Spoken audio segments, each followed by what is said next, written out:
Solar System, and we'll be playing more Kerbal Space Program today.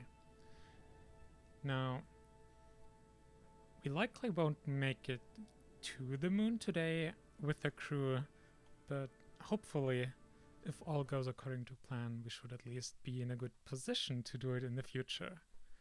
So, the main worries right now are that we are still missing technologies for certain types of parts that we need, specifically thinking about lunar-rated heat shields here, which we will need to survive a re-entry coming from the moon. So that's definitely important. And some other things like better engine configurations, just because they will make not just the rocket more capable and more reliable, but also will give us more ignitions, which we will certainly need for a mission as complex as flying to the moon.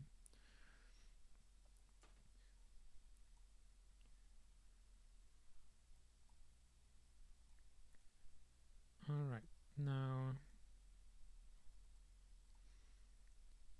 we should have, yep, so in about a month we have first 2 interplanetary launch windows coming up, so we will try to make good use of those. We have the rockets already on the launch pads, so let's just warp forward to this and let's see how good we can make those transfers. It's kind of not the most ideal way of starting out, coming back from a longer break from playing Kerbal Space Program, doing an interplanetary launch, because that's pretty complex.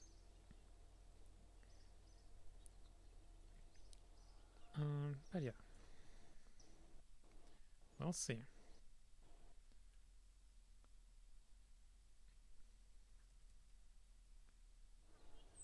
Let's get like up there like one day before that, so we have plenty of time to set things up. There. Now, the first one will be to Venus. Generally, like most planets are pretty much in the ecliptic. Like, there's like one plane in the solar system where most of the planets are on.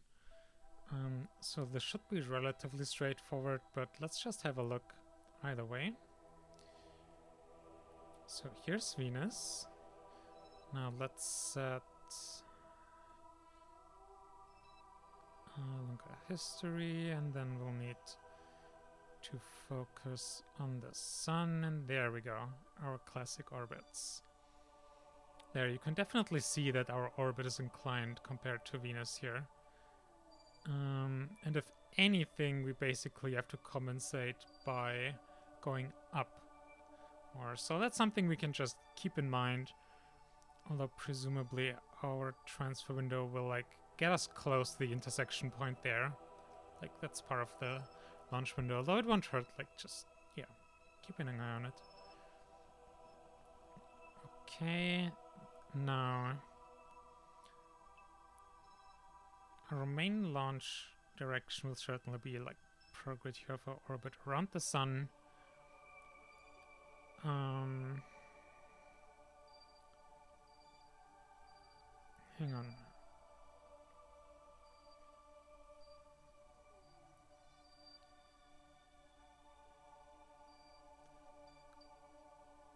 I'm getting a little bit confused right here. Hang on. Let's take a look.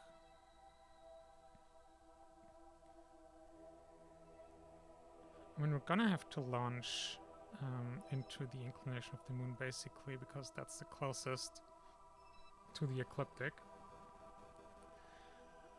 So let's just focus on that, which means we have to US. Okay, so we have to wait almost a full day. This is why we look at launch windows like one day before.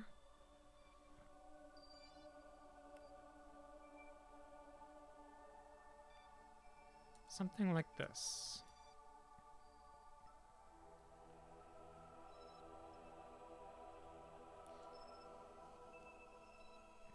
Now,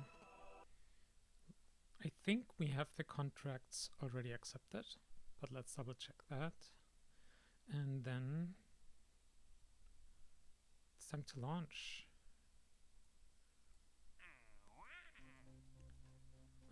Venus orbit, Mars flyby. Okay, so the Venus one is for orbit.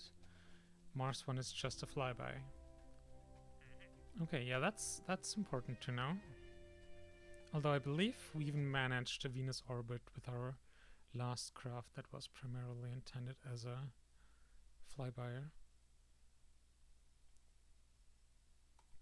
Alright, let's head to the launch pad.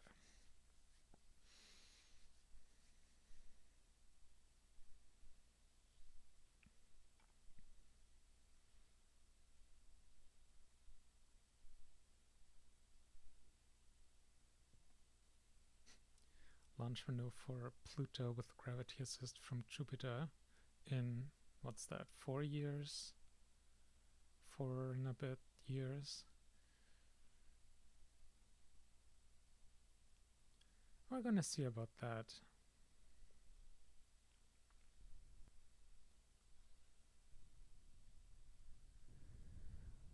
Okay. Good time zone, Ouroboros system.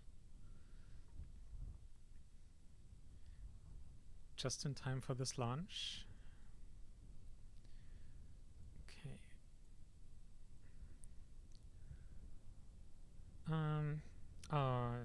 We should have done, hang on.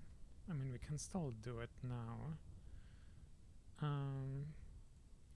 Set the moon as target, and then we can launch into the plane of the target here. Orbit, a very low one. Inclination, pitch rate, and pitch start should be fine. Oh, that's pretty early though. But yeah. Also, will you stop blinking? I don't care about updated version. Damn, that's gonna be annoying. I might even just get rid of you. Let's see, another important setting, stop at stage, 2 should be fine.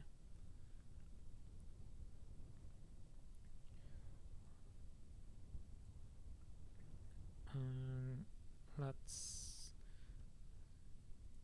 see what, yep, so we're 9 minutes ahead of that. Let's make a save.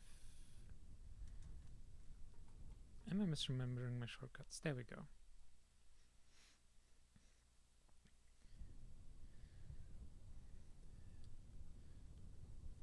Now I think we still have to manually ignite the engines. I'm not 100% sure.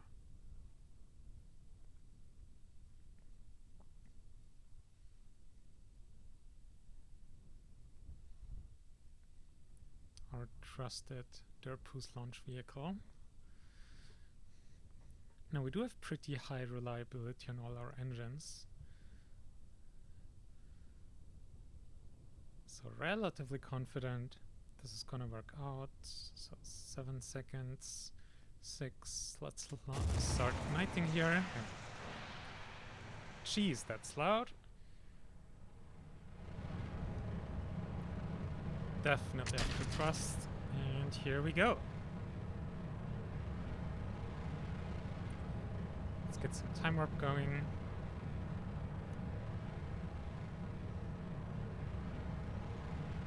And yeah, no control over like day versus night launch here. We just have to roll with what we're getting served as launch window.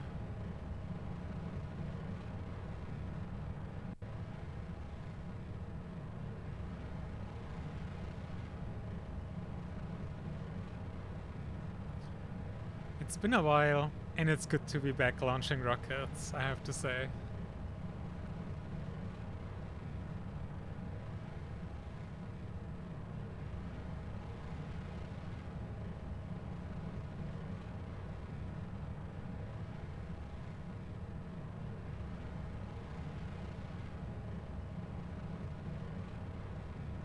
That is a very shallow ascent trajectory, but I guess it works.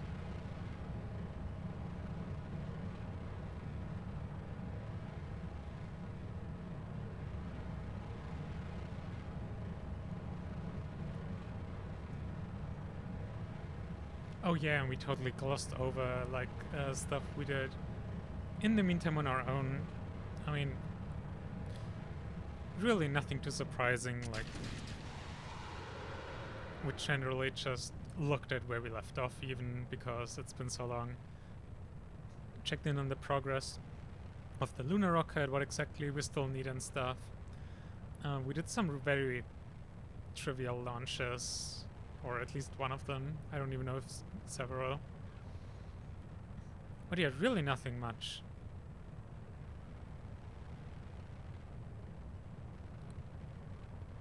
Yeah. The big issue is really just our main plans are going to the moon, and to go to the moon we need more science, unlock some technologies, and we also need some more money. So we just have to, yeah, run some missions, earn money, do science,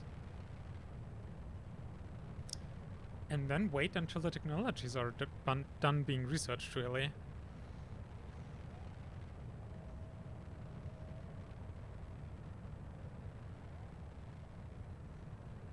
Once all that's done, we probably also want to give the lunar rocket a cosmetic do-over. Like, right now it's basically just functional. But that's also a classic thing that we do like off-stream, because doing cosmetic stuff on stream... Wait. Oh no, the guidance got messed up. Damn. Okay. Let's finish this manually then. Oh dear. Jeez. I was not prepared for manual orbit insertion. Jeez. I don't know why MacChip crept out there.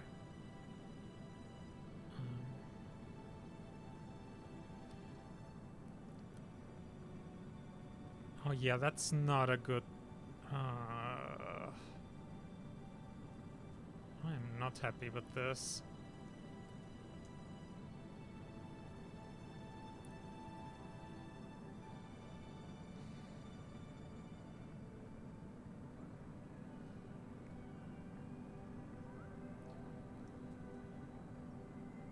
This happened to us when we did our launch off stream as well. Like MacChip just stopped working mid-launch, and we don't know why.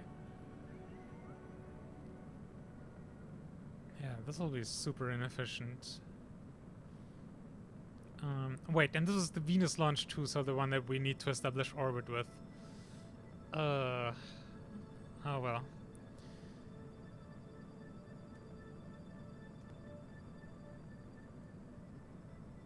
Let's make sure our periapse is above 180. There we go. Okay, I mean we have 7.5 kilometers per second. We'll see. We'll see. Jeez. Okay. Show me sun orbit. Okay.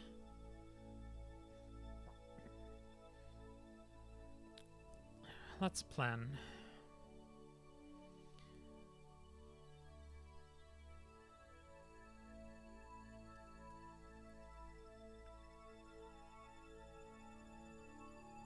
All the settings. Let's do 100 days there. And then we probably need to go like there.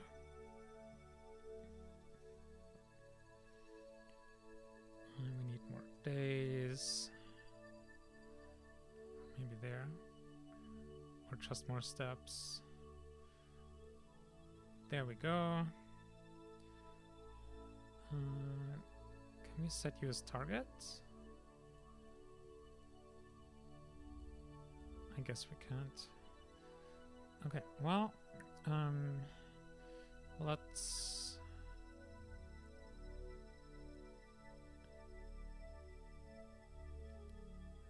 get ourselves into an frame of reference with Venus.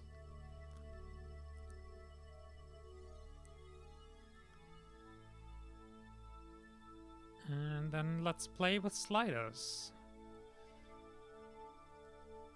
Okay, I think we already hit pretty close. At least like with the delta V we said, we probably need more.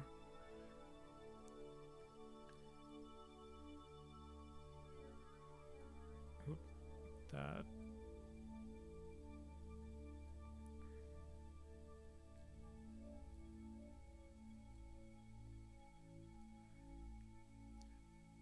Oh yeah, no, I thought we were grazing Venus orbit, but we're absolutely not. How much?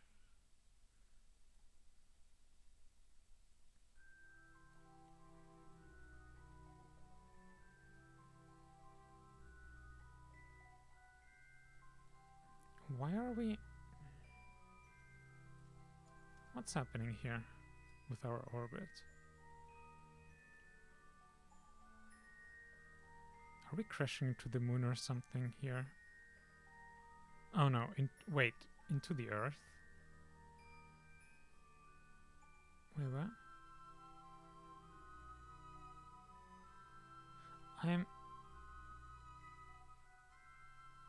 I'm very confused what our orbit is doing here.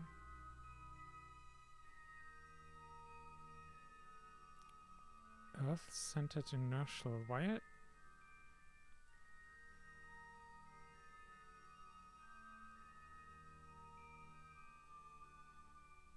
Something fishy is going on. What?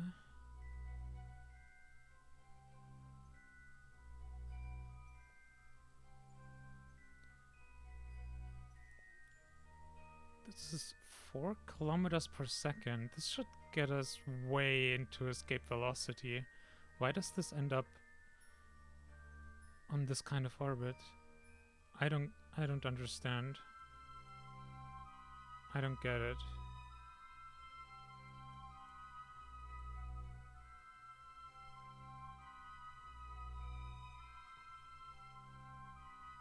Let's just delete this flight plan and make a new one. I don't know. Maybe it's some weird bug.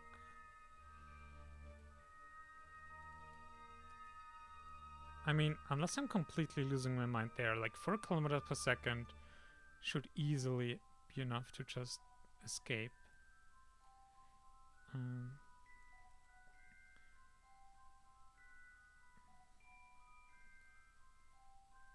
Now let's get back into sun view. Yeah, this is more like it. There we go.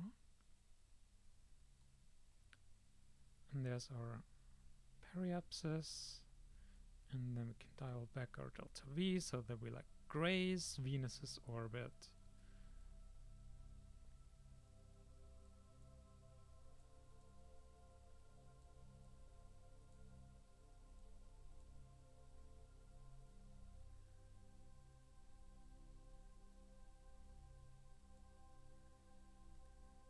There's something about this. And then let's look at Venus again, and then we can do our fine adjustments. We should probably play with delta V first before playing with the timing. There, that's already looking really nice.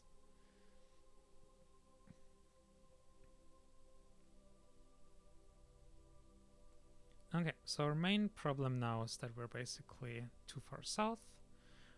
So now we can see if by playing with the timing of our departure, we can still play a little bit with that. So with like 1.2 gigameters closest. Oop. Oh yeah, and immediately this is so much better. Honestly, this is... Oh my god. I am amazed. Because this is about as picture perfect as planning an interplanetary trajectory gets.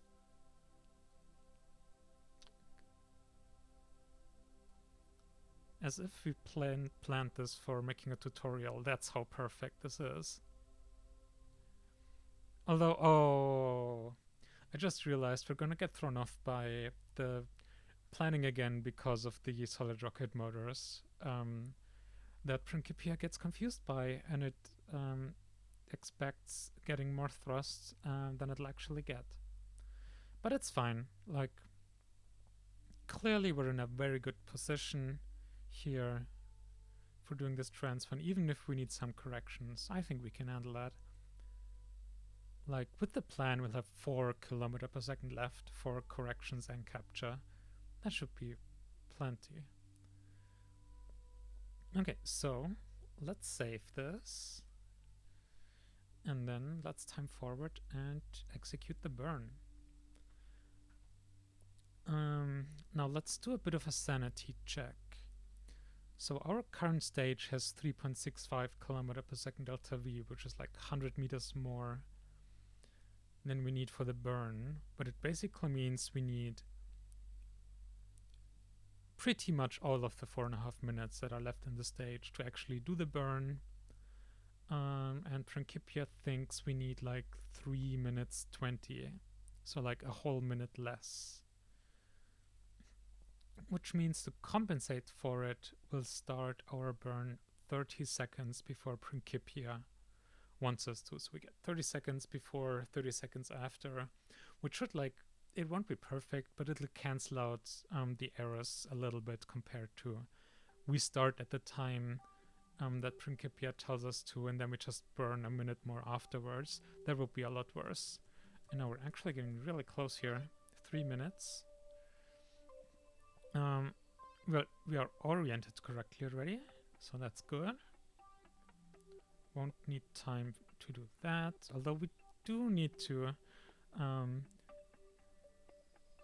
consider the time we need for ullage. Although right now we're also looking great with that. It's perfect. Okay, let's go for node here in MacChap. Get our RCS. Get our engine info up here. Now what we're looking at here is prop requirement met. If that goes down, that means we like ullage. And 35. It is time to start our burn. Off to Venus.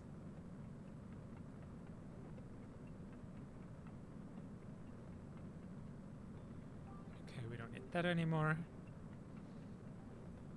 Now, one thing we will need to look out for is we need to switch from node forward attitude holding to just keeping attitude. And that's because, actually maybe that's a setting somewhere where you can disable that, but Principia will basically remove the maneuver node once it thinks the burn is done, but because Principia gets confused a lot, that means we can't trust that, and it removing the node will confuse our rocket. Okay, now I think we can just fast forward. We don't need to sit through 4 minutes burn in real time. 3 minutes left.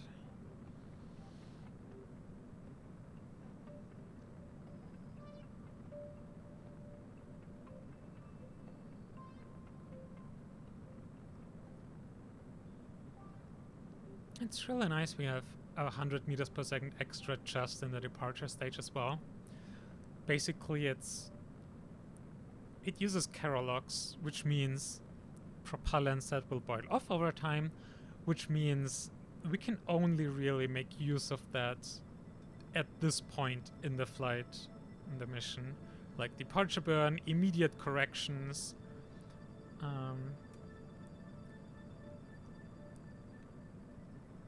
But we won't be able to use it, like, save it for later. So any inaccuracies we have right now, we do have a bit of a buffer to make it up for. Make it up with. Okay, now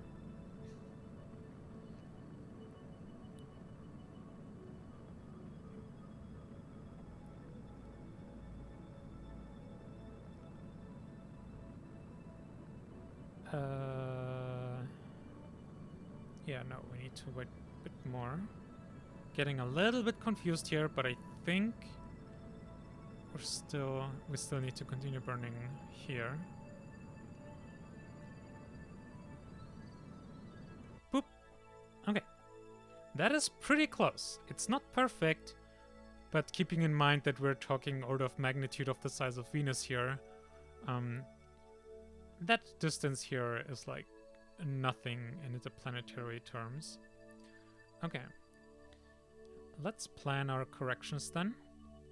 There, we're really close here. Less than a gigameter off.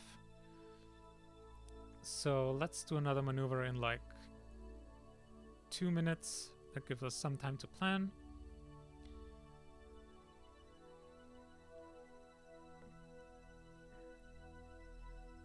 Ah, yeah, that's beautiful.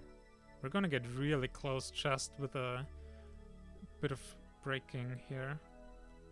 And we're talking 5 meters per second. So yeah, this was a picture perfect launch, to be honest. And then... yeah, that fine-tuning I think we'll leave for later. It's probably not gonna be as trivial. I can't even tell which way around we'll need to do this correction.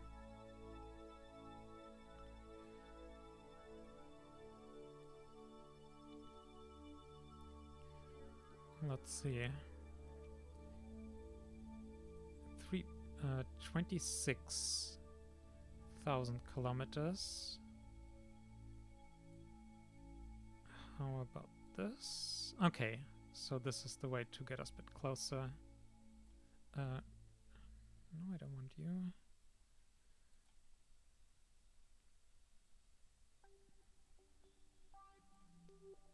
Oh, this might actually have helped a lot as well.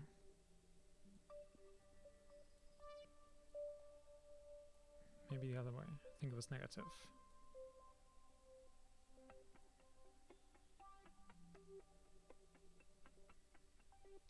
I think let's call that close enough for now. And then we can still do final adjustments later. But yeah, this is... we're like diameter of Venus away right now. And thank you. Definitely very proud of ourselves here. Okay, now the big question, how do we do this correction? Like with our main engine, it's kind of brute force for this kind of correction. We're talking... oh, actually we're at 42 meters per second. But still, we're talking like a single second burn or something. Okay, 2 seconds. But yeah. Let's enable slow-mo, and then we'll try it. And now you will vanish, but I remember where you were. Oh, let's put you there. Then let's engage slow-mo, and then for 42 meters per second. So up to 42.6, yeah, up to 94 meters per second left in our stage. 110, 100, this. Now let's check how we did.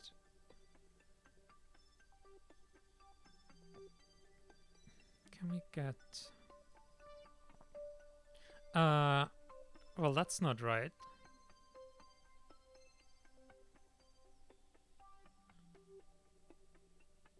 That is not right at all. Hang on.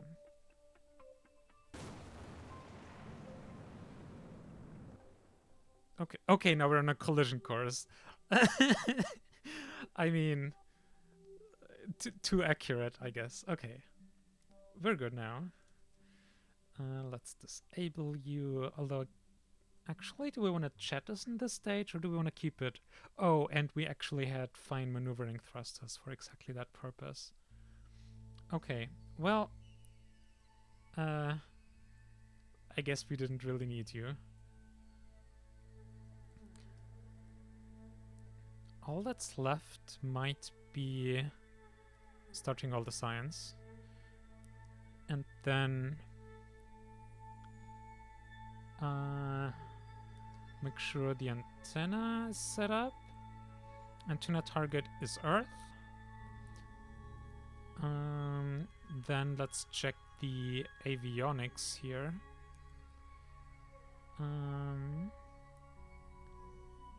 Shut down avionics. We can do that. So we can keep the stage attached.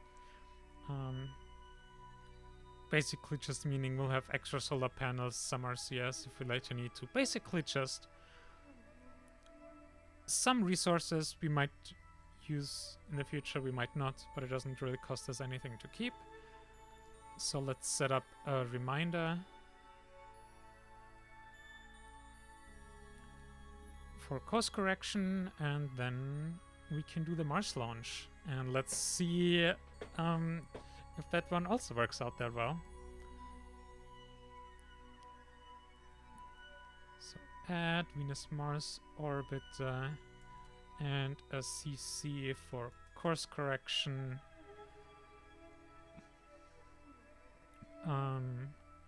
Raw time in, when do we arrive? 144 days. So let's make it like 100 days. Or 110. Add. And done. Nice. Well, that's a smooth start. The launching into the plane of the moon with MacChip probably helps a lot. I don't think we did that for past interplanetary launches. We still eyeballed that. Eyeballing is like good enough for launching to the moon. The problem with interplanetary missions is that basically just everything is so much more difficult. You need so much more delta V for anything, which also means doing corrections is more expensive. Which makes sense if you think about how the Earth orbits around the Sun at 30 kilometers per second. Okay, that's Venus done. Check. And this is gonna be, oh, okay, I almost forgot. After the reconditioning is done, we do have one backup rocket. In case anything goes wrong for this Mars launch. Okay, we'll be a couple days late actually. That's not great. But I guess better launch 4 days late than never. But as said, it's just a backup in case anything goes wrong with this one. So, okay, first let's save. And then let's set up the Mars launch.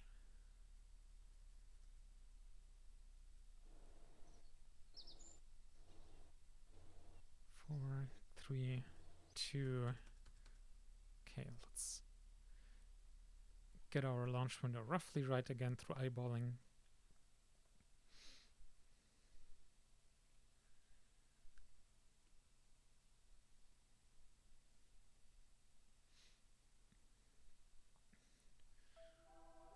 Earth. There we are. Moon. So we need to be... Okay, so now we have to wait almost a full day.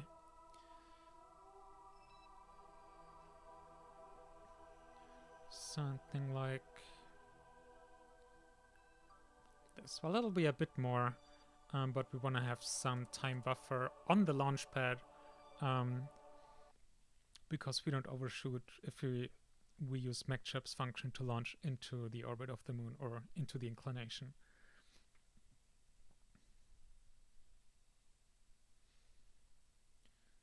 So, also we actually have a bunch of science. That's nice. I don't remember what it was, but there was one technology we still needed. I think it was the lunar heat shield technology. Oh yeah, we can afford it now. Perfect. That's one of the hard requirements. Like, technically we could somehow manage without better engines and stuff, but without the heat shield, that would be difficult. I guess we can't do move to top here, so we have to manually click it up.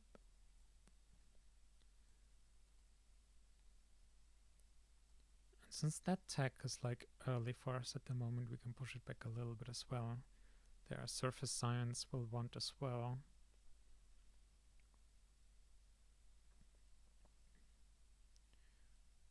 And let's put that into tech and off to the launch pad. Okay. And this time we might even remember using our extra engines that we slapped on there for the fine adjustments. That will make our life easier.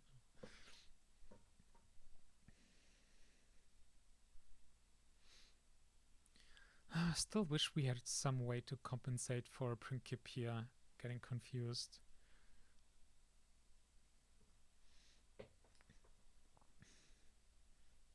I wish it was possible to tell Principia like a fixed thrust level, because then we could just take the thrust of our main engine and that would make everything so much easier.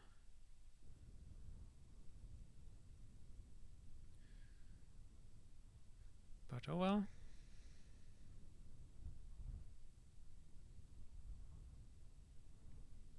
Here we are. Same exact rocket. Ascent planner. Alright. Alarm can go again. Check our parameters. 180 kilometer orbit. Yep. Stop at stage. Oh yeah, and this time we can also keep an eye on when MacChip craps out. Right, we still need to set the moon as target. Or actually, can we do that from here?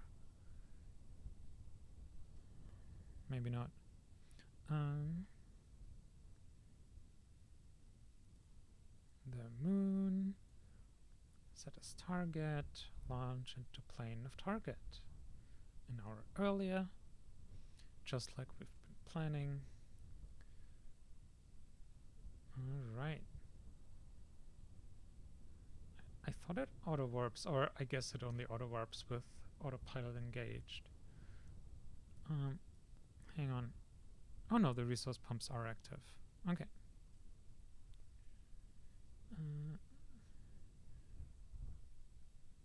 20 minutes. 10 and 3. Gotta be very careful. Okay. 50 seconds. Let's engage our autopilot here. It even time warps a little bit more. Perfect. Alright. Oh, I think I know, or I have one suspicion for why the autopilot, the ascent guidance, might fail at some point. Oh.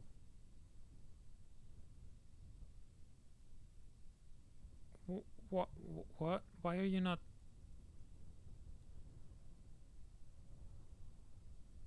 Oh. Oh no, no, we had... Okay, well, oh my god. So what happened there is that I got concerned with... Oh my god. Quick save? Oh no, this persistent is probably good. So what happened there is that I got confused because of the sound bug. And I thought that somehow the ignition had failed, but it was probably just ongoing. And then weirdness with having autopilot engaged while engines are already burning, or rather engaging it while the engines are burning.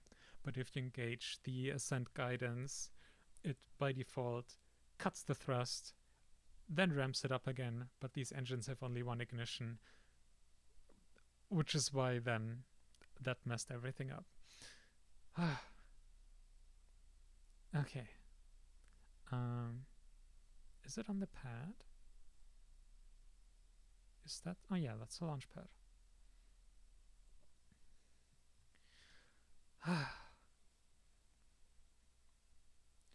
Unnecessary problems that cost you a couple minutes of waiting for loading screens.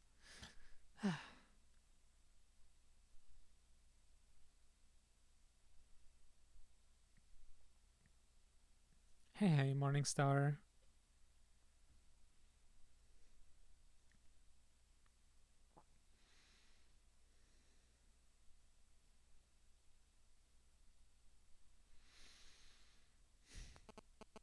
Black screens. 50% of the KSP experience.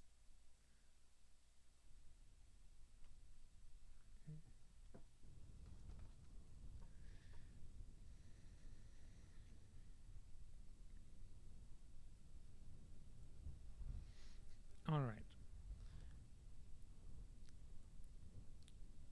Now this time, oh, hang on. Need to set the moon as target.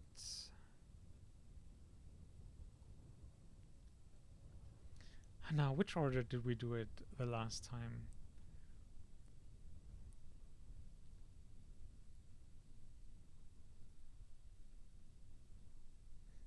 Like, does it matter if I click on engage first and then this? Probably not.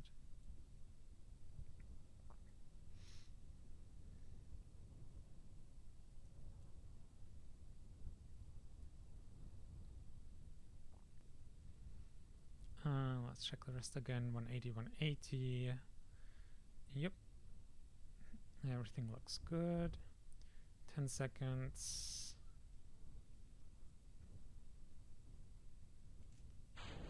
There we go. The engines are definitely igniting. And off we go. Okay. We managed to lift off this time. I really would like to know what bugs out the sound though. Only having sound for a single launch is so depressing. Wait, what's that? Oh, that's slow-mo. Standard physics warp. Also, I don't want to accidentally click on that.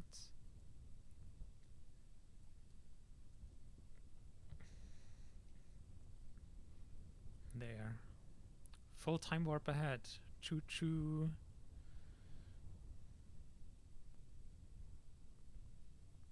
Yeah, honestly, just engine sounds are half the fun of a launch.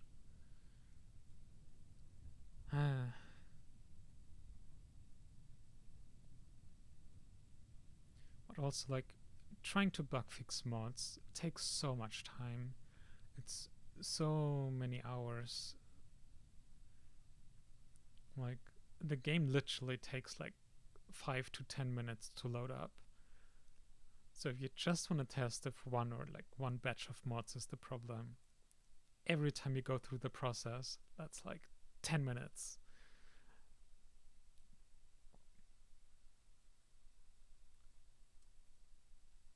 Hence us not really bothering trying to fix it.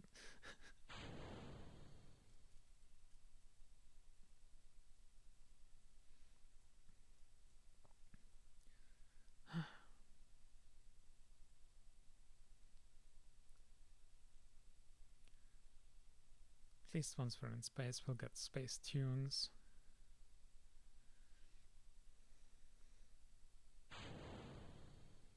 There go the fairings.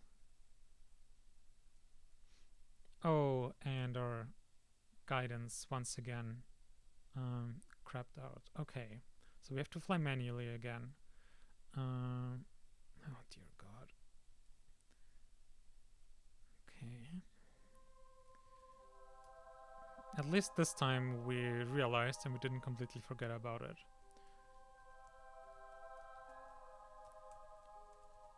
We spent way longer flying completely manual instead of using MacChip anyway, so we have a lot of experience doing manual ascents. Which, in times like these, is very, very useful.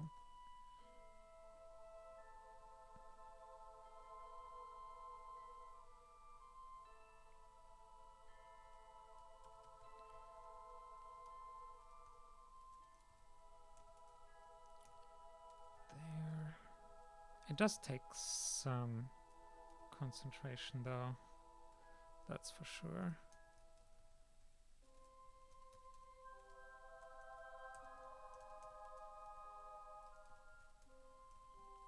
And at least, like, the main thing, the inclination will be pretty right. Like, minor errors here will have practically zero impact on the overall orbit inclination.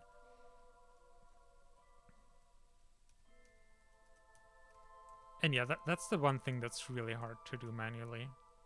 Also, just generally, basically, the start of an ascent is the most critical phase. It locks you into generally the kind of gravity turn you get and everything. So even just having it for the first part of the ascent is already a huge help. Okay, getting kind of close here to establishing orbit.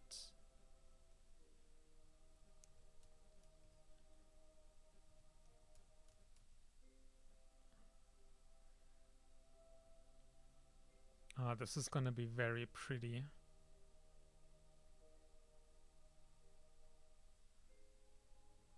Not absolutely perfect, but pretty good. There, 180 by 170. For doing it manually, that's close enough. Okay, next let's plan our transfer to Mars. Let's get our selection here. Let's get our flight planner. Send guidance can go. Add maneuver.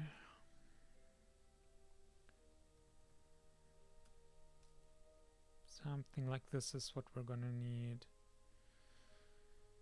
Gonna have to set all the times higher. Steps. Okay. Let's take a look at this. Okay, that's going inward. We need to go out. Yeah, a bit less. Figured overestimate the delta V. 3.6. Yeah, that's getting very close.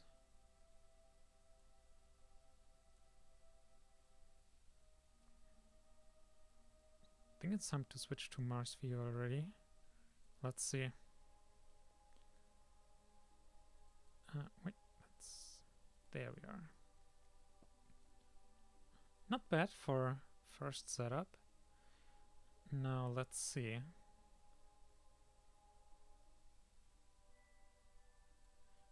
Oh yeah, we're way up here. Definitely something we need to fix. Probably this way. We'll see. Okay, that's a no. Okay, yeah, this launch is less straightforward. Okay, we need to start making smaller changes. What's the closest we can get like this? Okay, 10.3 gigameters. Earlier we were at 8 points, so we definitely made it worse already. What about if we go into this direction? That is definitely worse. Alright.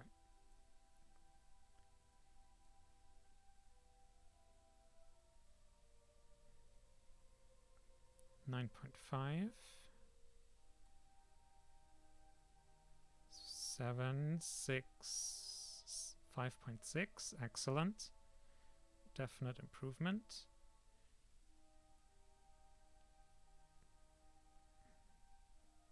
3.7. Yep, we're definitely getting closer.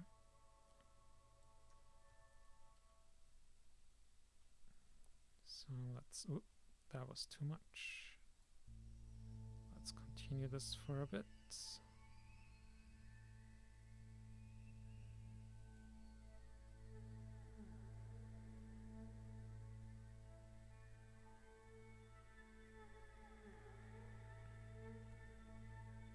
Less than 3. think we overshot a bit there.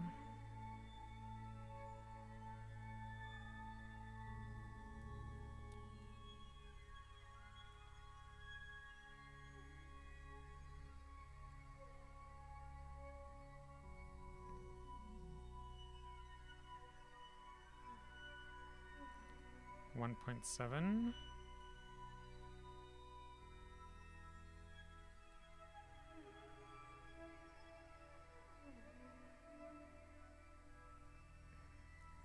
.5. Yeah, this sometimes things can take a bit.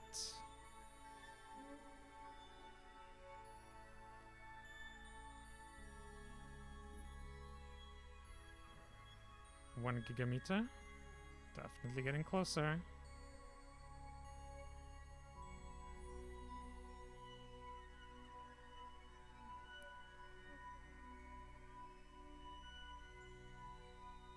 And now we are at 3.8 kilometers per second.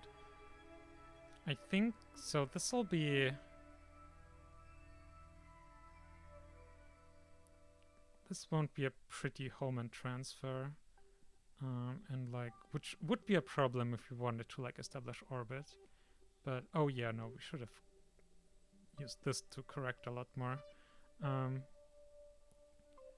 But we're just looking for a Mars flyby right now. Orbit would be nice. It would mean we could do a lot more science and stuff. But it's not necessary.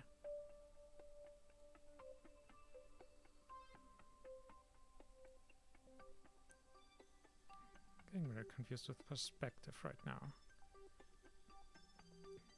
Okay, so we're too far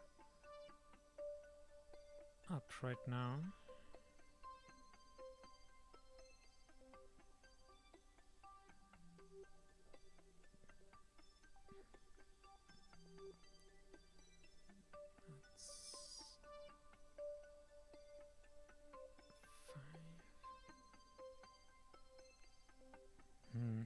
Maybe we'll do the rest in a mid-course correction where it's a bit more intuitive. Although, this works. This works really well.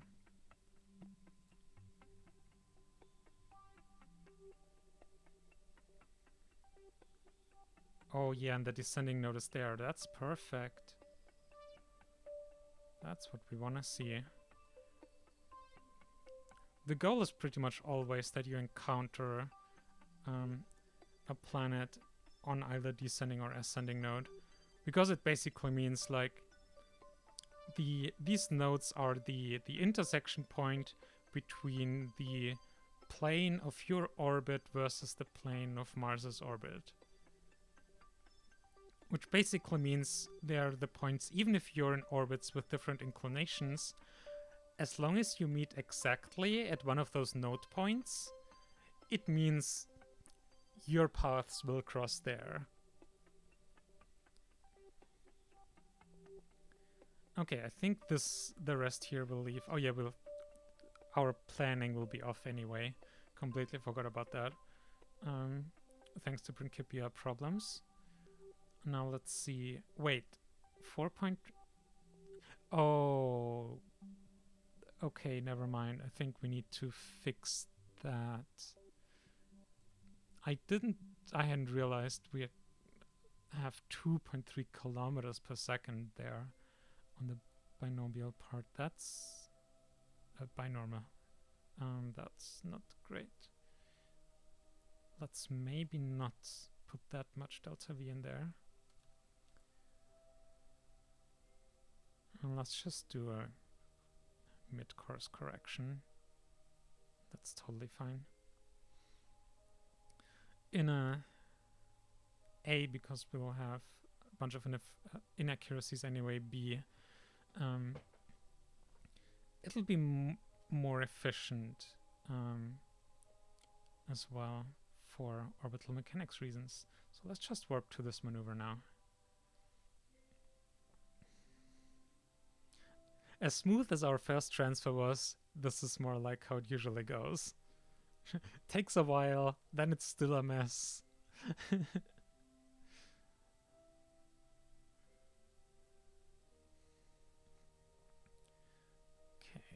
5 minutes for 3. Oh, right, and we need to burn earlier again as well. This is like close to 4 minutes, and we're at over 5 minutes. So yeah, let's do like 40 seconds earlier.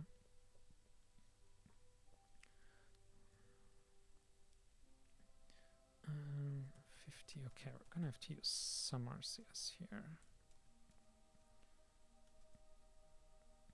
Wait, why? Oh, we don't have connection.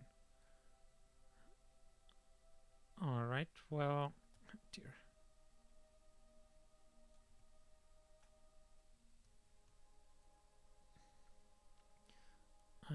You know, if we have those extra engines, solid rocket motors might as well. This will be the last ignition that we need for the big engine here. Because we're just gonna actually... Wait, is that 700 meters per second in those smaller engines? Holy shit. Okay. That's a lot.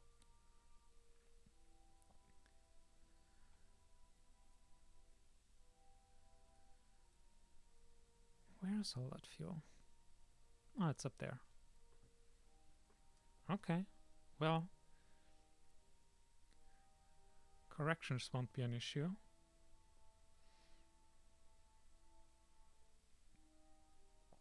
Also meaning we will have those 700 meters per second on the Venus craft as well. So, very good we didn't jettison that stage.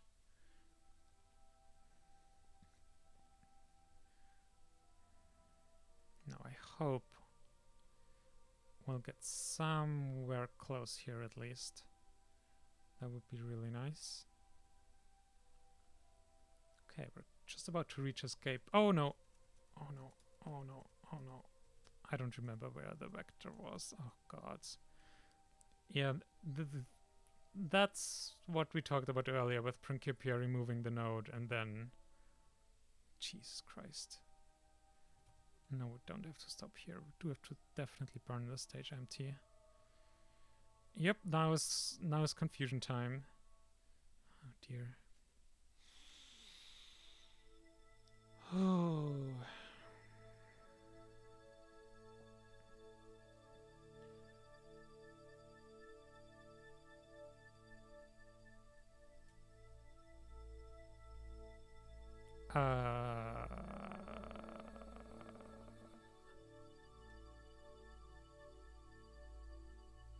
Okay, well, let's just pause here for a minute and do our correction planning.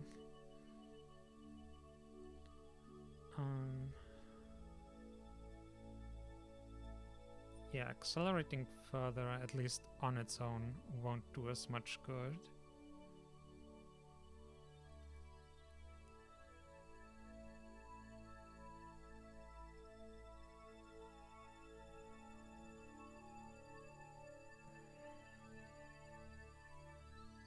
Yeah, honestly.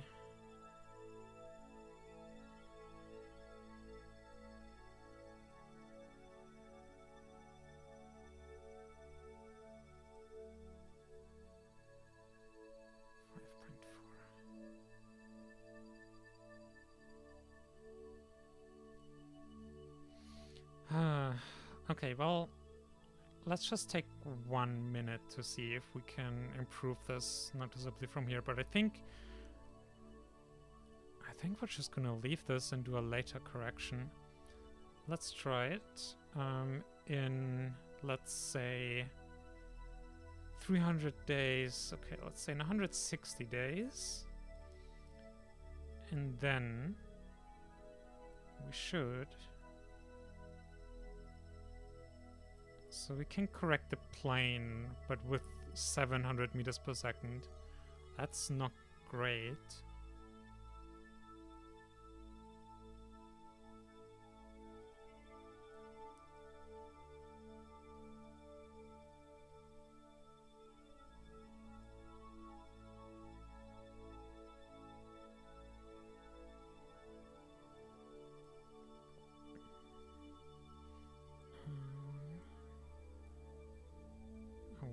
Okay. Okay.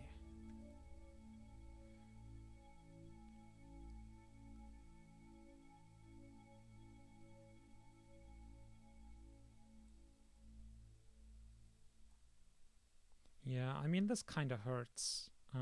600 meters per second course correction there. But I think we're just gonna do that.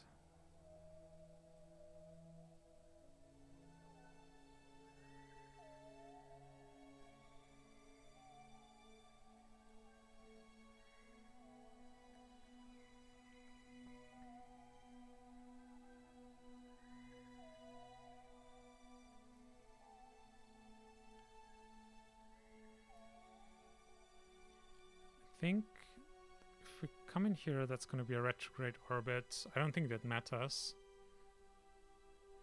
But yeah, let's make an alarm for this. Maneuver node. Margin. I think I want a couple days warning here.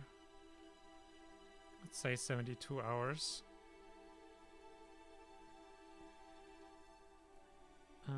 Also, I should actually name course correction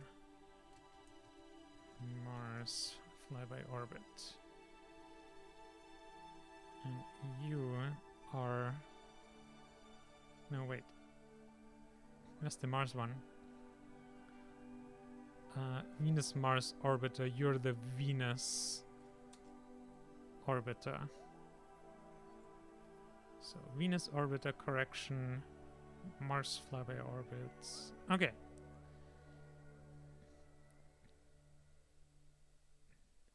I mean, we have our other rocket to fly to Mars. We could fly by Phobos or Deimos. I think I want to do that. Although it won't really give us much science with the way science works with Kerbalism.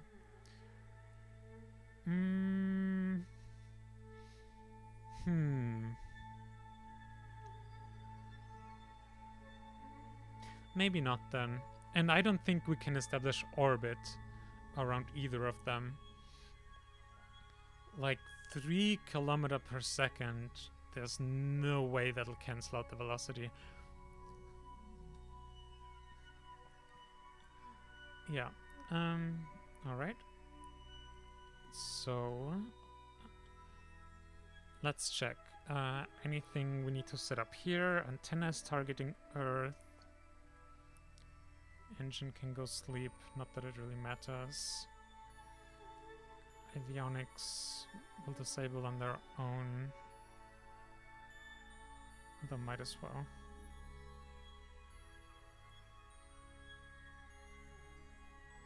Nah, it's fine. Okay. Now we have, I think, 4 interplanetary missions on their way. Mars, Venus, Vesta, and Ceres.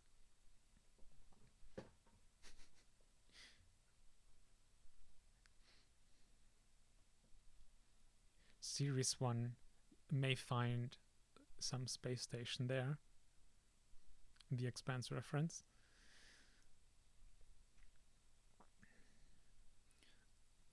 Okay, well, now that we have dealt with these launch windows, we can now do other things until we have to babysit the probes again. We can stop rolling this one out, honestly. And oh, we can now do this fun one. Okay, I'm looking forward to that.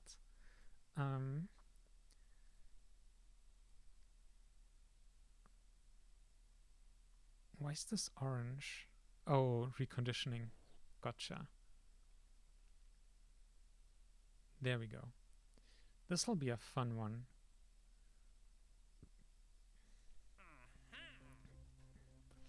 Yeah, so basically, will you stay there? We have game, please. We have this one contract for a constellation for 5 navigational satellites. And we'll try launching all of those in a single launch. So that should be fun. Let's see. So Ceres, Mars, 666 days. Yep. So the flyby will definitely get. Venus orbit and Vesta and Ceres are both flybys. But yeah, the Venus launch also went really well. So I'm pretty confident we'll be able to establish the orbit. So let's do this contract, and then we can look at what other contracts there are and which ones we can or want to do. All right. So let's time warp until this is on the pad. Ooh, and we have a upgraded vehicle assembly building. That'll be really nice. Are we max level now? Oh, wait. Boop. And everything is much faster. Fully upgraded. Yep. Oh, man. This is gonna be awesome. Also meaning we have our third build queue. That's gonna be great. Okay. Let's try and launch this. Okay, we should check up on orbital parameters before we quite put it on the pad. There it is. Now, orbit. Inclination above 88%, so basically we're just gonna launch them polar. Apoapsis below 1000 kilometer, periapsis above. Okay, so it's gotta be like very circular orbits at 1000 and change kilometer. Okay, that's straightforward enough. And I hope we have 120 navsat payload on everyone. 195 times 5. Okay. Let's do this in daytime for sure, though, now that we can choose our launch window.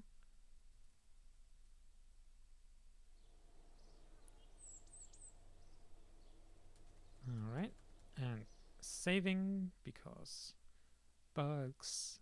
And we've been looking forward to this for a long time.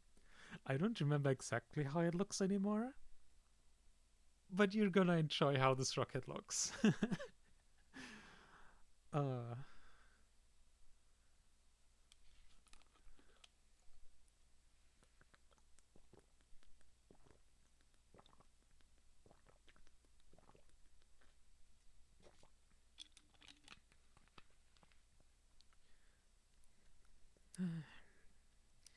Come on.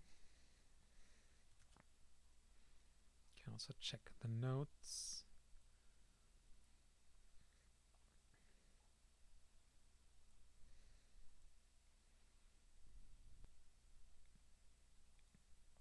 Yeah, there's one other launch that we've been eyeing that we could have done some research about, so we could have talked about things better, but that we also basically there's types of orbit that we also want to talk a bit about, like real life applications and all that good stuff. But for now, long fairing. Like, this is the upper stage here with the solar panel. All of this up here is fairing. Like, almost half of the damn rocket height. Oh, it's so silly. Okay.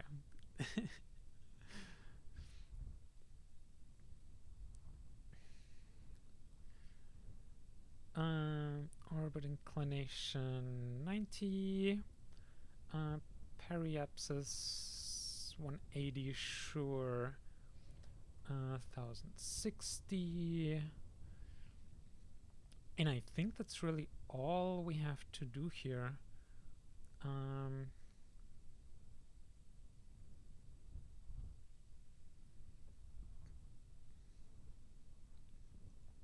7 is our upper stage here. So stop at stage 7. Alright, I think we're good to go. We don't need that right now. And away. Engage. Yep, stage 7 is the last one. And we're gonna have 2 kilometers per second left in the stage, which will be plenty to circularize the orbit. So let's go.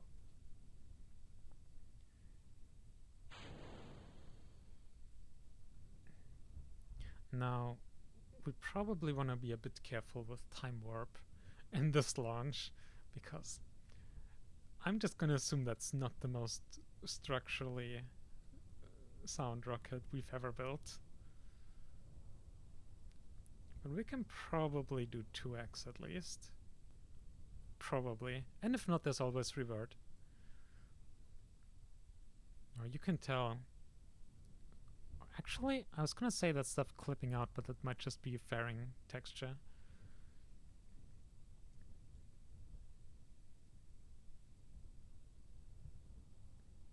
I mean, so far, so good. And the ascent guidance is also so far working.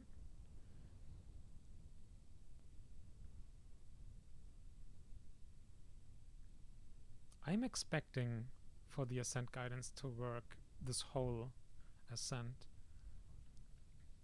which would confirm that it might be something to do with the moon. Actually, I'm not sure we ever finished talking about that. Basically, because from Cape Canaveral, you can't really fully launch into the inclination of the moon. You can get very close to it, and sometimes, depending on like the lunar orbit cycles and all that stuff, sometimes you can launch exactly into it, but most of the time you can't. And it's very well possible that MacChip then realizes just it can't actually quite get there, and then it just throws an error. Which, again, like the only possible explanation we can even come up with why the ascent guidance just fails at some point. Although it's still a bit weird that it tries. In the beginning, it thinks it can do it and does part of the launch, and only midway through realizes it's not actually possible. That part is a bit weird, but again, beginning is the most important part anyway, and I would want MacChip to behave that way, although I would still like it to fail a bit nicer and make it clearer that something's wrong, but oh well. Okay, getting close to booster separation here. Get rid of time warp for that. And 3, 2, 1.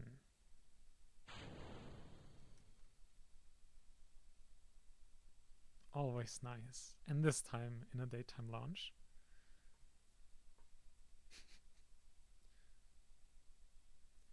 Okay. Now we should be able to give it a bit more time warp without problems. Let's just go for 4x.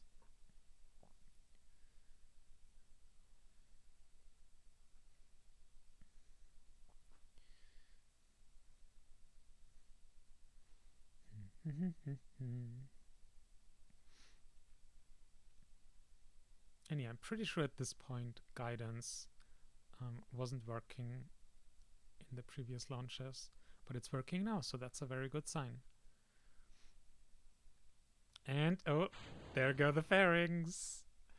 And there are our 5 satellites.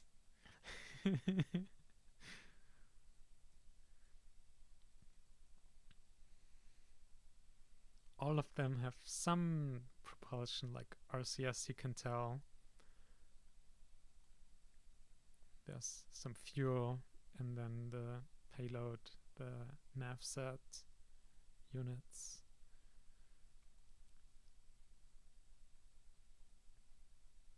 What's that? Oh, orbital perturbation experiment. Oh, we put some signs on them. Interesting. Alright, we can ramp up time warp again.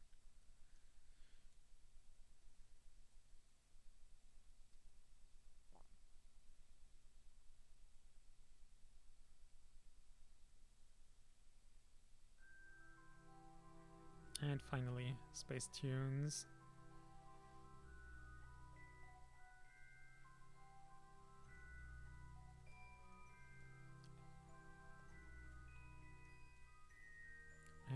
center core. Almost burnout. And there we go.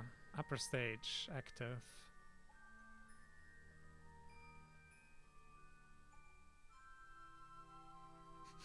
This is this is so ridiculous. But it works. So far. Now we do hope the game also properly will recognize these then as individual satellites. But if not, we can always cheat the completion, because honestly, it's one of those things. If the game doesn't recognize that it works, it really should. And we'll just force it to if it doesn't. Alright, where are we at? Okay, we're still suborbital at this point.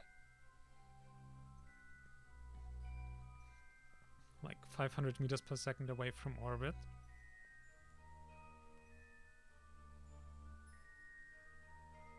What's our acceleration? Oh, only 0.7 thrust weight ratio at the moment.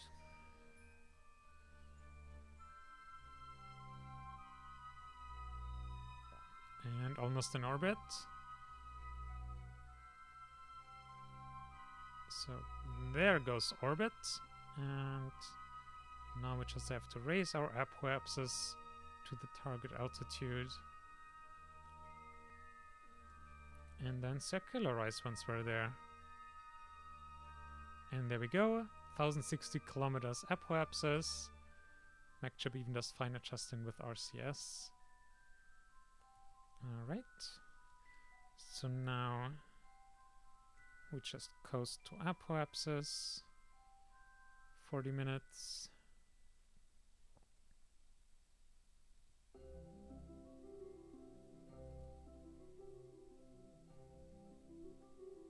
And we're in sunlight again, also perfect. Okay, 1.5 minutes.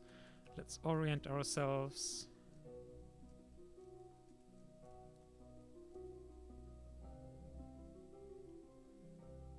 That'll do. And then we can just eyeball the burn, really. Yeah, we can just start now. Wait, why can we not start? Oh, because ullage. Okay. The game was smart. Basically, I tried igniting the engine, but the game didn't allow it, or rather MacChip, I think, specifically. Because it recognized that, yeah, propellant flow was not optimal. Oh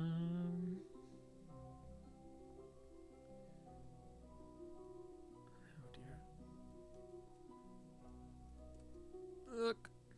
Is this close enough? I might have cut out just a tiny fraction of a second too early. Let's look at the contract requirements. Operational nav set. No, the orbit looks good, so we just now need to spread the satellites out. Well, technically we just have to deploy them. We don't have to spread them out necessarily for contract fulfillment. Alright. Save. And let's decouple our first satellite. Off she goes. And oh wow, technically we have 2.3 kilometer per second delta V on these. That's kind of ridiculous. Alright.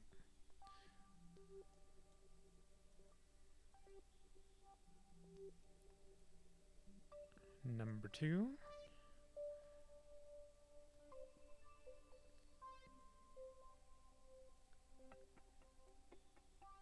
And 3.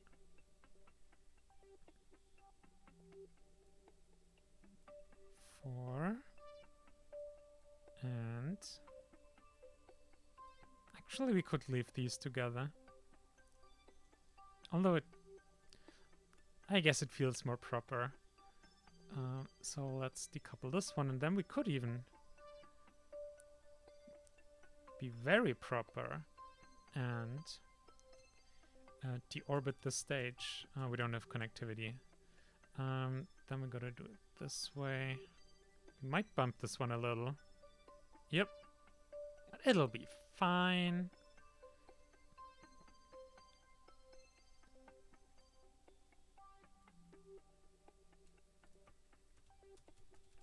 There, and then we just deorbit it.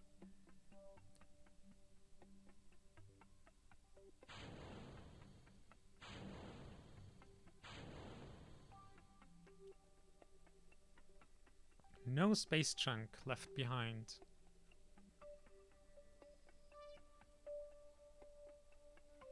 So this is also what at least some real-life rockets do.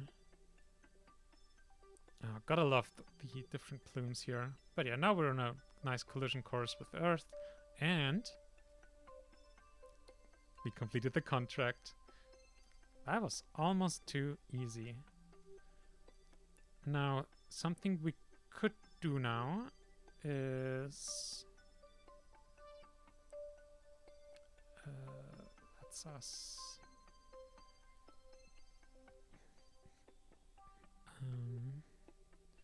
I wanna...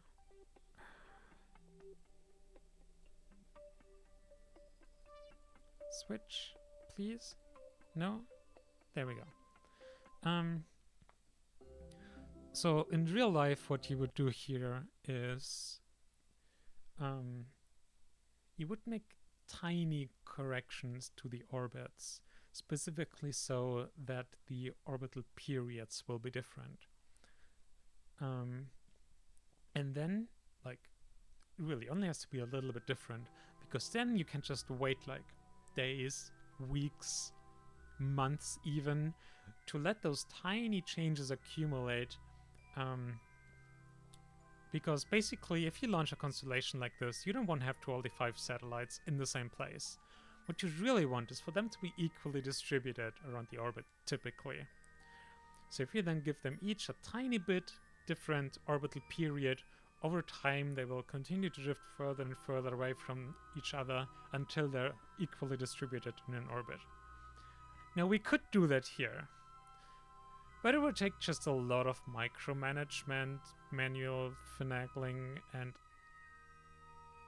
I don't think I'm gonna do that. I might just demonstrate the general principle very quickly. Let's just focus the Earth for a moment, and then without having like designed the different orbit parameters, let's just see how they naturally end out. And here already you can see the 5 satellites are already spreading further out, and then you can just imagine over time, when they're much further apart, you just do a tiny correction again to synchronize their orbital periods up exactly, and then they will continue to be in the same relative positions.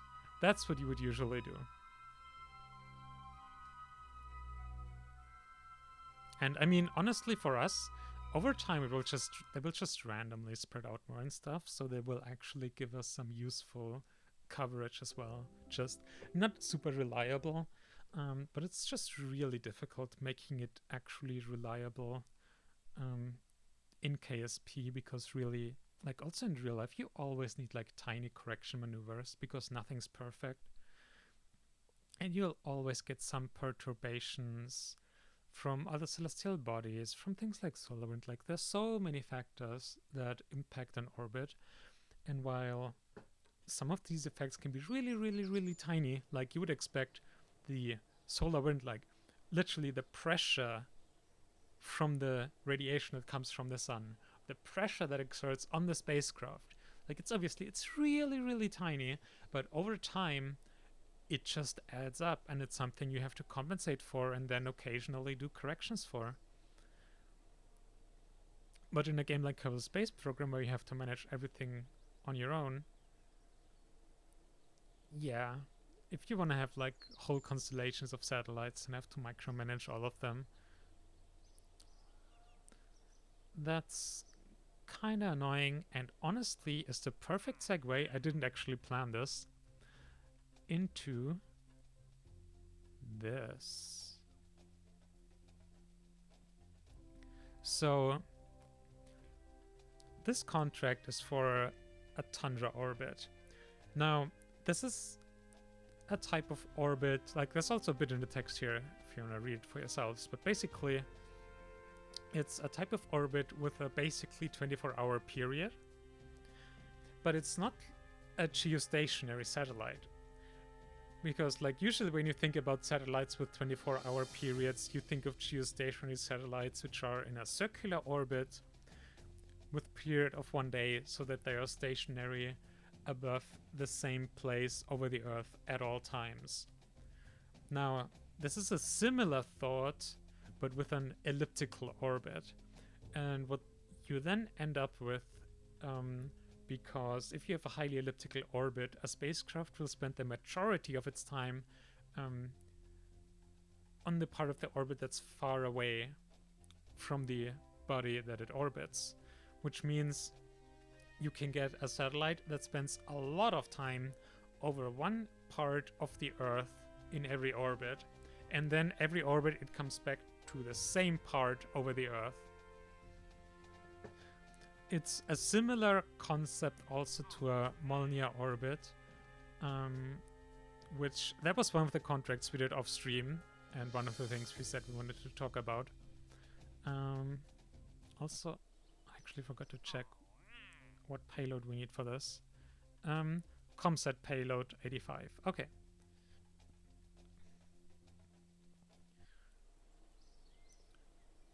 There we have a Comsat ready to go, so let's roll that out.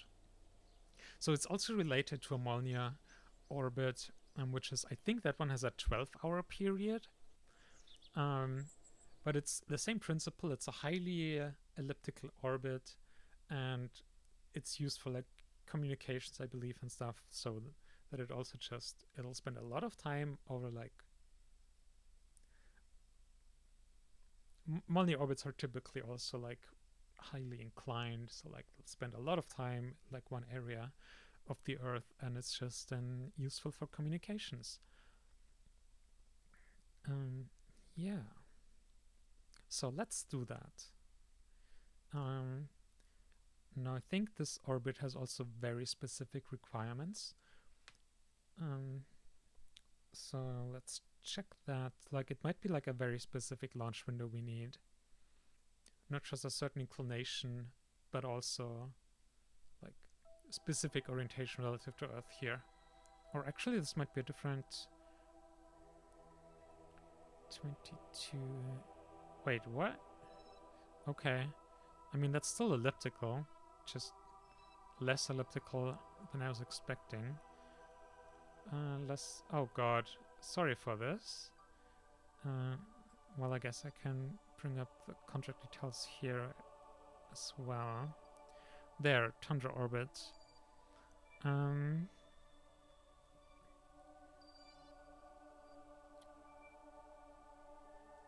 Periapsis above 1,000.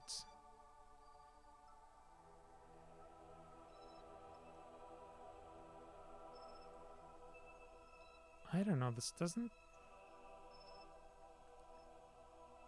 Periapsis above 1,000, eccentricity above... I don't think this is that orbit. I don't know. Usually, I thought like the orange font is for like contracts you could accept, and green font is for contracts you did accept. Maybe it's just an example orbit of like in this orbital plane. Because it does have argument of periapsis between 220 and 320. Inclination.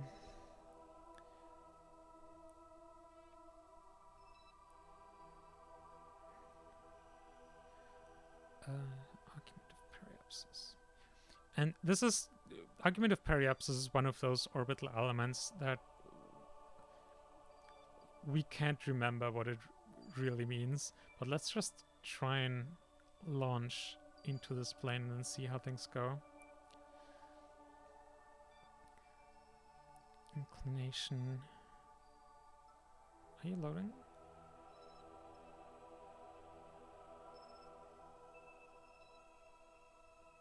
Did the game freeze? Or maybe it just takes a minute.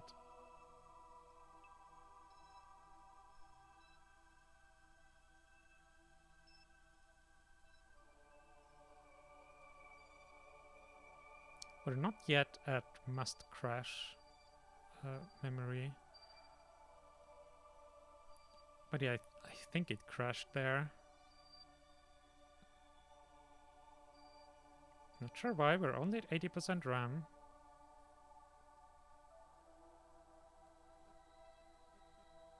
Alright, well. Time to restart. It'll take a few minutes, but we'll get engine sounds for one more launch. Okay. Let's boot this up again. And resetting the game also helps with like RAM usage and stuff, so that's also nice. But yeah, this will take a couple minutes. I mean, a couple minutes I could use to look into the argument of periapsis again to refresh my memory.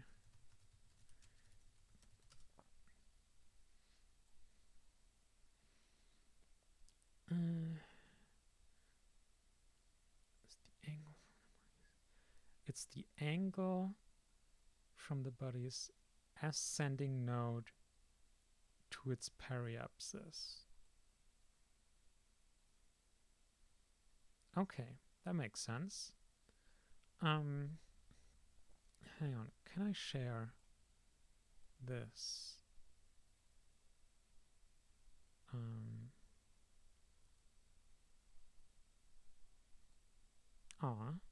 We'd set up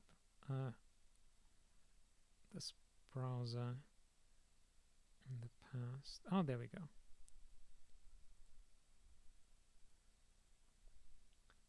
Because then, let's make this big. How does this look on the stream? Yeah, that's fine enough. But yeah, so omega here is argument of periapsis, and the angle between the ascending node, which is here. So that's also what we talked about earlier with like the intersection of the orbits. And then in one part of the orbit, you'll be like going up relative to the reference orbit. So that's the ascending node. The other point where you're going down while you cross that point is the descending node. And argument of periapsis is the angle between the ascending node and your periapsis. It's not too complicated, but there's so many variables and angles and everything that it's hard keeping on top of everything. All right.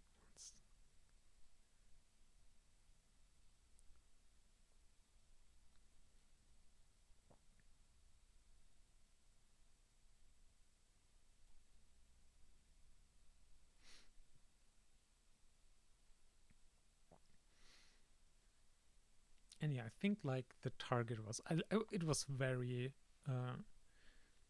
not super specific. I think it was like between 220 and 300 something degrees argument of periapsis, which, I mean, 300, so basically 90 degrees behind, or however you want to define those, periapsis at, oh, I guess it means then just like that our periapsis should be in the southern hemisphere. I think that's what the contract requirement like actually means. And that makes sense. Like because a lot of the like population stuff is in the northern hemisphere, like you often want to have a focus on the northern hemisphere. And so if your periapsis is in the southern hemisphere, then again, coming back to a satellite that's in an elliptical orbit, spends the majority of its time on the farthest away point. So because the periapsis is then in the southern hemisphere, that means the apoapsis, the highest point, is in the northern hemisphere, and there it'll spend more time. So, yay, making sense of contract requirements. And the loading is also almost done. Perfect. This was honestly really good timing to just read up on that and figure it out more.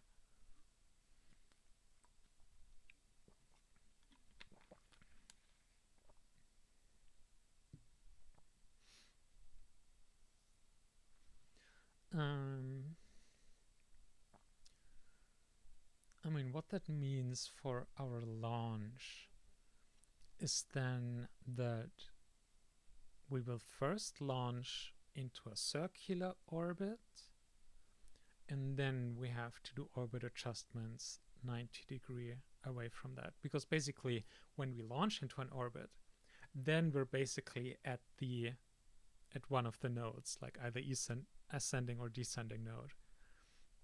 But because apoapsis and periapsis have to be away from those exactly, or roughly 90 degrees away, we then also need to do our orbit raising maneuvers away from that. Okay.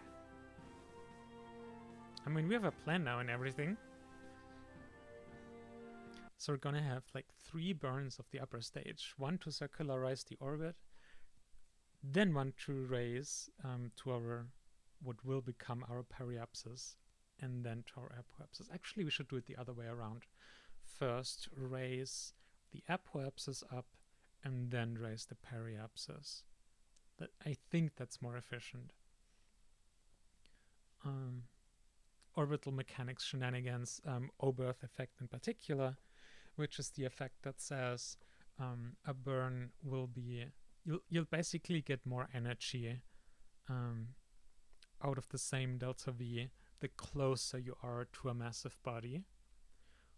And the burn to raise our apoapsis will take the most delta V. So if we do the burn, it takes the most delta V while we're closest to the Earth in our very low initial parking orbit.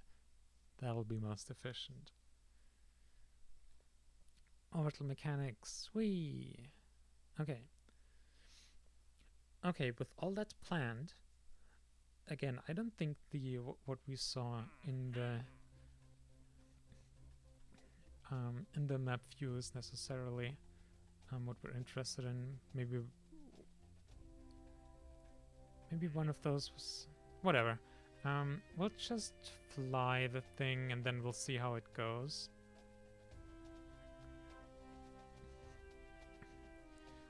Oh, there's even an explanation here. The argument of periapsis values mean that the apogee needs to be high in the northern latitudes, which we just derived and confirmed. Since you have already completed the Molniya orbit, which we did off-stream, this is the same type of orbit with an orbital period the same as on Earth sidereal day.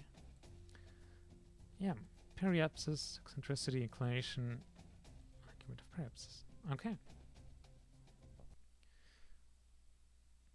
Let's get to daytime. And maybe not so cloudy. Oh well. Prepare for a launch with engine sounds.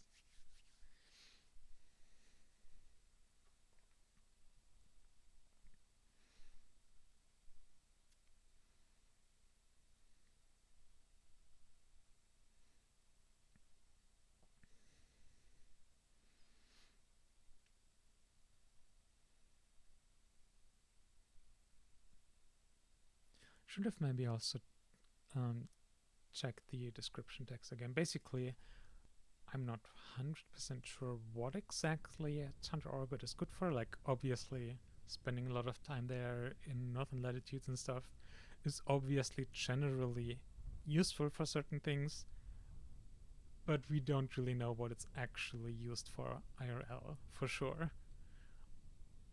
Like, is it more communication, Earth observation, both? Okay. So now, a low parking orbit first. I think we need like 63 degrees. It was between 61.4 and 60 something. Yeah, between 61.4 and 65.4. So let's do 63.4 is exactly in the middle. And the rest we'll do later with periapsis,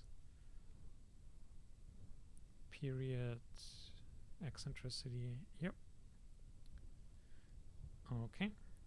Stop at stage 2. Let's go. Rocket engine sounds, my beloved.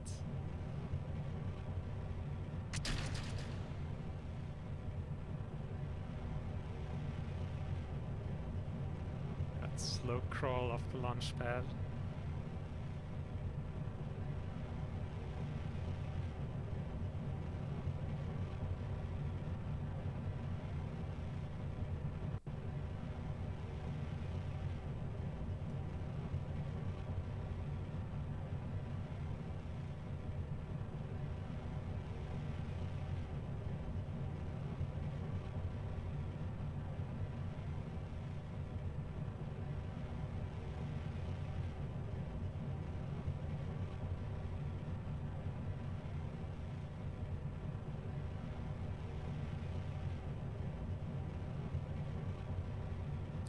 Booster staging coming up very soon.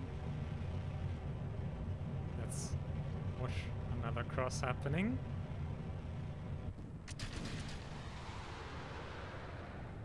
Nice. With explosions. Perfect.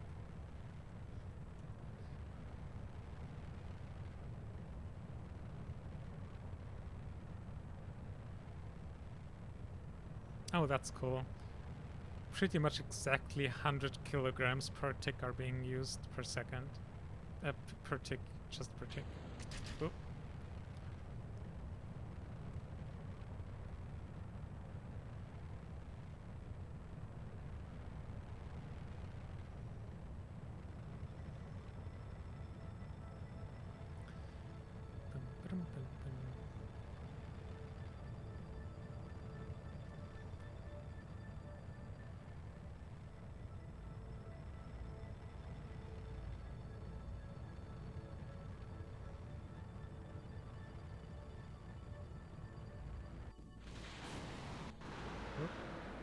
Missed the staging. Oh well. We've seen this many times before anyway. Or a tried and true Derpoo's rocket. But yeah, now this is the point where it's like there we're relatively close. I guess not as close as oh yeah, no, that makes sense. But yeah, we're still like our apoapsis and periapsis both need to be like 30 degrees away from the ascending node and descending node. And so for each of those we have to then burn either here or here in the orbit. So but because we also want to do our burn for raising our apoapsis first, that means we will actually wait for 3/4 of an orbit now until we're all the way around there. There we'll raise our orbits to a new apoapsis. And after that, we'll wait another half an orbit and establish our periapsis.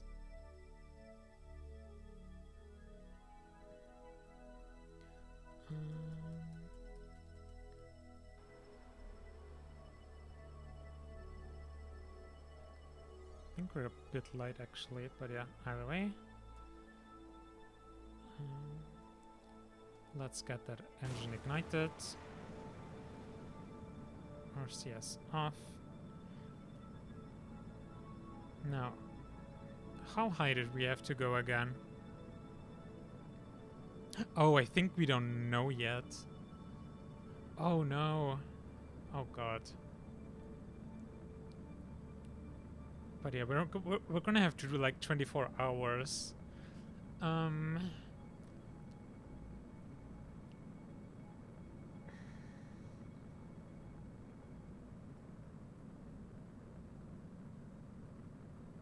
I mean, hang on. I really hope we didn't have to launch into exactly this orbit. Like, I think this would satisfy all the conditions, but the contract didn't say that we need to launch into, like, this specific one. Pretty sure. But yeah, it's gonna have to be, like, pretty far out there. If we want to have our periapsis at just, like, 1,000 kilometers, then we'd have to go to, like, I don't know, 60,000 kilometers or something.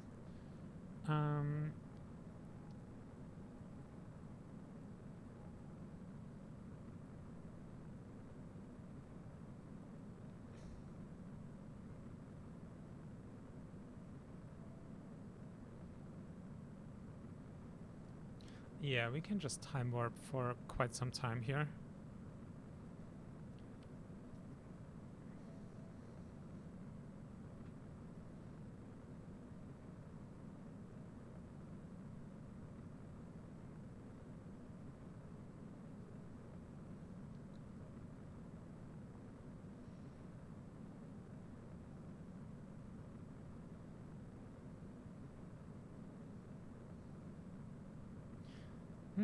Let's go for maybe 60,000 kilometers and then we'll go from there.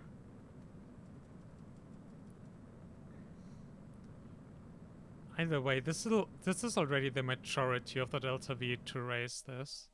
If we have to go out a couple 10,000 kilometers further, that'll take basically no effort at all.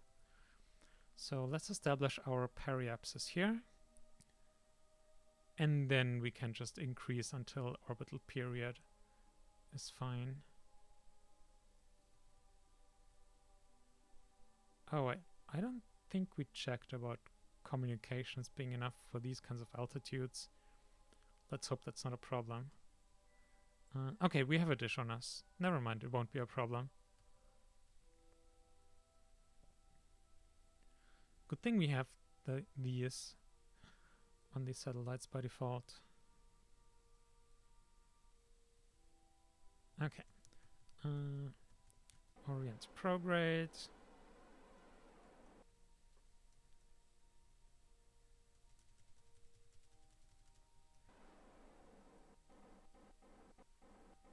Let's see. Okay, we're still like 12 minutes out.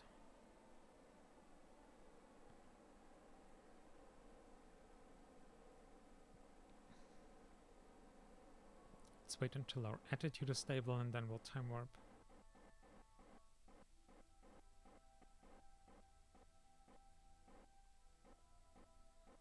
Yeah, it's probably close enough. Yeah. 6 minutes. 3. Also close enough. Get ourselves properly aligned again. And then SRB and ignition. 6, 7, 8, 9, 10. 1,068 kilometers. That's going to be our periapsis. And now we're just missing the orbital period. So... and we could have probably just done this. Oh, no. Time warp too much. Could just have raised our periapsis further until the orbital period was fine. But we kind of want to do this super extreme one. Basically, the most extreme orbit that'll satisfy the contract criteria. So we're going to leave the periapsis like at about 1,000.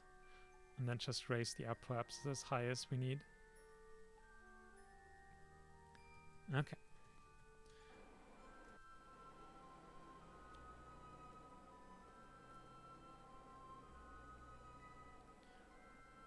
I think we're gonna just use our fine adjustment thrusters here, or maybe we'll use it to burp.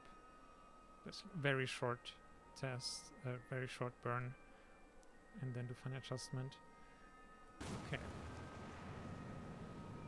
1, 2, 3, 4. Okay, we overshot by like 2 minutes.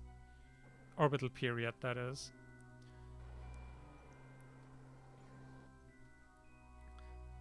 So let's turn around.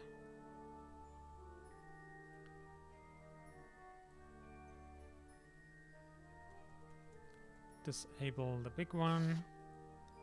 And now we're gonna use the smaller ones. And now, what exactly? Between 54 and 58 minutes. So this, yep, there we go. Now wait 2 minutes.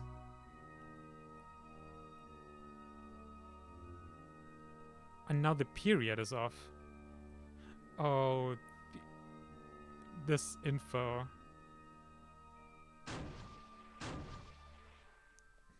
How about now? Oh my god. How does the period change so much though? I don't quite get it. The period should be pretty stable even if other stuff changes. That's a bit weird. Well, let's change it up here. Out at apoapsis. Maybe it'll be more stable here.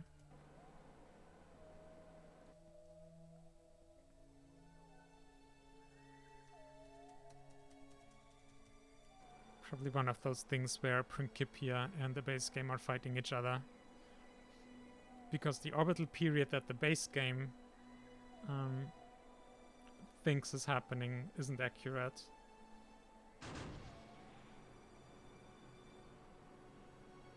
I hope... Oh no, now our periapsis is getting too low if you burn anymore. Oh my god, okay. So now...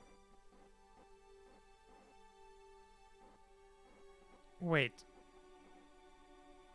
Oh no, okay. Well...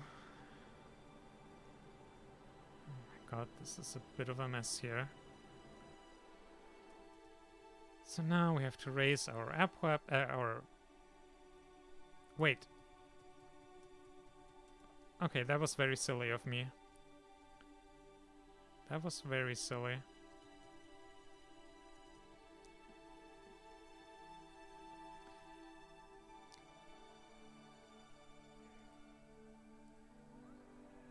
Okay, let's fix our periapsis.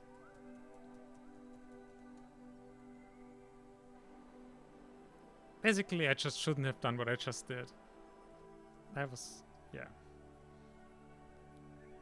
We can't go any lower with our periapsis.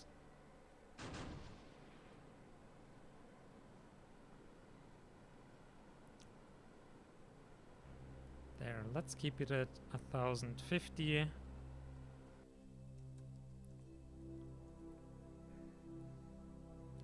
Now we need to shave off like 5 minutes or something from our orbital period.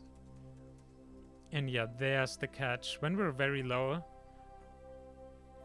next to Earth, our orbital period is just literally more than 10 minutes shorter, according to the game.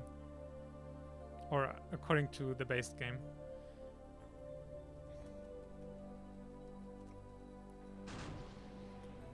So there...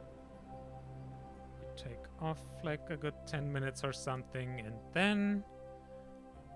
when we come back out here... Oh, no, that's the wrong key. God damn it. Time warped like 10 days. Why are we so off again now? I don't understand. Why? Okay. If we just raise our orbit now again.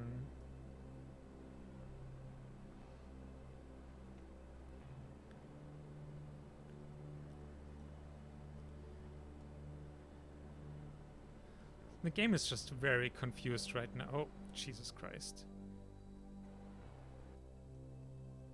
Why is Smartass failing so badly?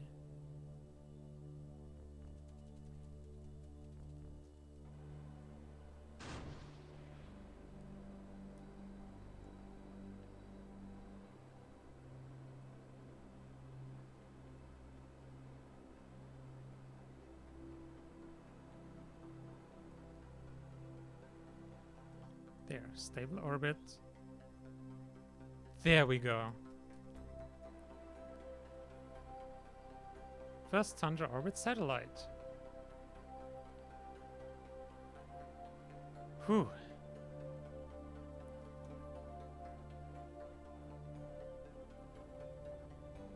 Getting those criteria met was harder than it should be.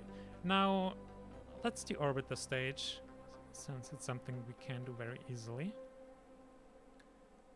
And decouple. And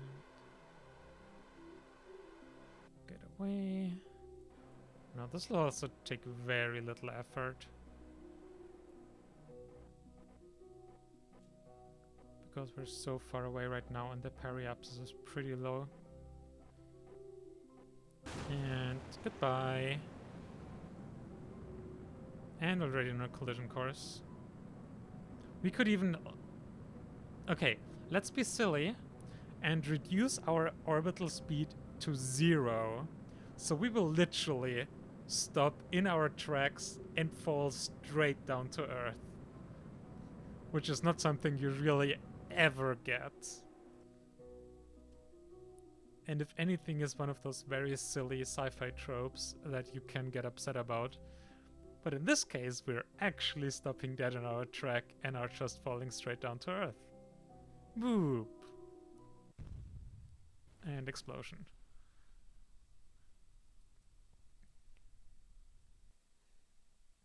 Well, at least imagined explosion. We didn't get to see it, but we did get a kaboom.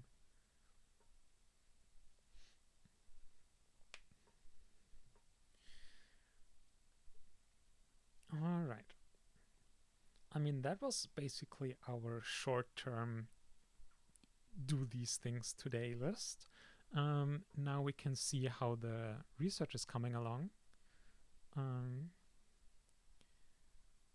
are you looking?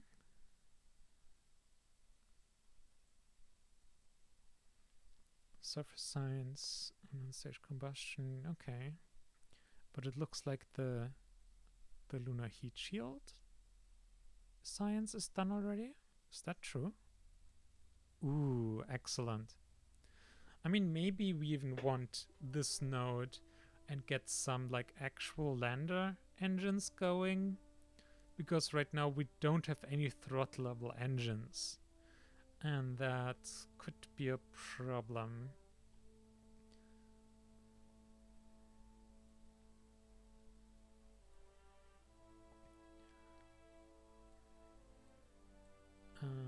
Surface science. Oh, it's just another film camera. Okay.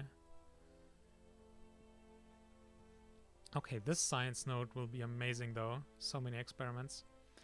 But speaking of film cameras, that's something we could do. Just launch some film cameras.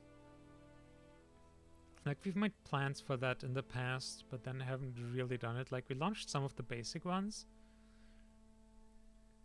but I don't think we launched any of the bigger ones. 10 years though. Wait, is that 10 years per single experiment or for the whole thing?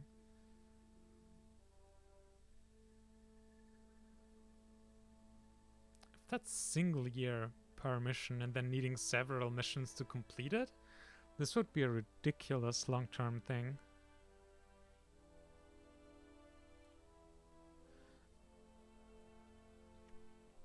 Okay, also, ooh, we have over 2 million funds. That means we could build a max-sized launch pad, I think. Yep, so that costs 2 million. We're definitely gonna need the unlimited one for launching our lunar rocket. So let's do that. And now we have basically no money. What are some really lucrative missions? So geostationary weather set, that's like 400,000. I am very interested in that, and it'll be a really straightforward mission as well. First crewed lunar orbit, yeah, I mean, actually, what's the timeline on this? Ooh, that's like 5 years. We could accept it for a massive cash injection already. Like, we are what, 200 days away from having the technology. Then we just need to build it, like do tests and stuff. Oh, hang on, this is lunar orbit, not just lunar flyby. I mean, if the rocket works, orbit will also be pretty trivial. I'm really tempted. But before we quite do that, let's do one of these. I think we even had a rocket ready. 400k is definitely really nice. We can use it to buy a lot of upgrades. I think, like, in particular, I just want to buy a couple points here to get our new build queue up and going, and then also a bit for sciencing. The thing about these build queues is that basically the further down in the list, the more efficient in terms of build points, but none of the ones down below can be faster than the first build queue. But yeah, what that means is, like, second build queue, you get basically twice as much build speed per point, but you're just limited. But it means now that we unlock this new one, it's really efficient in improving our total build capacity if we focus on that. And that's well as set, which we need for this contract we just accepted. We did accept it, right? Oh yeah, we got the forwards money from it. We must have. Let's wait for daytime, and let's do a geo launch.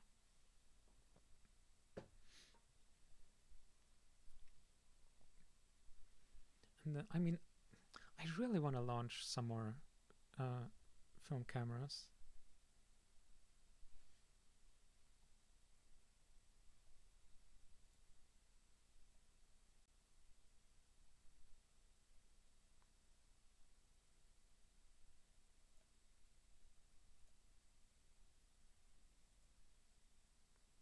How do you yeet people from Twitch chat?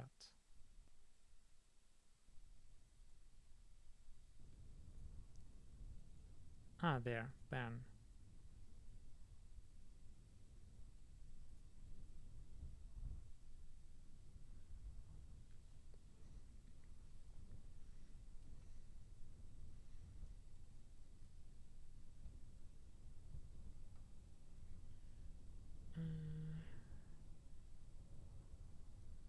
Sent. Okay, geo. So we also just want to launch into a parking orbit again, and everything is really as it was. We still have sound this time. Interesting.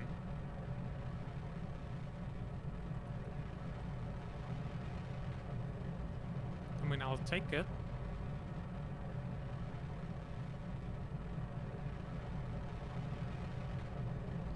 Now we have a similar situation with the Tundra orbit in terms of when we need to raise our orbit. But we need to do our changes at the ascending and descending node, not 90 degrees away from them. Because we need to launch into a geostationary orbit, we need to zero out our inclination. And so one pretty efficient way in which we can do that is just if we raise our apoapsis at one of the nodes, and then on the other node, when we do the circularization burn, we also do the inclination adjustment at the same time.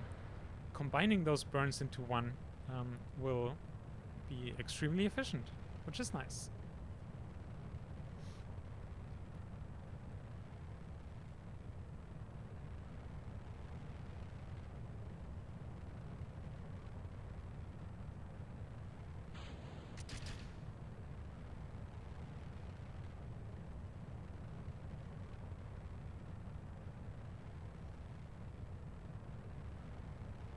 Now let's just confirm we have indeed well-set payload with us.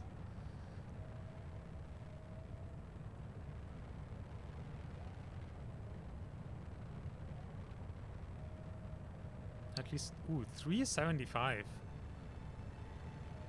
Oh no, we have 595. I thought it was close, but no. We have way more. And upper stage.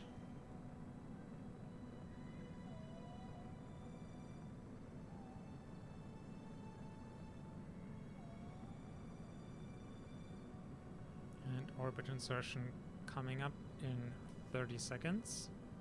In-game seconds, that is. 10 seconds.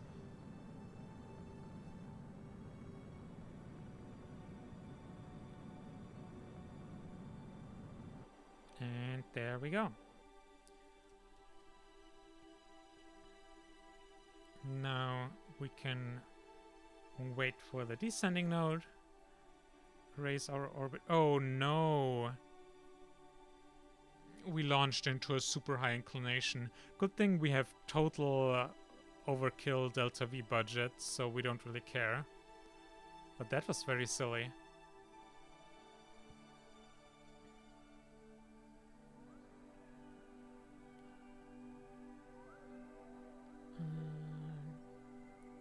We don't have the timings to the nodes here with Kerbal Engineer.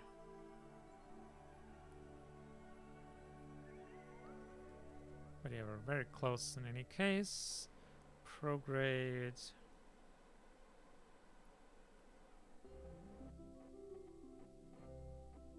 We might as well just ignite from here. Use the gimbal to do this quicker.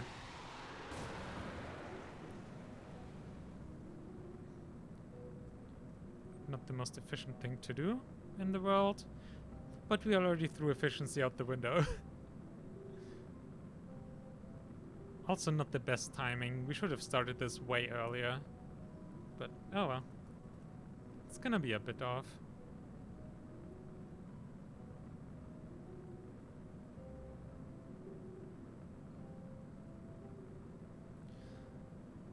Hang on, to compensate we need to push the periapsis back, so pitch up?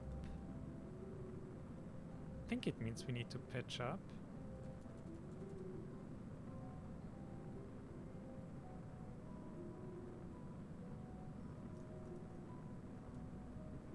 Oh, we don't have manual control. Okay, well, never mind.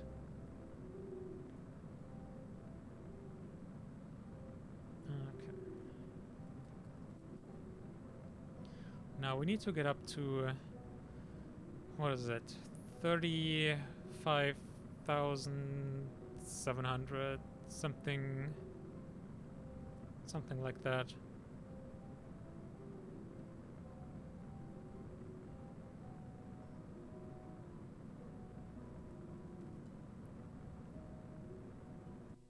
Let's call that close enough. Yeah, we're definitely a bit off there.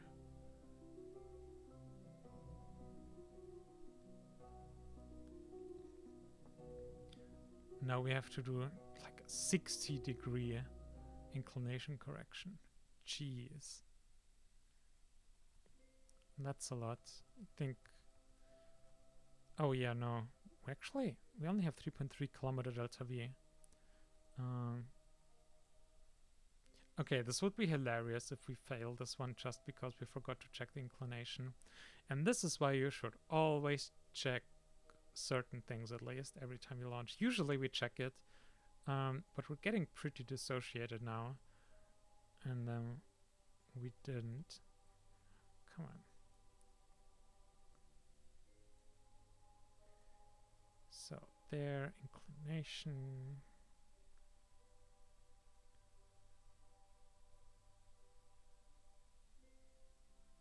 That is a big correction. 1.7 kilometers per second. And then we can do this type of correction.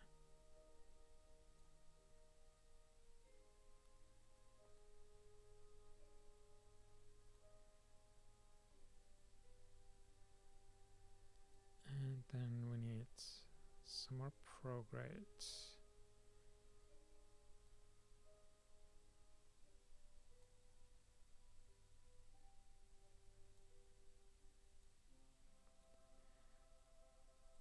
3,000. Okay, but we'll definitely have enough delta V. We need like 2,300 something, and we have 3.3 kilometers per second.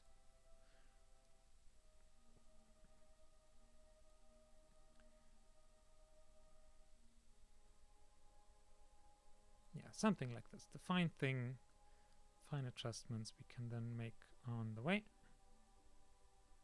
Oh, we're way off with our inclination again.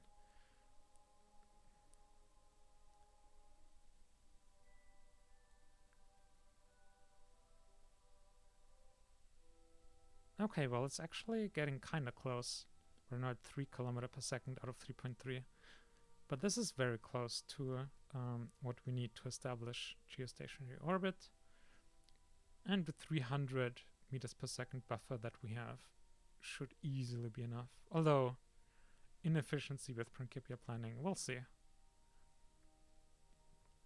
Always something to consider. Also, we should probably have started this burn way earlier. But we're here now. Also one of those problems because our current stage only has 900 meters per second left. But Principia assumes the same stage for the whole burn. But most of the stages we have are way lower powered than this one. Although we can combine this stage with the next one, which is the fine adjustment engines. Although, yeah, they'll take 7 minutes versus 1 to burn. So it'll help a little bit, but not super much in compensating for this. Oh, come on. There we go. What? Why did the note just change so much? Oh, we had... No way. We had a engine failure. Oh, no. Oh, no. Okay, loss of thrust is fine. That's fine. Oh, no, it's not fine. I thought it meant same specific impulse, but it killed our specific impulse. Okay, now we're fucked, I think. 2.5. Oh, dear.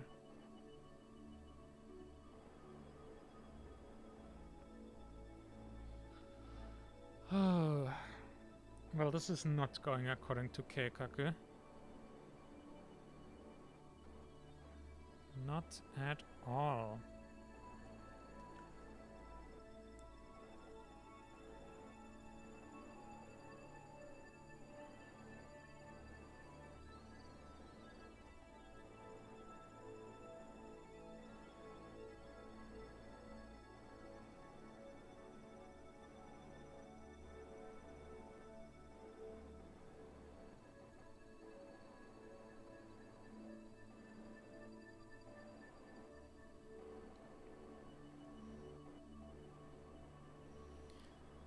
Well, not much to do but write it out and see if it'll work out or not. Although we will know when we, after this burn, when we can redo our planning. Then we'll see with the new Delta V figures and everything how that looks. Man, what a moment to get the engine failure though. I guess we shouldn't have talked so much about how trivial this launch is gonna be.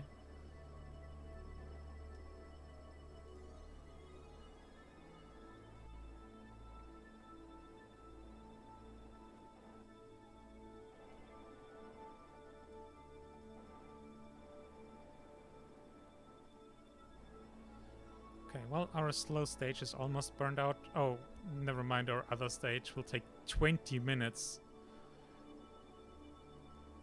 I mean, which is very realistic, but even with time warp, it'll mean we have to wait quite a bit there. Okay, yeah, let's burn off the RCS2. Not that a lot of it is left. Oh, dear me.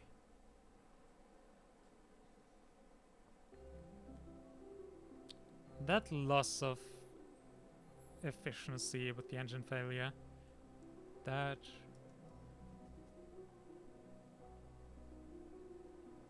was really not good.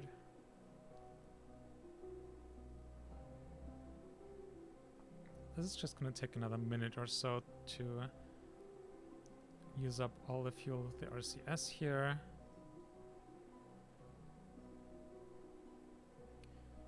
At least our next planning should be accurate, because now when we separate these stages, we don't. Oh, no.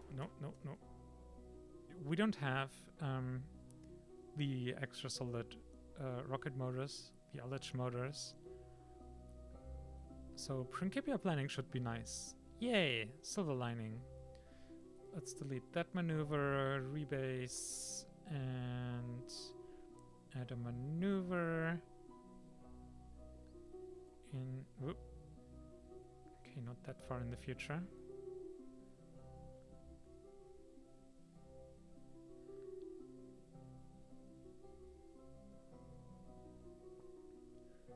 But somewhere around here.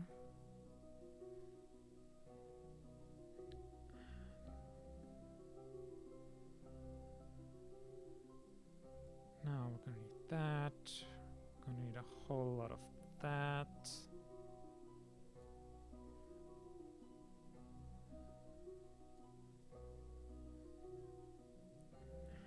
And then some of that.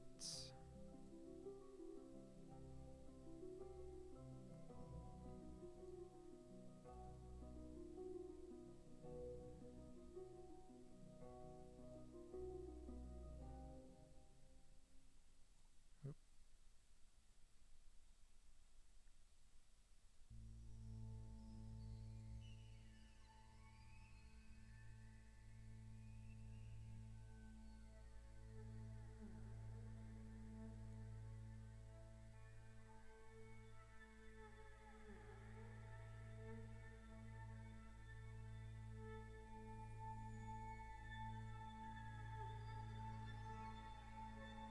Okay, we can't make it. We cannot make it. I mean, we can try and get somewhat close, but I think the orbit requirements are too strict.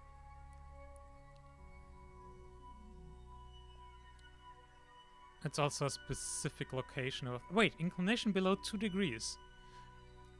2 degrees. I wonder if that's enough.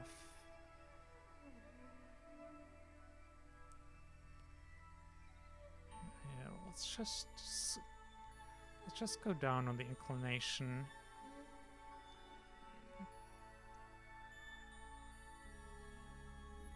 Oh man. But no, I don't think it's possible. Also, we should check where even the location is above the Earth that we need to be above. Okay, it's there. So we need to catch up on it, which means we need to be in a lower orbit at first. Okay, but first... let's like this burn, and then we have like 90 meters per second left to fudge things. But no, that's way more than 2 degrees inclination. How that looks.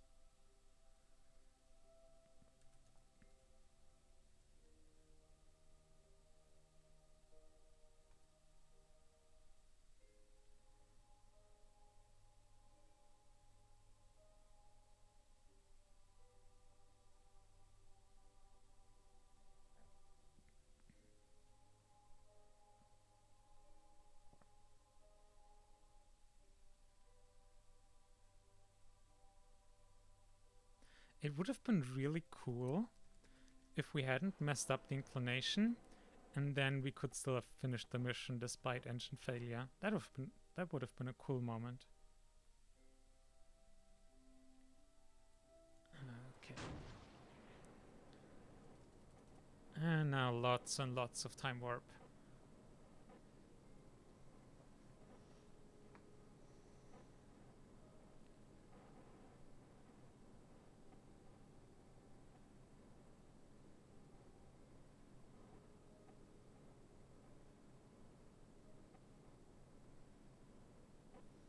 What's our inclination?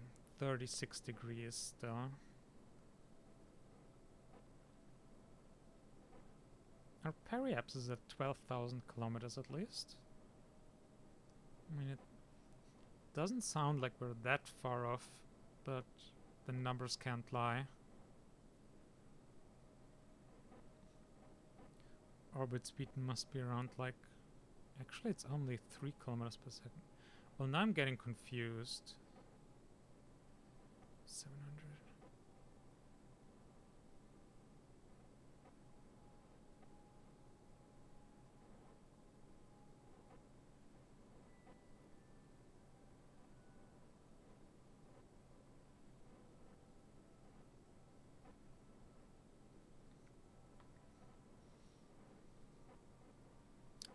My intuition is probably just a bit off right now.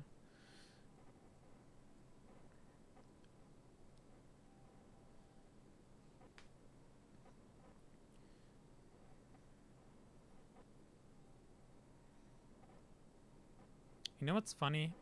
Another thing that might have saved this launch is also if we hadn't overkill mission payload on board, because we have like 595 units of weather set and we only need 375, so we have like 50% more than 50% more than we need.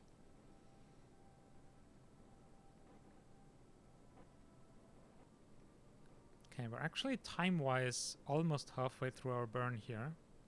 And delta V-wise about a third, a bit more.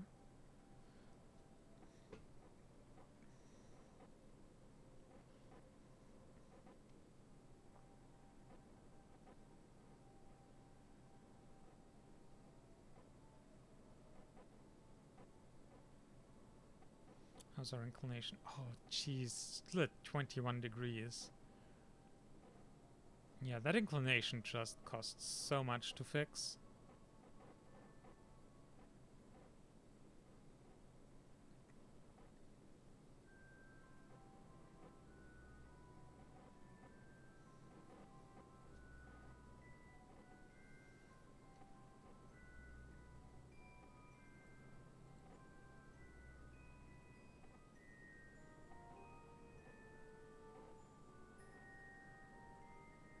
Six and a half minutes left in this burn.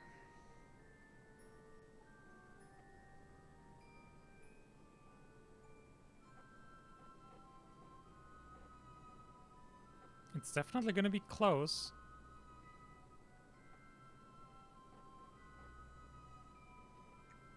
(14 degrees inclination.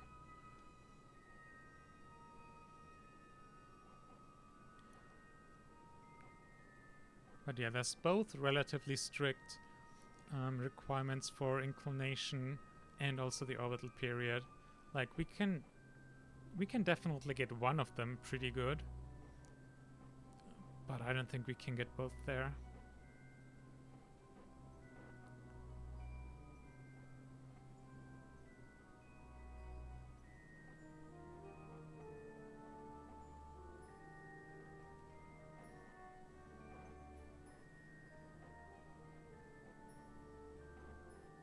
Below 8 degrees inclination.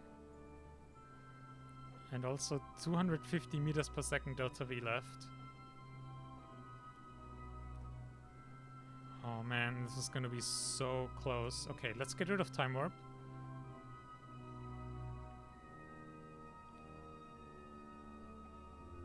Okay, I'm gonna stop this here.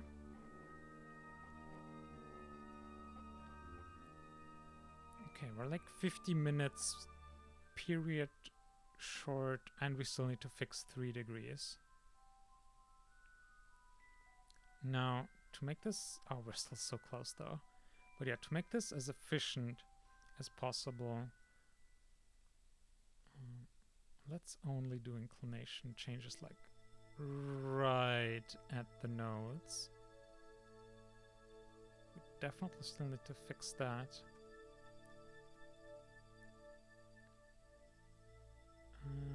Okay, 1.5 minutes. Now, this is the descending node, which means we need to go up, or rather Earth north, which should be here. Yeah, there's north.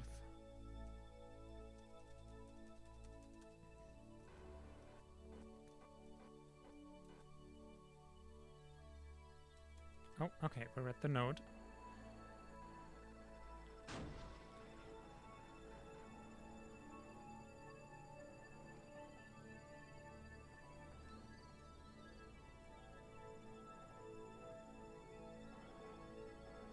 Yeah, this is...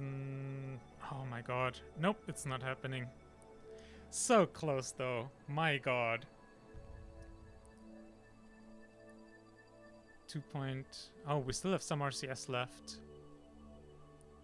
2.35 degrees. 2.3 degrees. Like, we're at the point degrees that we're off with. Although, we still also... the orbital period is also still off. But we can get the inclination there. Oh man. This is such a bummer. So damn close. Okay. We're below 2. 1.992 degrees. Okay. Now let's raise our periapsis a little bit to increase our orbital period. But I'm very sure those fumes we have left is nowhere near enough.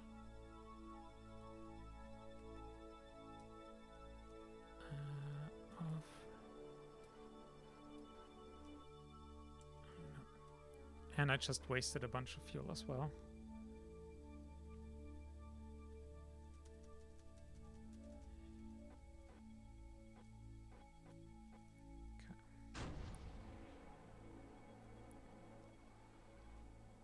Oh, it's honestly really close. I mean, I keep saying it. Oh no, it's less close than I thought. Yeah, no, it's not. There, our period is now off by 40 minutes. And definitely no more fuel left here. We don't even have any decouplers anymore. Oh god. Feels bad. And I guess we just wasted a bunch of time because we knew or strongly suspected all along it wouldn't be enough. But it was like, I don't know. Was it 30 meters per second that we were missing or something? Like, very little. And I guess with all our new building power, we won't really have a problem building more rockets like this one. Weather set was this. Oh, there was even another one in the list. But yeah.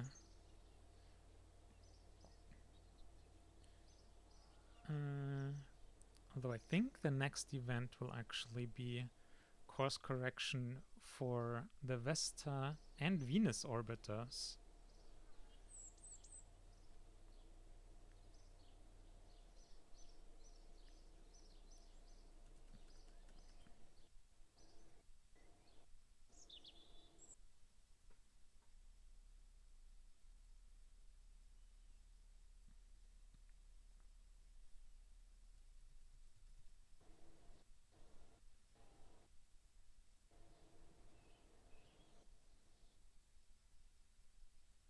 Ten more days.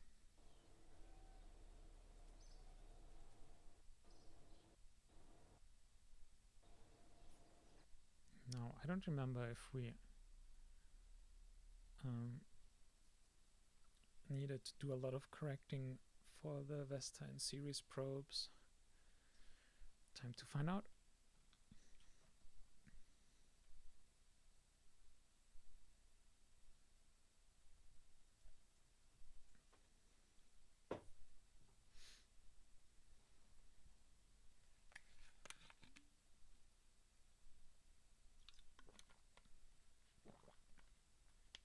Didn't we already tell the game to delete the alarm? Oh well.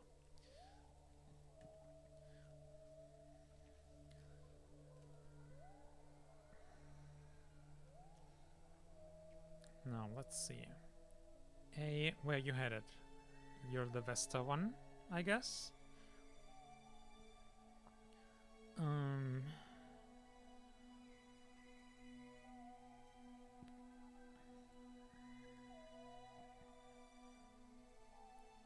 That is definitely a Vesta-bound probe. Oh wow, we are grazing the surface here. Now I'm pretty sure our objective is simply a flyby.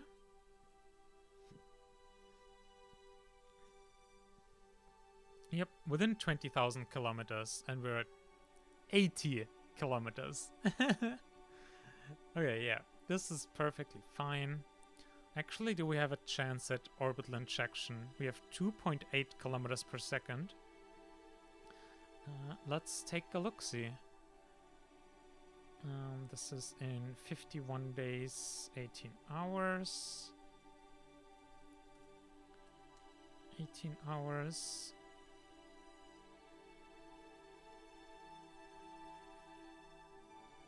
Let's give her minus 2,815 meters per second, and yeah, no chance. Kinda figured. But yeah, it's gonna be a flyby. Definitely gonna be a flyby. Okay, alarms. So you are Vesta. Vesta flyby 48 days. Okay, so there's like another alarm 3 days before the actual encounter. That's fine. Then let's visit our Venus orbiter for the course correction that we planned for earlier. I really want to see some of these probes actually arrive at their destinations. Seeing your efforts pay off is always really nice. Instead of having them delayed for potentially months. Oh yeah, and we disabled the avionics there, didn't we? How are we looking? Electric charge is full. Yeah, let's just time warp to the alarm.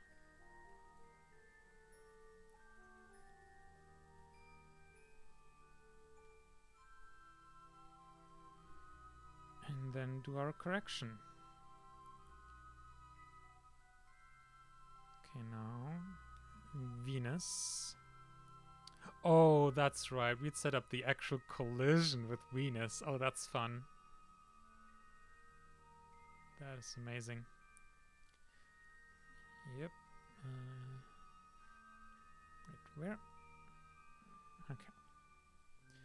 Now, how do we wanna pass by there? Now, Venus was where we need an orbit. Venus orbit. Maximum periapsis of 12,098 kilometer. Weirdly specific, but okay. But otherwise nothing. So I think we'll just do... or I think last time we had a proper polar orbit. Maybe we'll do a like kinda high latitudes but not properly polar, or maybe even full equatorial. No, I think polar still makes sense. Probably have plenty of experiments that can still profit from grazing all biomes, although we will be probably very, very high orbit around most biomes. We'll see. Okay, but what I want to do here now then is basically just tiny push up.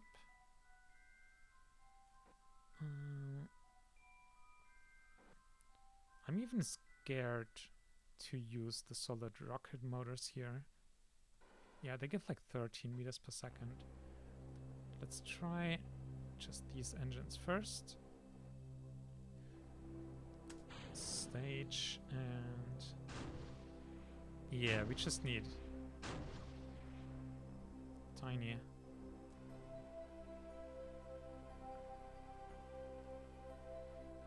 And once again, because of the O-berth effect, we want to be really, really, really close to Venus when we do our braking burn. How high is your atmosphere, dear? Atmosphere height 145 kilometers. Okay, let's go down to like 200. Okay, and then we need an alarm for 34 days. Actually, let's make 33. Then we have like 1.5 days buffer or something. Venus orbiter periapsis. Okay, there's actually, we can just stick with this probe. Also, do we have all our science experiments running? And also, how would we even check that if not for checking all the individuals? Oh well.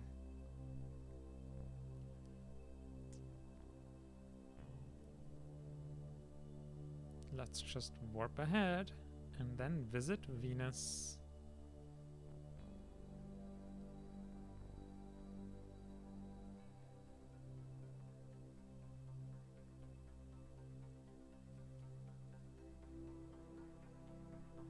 Oh, we could even have done, like, we could have detached the transfer stage that was out of fuel and let it crash into Venus.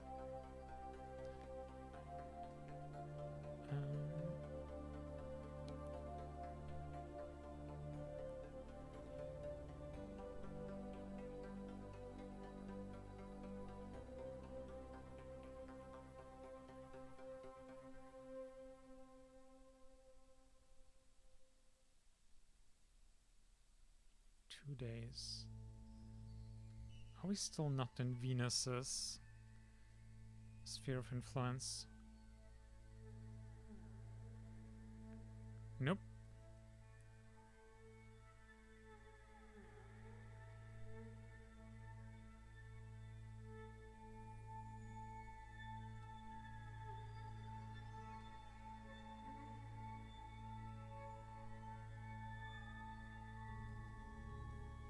Still not?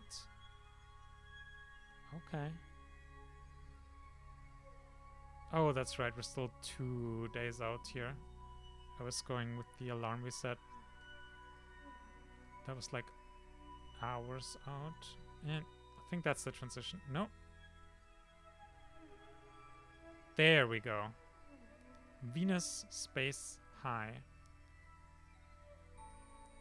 Now let's check our instruments while we have a few in the sun. Waiting is good. Waiting.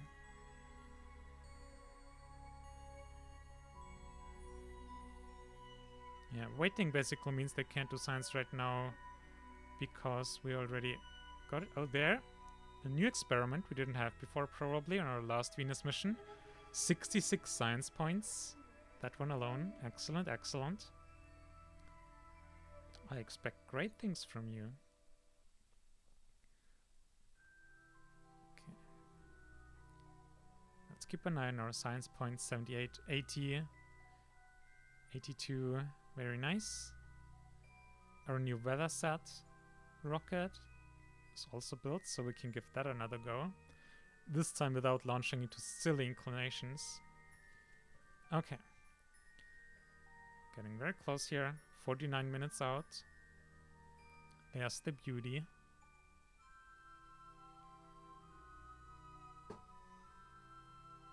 Venus looks so pretty.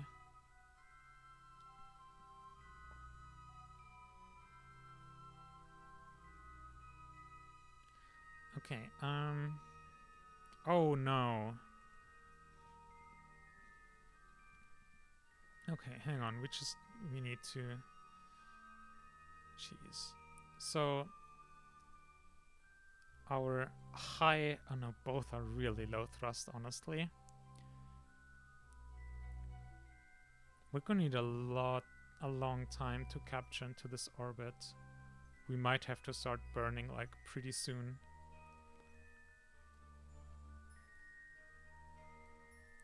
let's see. If we start here.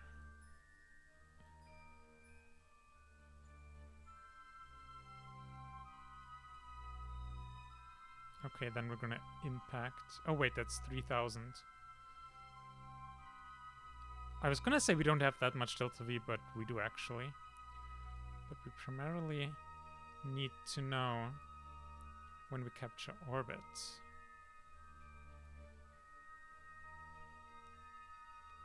Okay, so we need like 1,000 and a bit to get into orbit.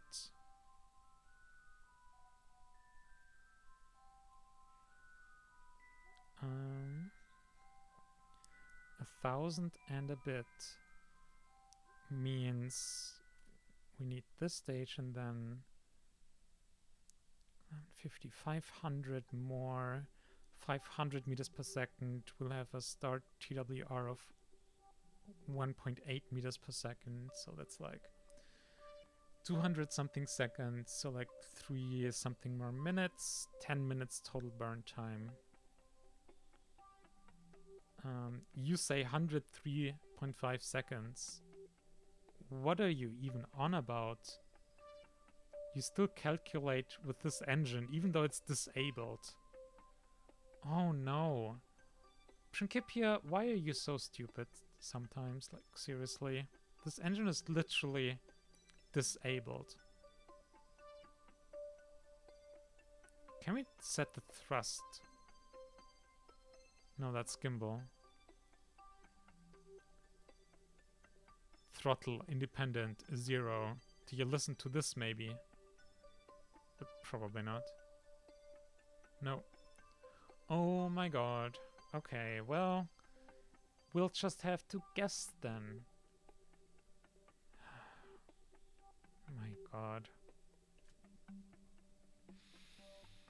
Oh. Okay, well, if we have to guess, we already calculated we need like 10 minutes, roughly. And our acceleration will be pretty constant overall, all things considered. Which means we can start about 5 minutes before periapsis.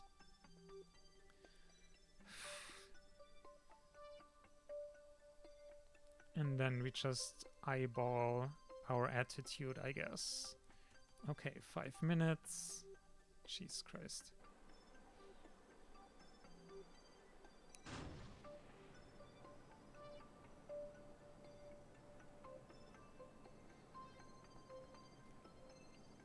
I would probably find just sticking to full-on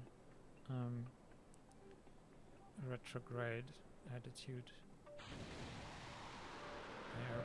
Run those solid motors. Actually, why do those solid rocket motors have so much fuel left? Okay, they don't have so much fuel left. It just shows up weird. Okay, whatever. Oof. Time warp! A lot. We're still accelerating because we're coming down closer to the planet. And so gravity is even accelerating us despite our attempts to slow down and burning retrograde. Now we're starting to actually slow down.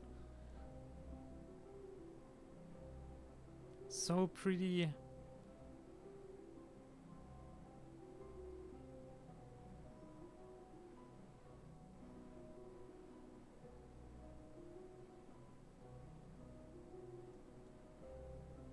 And yeah, this is gonna take like, I don't know, 2-3 real life minutes this burn. We'll see. We are already through like 4 minutes in-game burn.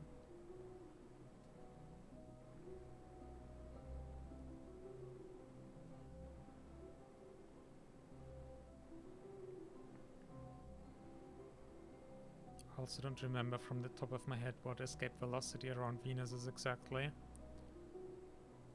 Does it say here? Oh, it says here even. That's very nice. 10.4. Yeah, I'm not gonna get there with our current stage.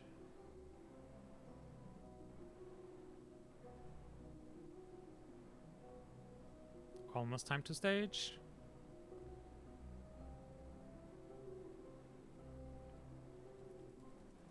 Couple seconds. 2, 1, go. Okay, we had some RCS fuel left, but yeah, I'm not gonna wait for that.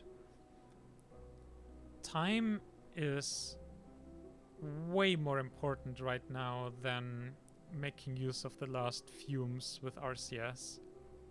Because the further away we get from the periapsis here, the less efficient our burn will be. So spending a minute or two on spending the last RCS fuel will just make the whole rest of our burn here less efficient, and it'll literally be worse than just ditching the bit of fuel that was left in there.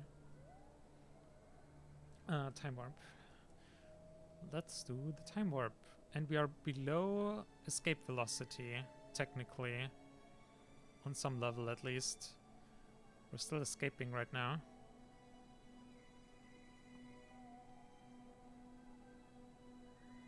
Wonder how that escape velocity is calculated exactly.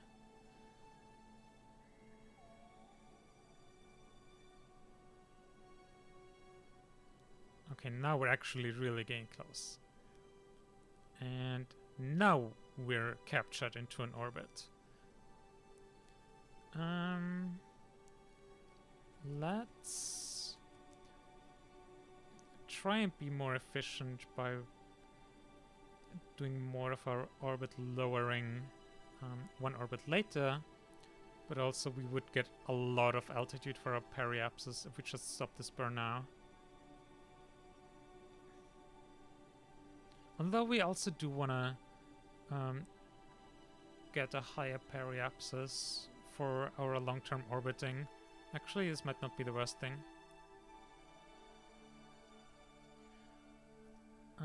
Okay, we still have 2.8 kilometers per second left. That's honestly pretty great. And we don't want to get circular anyway. And Venus orbit contract, 729,000 credits, baby. And yeah, we could have done so much more with this probe in terms of orbital maneuvering. Nice. Okay, so what shall we do? We do want this to be long-term stable.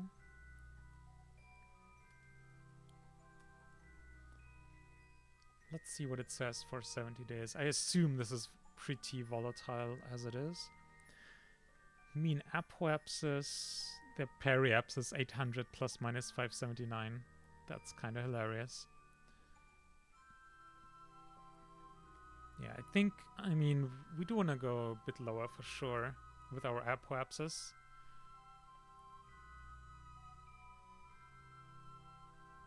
Wait, is that our other Venus orbiter? Oh, it's still in orbit. Oh, that's amazing. What kind of orbit is that in? We don't see the orbital elements, but let's just watch it. Altitude. Oh, that's like 25,000 kilometers periapsis. Interesting.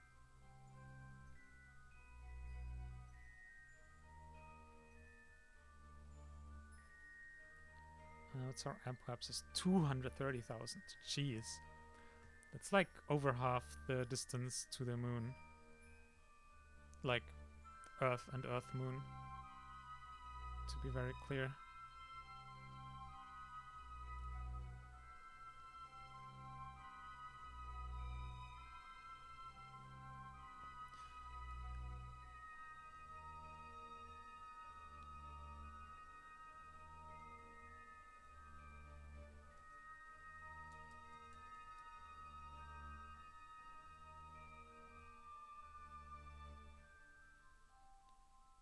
Let's see. 2 minutes. Yeah, that's close enough.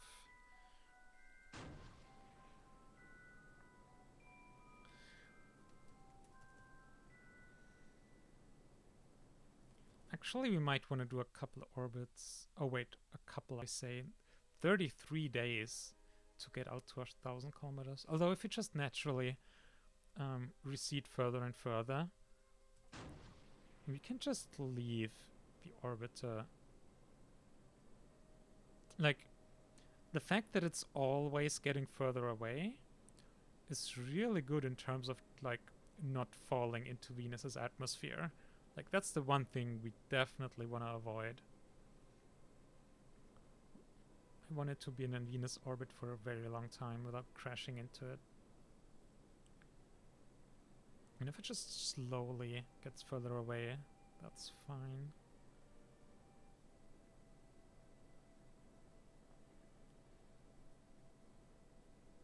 Okay. Now we do still want to be in high space a bunch of the time. So I guess let's leave it like this for now. Let's see what the analysis tool says. Mean periapsis 360 plus minus 47. Mean apoapsis also plus minus 47. Very nice. How about, like, let's do a year. How's your stability over 1 Earth year? Calculating intensifies. Hi, Novella. And yes, we are curbeling. Currently establishing an orbit around Venus with one of our uncrewed probes. And yeah, that looks pretty good. Mean periapsis and apoapsis both varying by about 200 kilometers. We can just leave it like this, I think. Disable RCS. Experiments we confirmed are running. How's our science looking? Oh yeah. 111. Imaging spectrometer doing its thing. Yep. Okay, next. Vesta flyby. Feels good doing so many corrections. After this, I think we can launch the geostationary satellite. Make another attempt at that.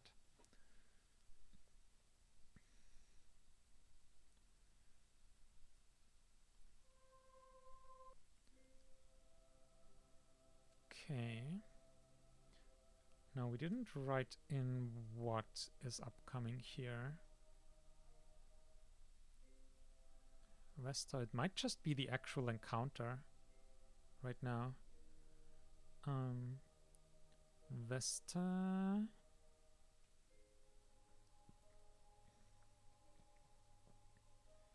Oh yeah, also 80,000. Oh yeah, I think this was the one we looked at earlier.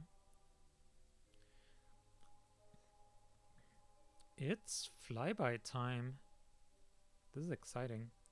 Okay, let's run another check on this probe as well, that all the science experiments are running. Let's press the one. Ooh, there, one experiment was not deployed.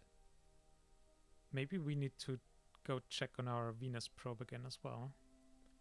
And just hit the one again. Basically, on Action Group 1, we tend to put all the science experiments. Unmet requirements. Okay, that's fine. Yeah, we're not gonna get... Oh yeah, we're not gonna get a lot of science from this flyby anyway. Because it's just a flyby.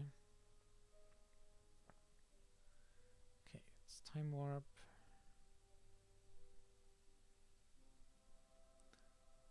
This basically won't do much else except fulfill the contract for the flyby. Consequently, unlock probably orbit contract for Vesta. But yeah, otherwise, like, the science will be... Maybe we'll get a couple science points, but literally that'll be about it. Okay, we're still 2 days out here, actually.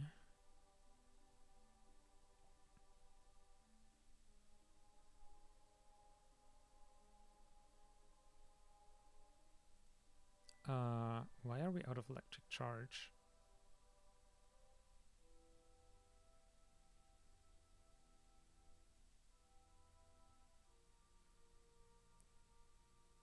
I guess high time warp makes us run out of electric charge. Oh god. Well,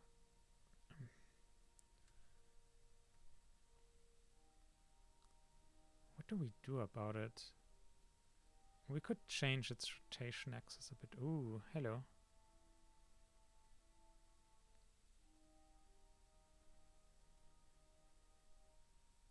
I don't know. I mean, as long as it's not permanently dead. Okay, getting very close. Can we see it? We should be able to see it at this point. If we knew where to look, which we clearly don't. Okay, let's try and orient ourselves with the sun and stuff.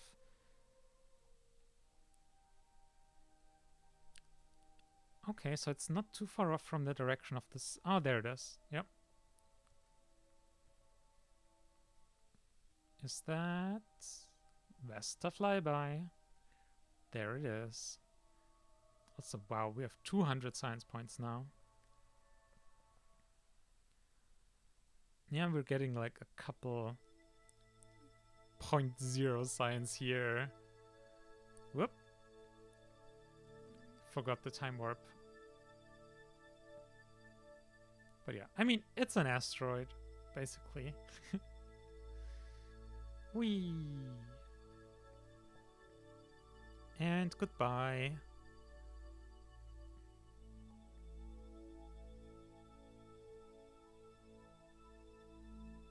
Okay, now I'm checking up on the Venus orbiter again, just to make sure that one experiment that was not deployed here is deployed.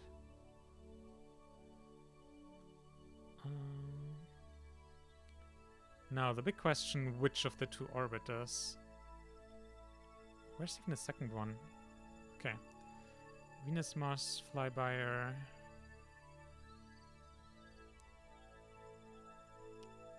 Okay, one is called flybyer, the other is orbiter.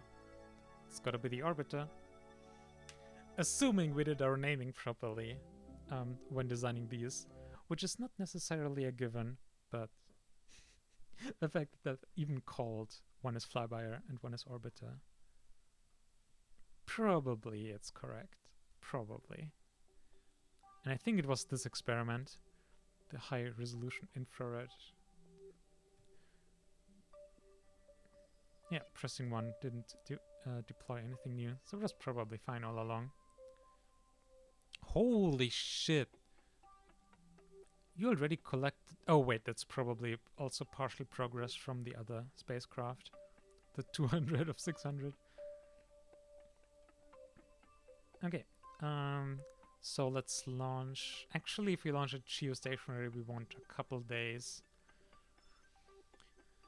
to do the whole mission, so let's do another course correction. Just one course correction after another. It's really nice though. It's a very first world problem to have. We have so many probes underway on good trajectories that we just want to see through. And we have to do corrections. Oh, this one has still the transfer stage attached. Interesting. And you didn't have any science deployed yet. Oof.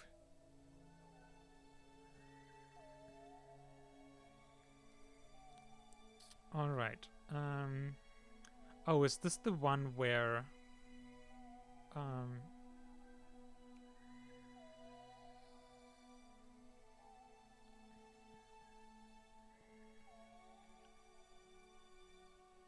Oh yeah, it's the one with the big course correction. Alright.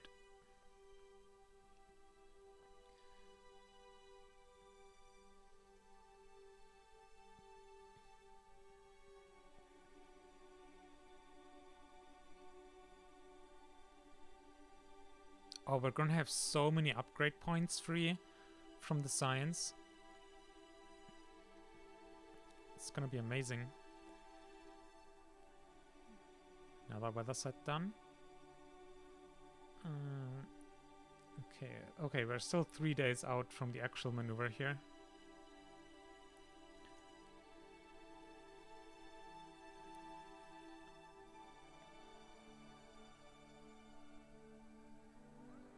The electric charge problem again. I don't know why it was fine before we switched to it. Okay, now let's make sure we don't overshoot here. Don't we have like really oversized solar? Oh, I think our orientation is not great. Actually, it's good for the side panels. Wait. Did we not are these foldable? These are foldable, but they're not unfolded. Oh my god. Extend. Extend.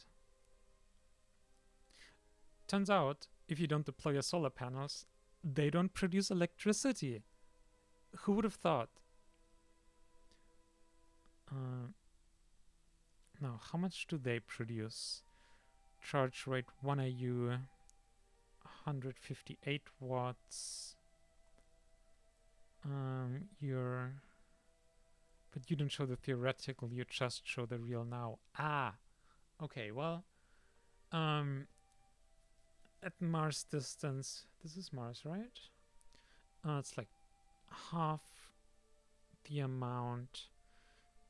So half would be what? 60 watts for these times 2 is 120. And you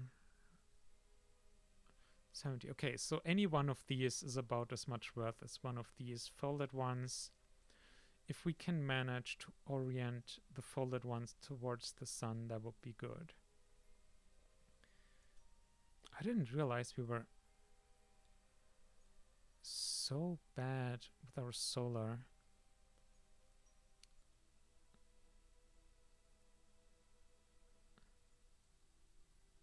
Oh, where? 21%. I don't know if that means it's down to 20% efficiency or we lost 20% efficiency.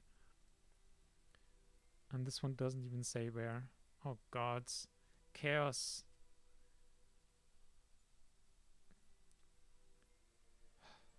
Did we... We missed our maneuver from all the looking around. Okay, well, I mean, this should still be good enough.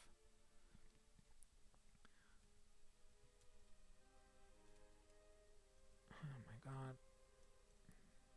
I know, but we do need to fix our power, like, seriously.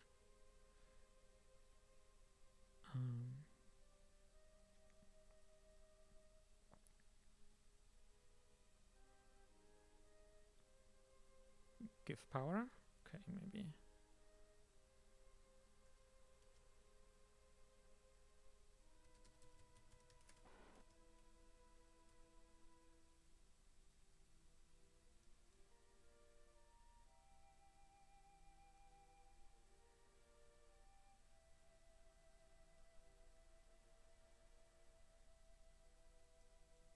There we go.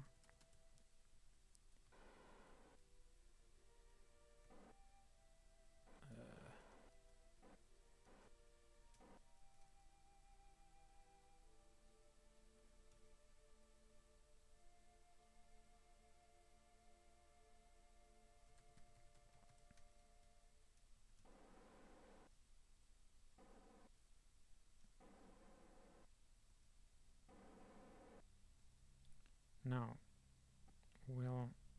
Oh, we still have the stage attached. That's... I mean, with the sleep mode, it shouldn't eat that much power, to be honest. But yeah, let's charge up a bit before we do this maneuver. Just wait a couple minutes at least.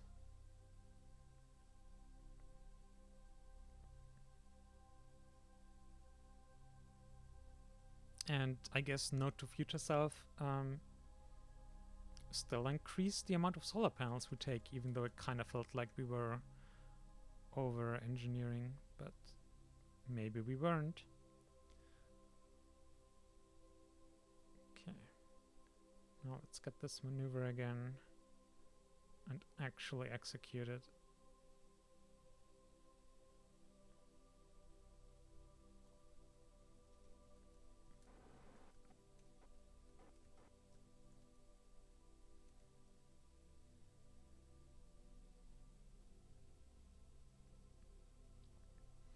funky rotation stuff going on.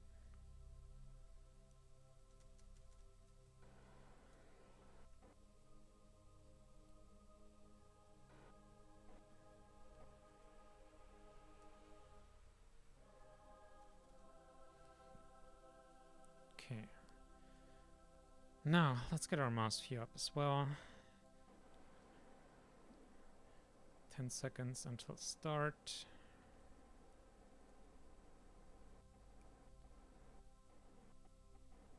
And let's go. There we go.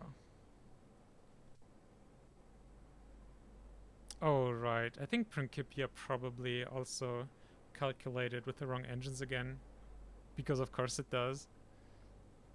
Yeah, this is gonna take minutes, not 40 seconds. 7 minutes.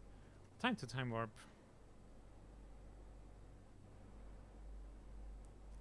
I'm not sure we brought electric charge along. Oh, God.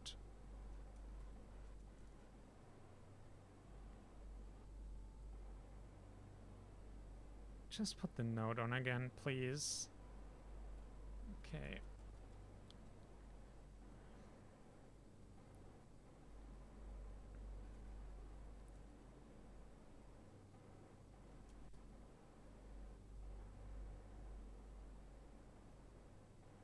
Okay, and then let's hold that.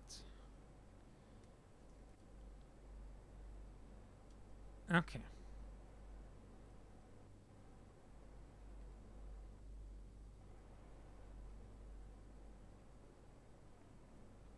Yeah, getting a bit unstable under time warp, but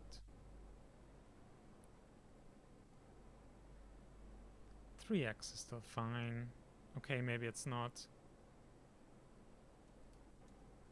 Oh dear me.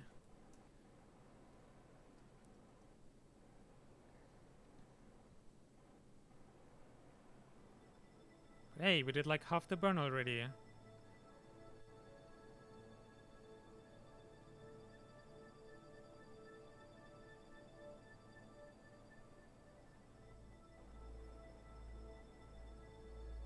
Can't wait to have also auto-rotating solar panels.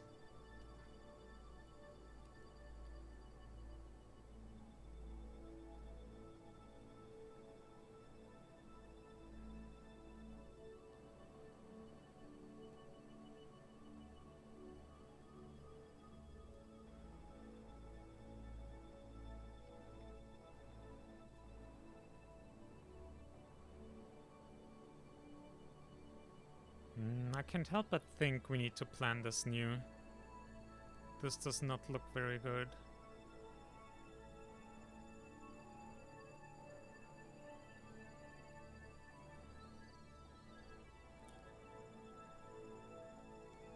Yeah, we're actually getting further away instead of closer. Oh my god. I swear. Principia needs to fix the engine thing. To be fair, maybe like we haven't updated the mods. Maybe it's actually fixed at this point. Who knows?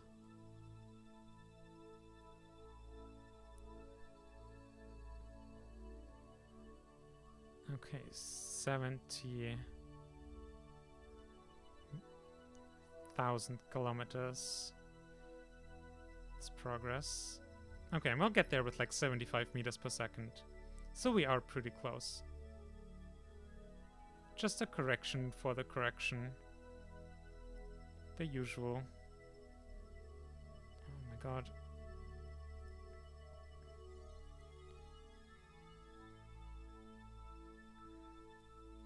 There.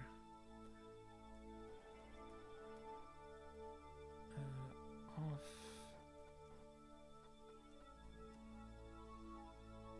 And then we'll actually be jettisoning the stage.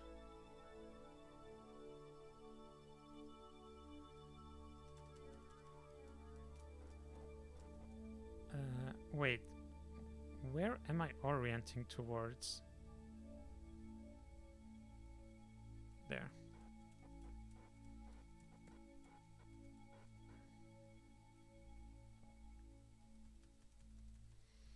Okay. Node and go. 30 seconds.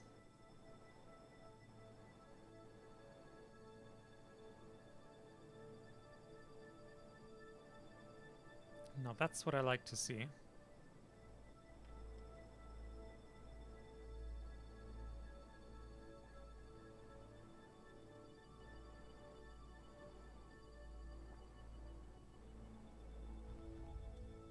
Okay, that is stage burnout.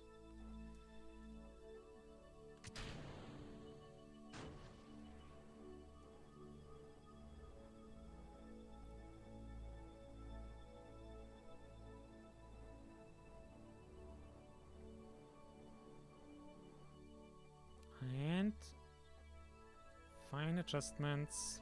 RCS, you can go.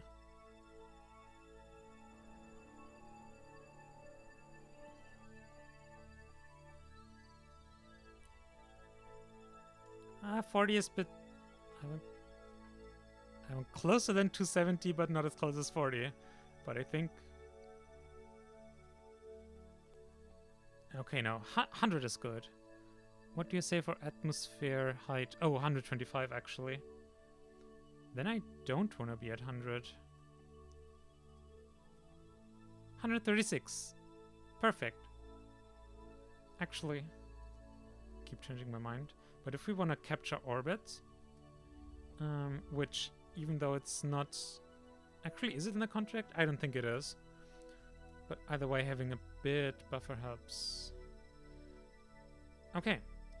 Set an alarm. 180 days. 180 days. Mars orbiter.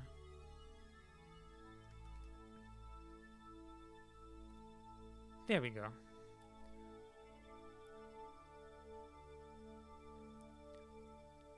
And power. I mean, you'll get some time with solar panels bang on. That's just gotta be enough.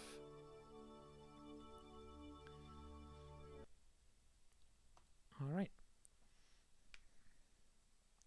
Good morning, pile of cats.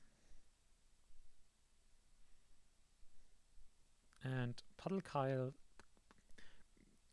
piles are always a win. Oh.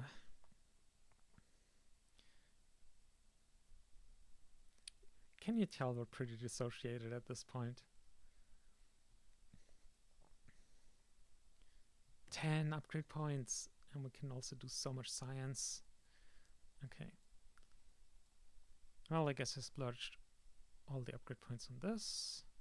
Also, we have 1.5 million. Okay, never mind. I will buy a lot more upgrade points. Swoop. And swoop. Okay, that was probably... Yeah, we should just buy this upgrade. This is a lot better for the money. Let's roll out one of these. Let's look at here. What contracts do we have? Oh yeah, the Mars one. But we're gonna do that. Series. Oh yeah, this launch. That we're gonna do next.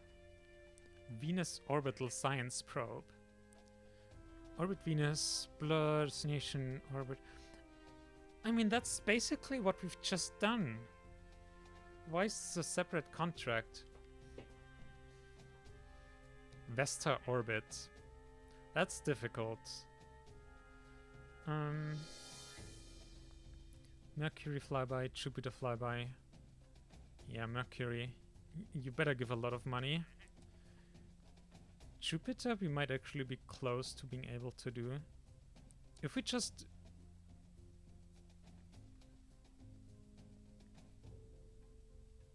Cuddle pile but lying on the floor. Oh, we also have science points to spend. Let's look at the tech tree, shall we? I forgot what our medium/long-term goals were. We can go for space stations. That would be kind of nice. Space station attitude control will give us the grabbing units. Although I don't think we're gonna be redirecting asteroids anytime soon. Improved capsules? Hello. Although we're gonna stick with the Russian crew module, and I don't think that helps us in any way there. Or at least we'll stick with that until we get, like... I was gonna say Dragon, but I guess we're gonna have to make do with the CST-100 because we don't have mods that add the Dragon capsule. Or at least no mods to configure them for realism overhaul properly. That's probably more likely the issue. Oh, and we actually need the R&D upgrade, the building upgrade, to be able to research further here. So that's important. Power. Oh, nice. New solar panel tech level. And sun tracking solar panels. Hallelujah. We're gonna be there. Solar with tracking. Jeez. We could also go nuclear. Some better RTGs would be really nice for longer term missions. Let's actually go for that. Yeah, those are big reactors. We don't need those anytime soon. But yeah, RTG would be nice. Actually, let's compare this. This is 40 watts, 15 kilograms. You're 25 watts, 12 kilograms. Oh yeah, this is massively better. And the multi-100 watt, more than twice, 40, 80. Yeah, and this is also, again, almost twice as efficient in terms of power per mass. But yeah, this one at least. And then still 100 science left.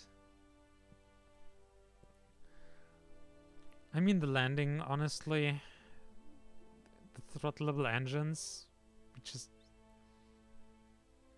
Landing without those will be really difficult. Not impossible, but probably not great.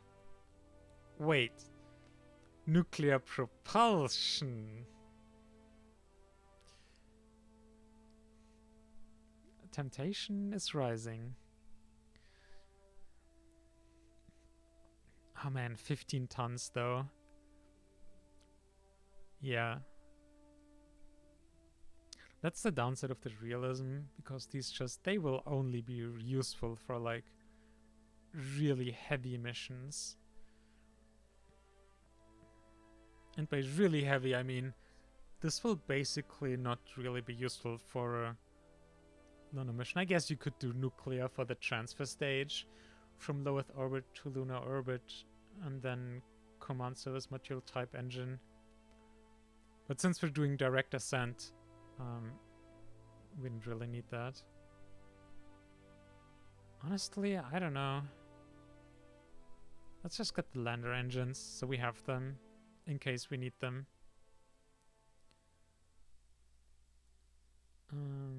Also, let's see. Oh, nothing is ahead of our time anymore as well. That's really good.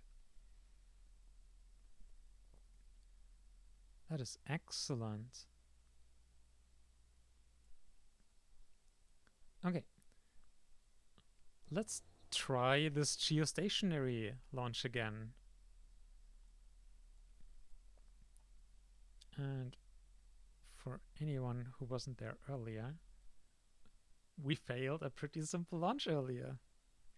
Thanks to both user error, we launched into the wrong inclination, and then an engine malfunction, which reduced fuel efficiency. And we were like, we were this close, but we didn't make it. Couple meters per second. But now, if we actually launch into the right inclination, maybe we'll manage it. Although now I can totally see just a total engine failure happening. That would be funny. Like, reduced efficiency will be fine. That wrong inclination cost us double, really. both launching into that inclination cost more fuel, and then we had to compensate for it later as well and get rid of it, which honestly is a lot more costly. But yeah. Now, let's launch into current orbit inclination. Yes, please. Now, we do have the contract, hopefully. Geostationary weather satellite. Weather set payloads, check. Okay. Location, yeah, we'll figure that out. Okay, let's go with the important bits this time, properly. 180 by 180. No attach altitude. Orbit inclination, booster pitch, start and rate are fine. Fixed coast length 0. Stop at stage 2. I mean, kinda 3, but 2 also works. Okay. Should be good to go. Famous last words. Why did? There we go. And we still have sound. I don't understand what messes the sound up sometimes. Although it feels like there's sound only on the right side now. That's funny. Oh, okay, there we go. That balanced it better. If you zoom out, the sound is only on the right ear. Weird. Okay. Let's time warp our way through that. Pretty standard Derpus launch.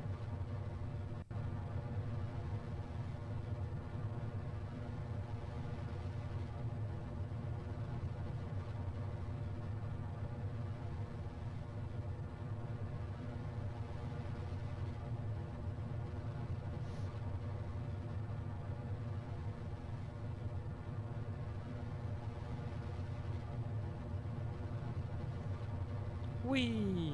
Indeed.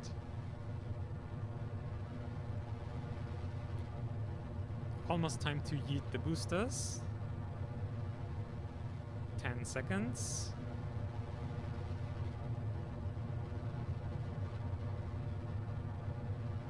And yeeting time. Nice. And explosions. 10 out of 10. Perfect booster separation.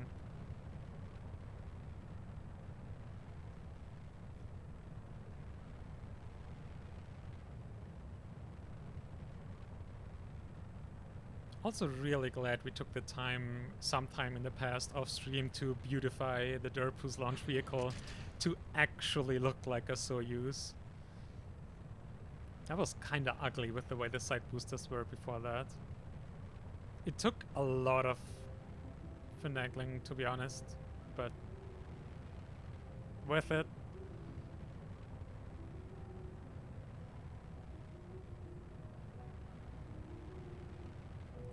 Okay, 30 seconds to orbit. 20, 10. Oh no, that was that stage. Never mind. Reading the wrong numbers. But still, we are pretty close to establishing orbit.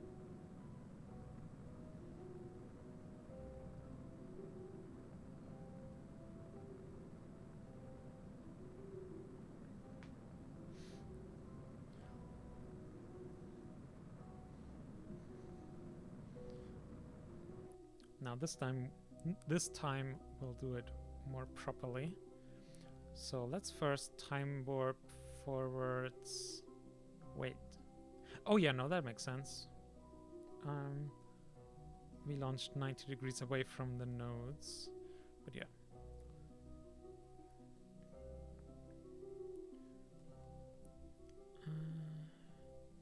The top one here.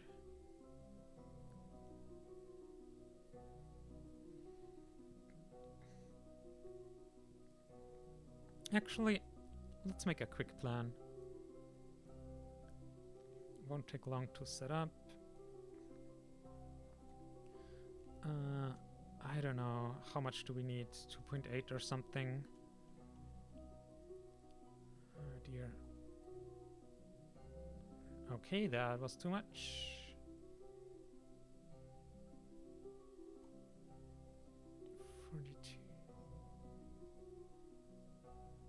Okay, point being, timing needs to change. Okay, we basically need to have already started our burn, but we're not aligned. Okay, never mind. We'll wait another half orbit. We'll do this properly.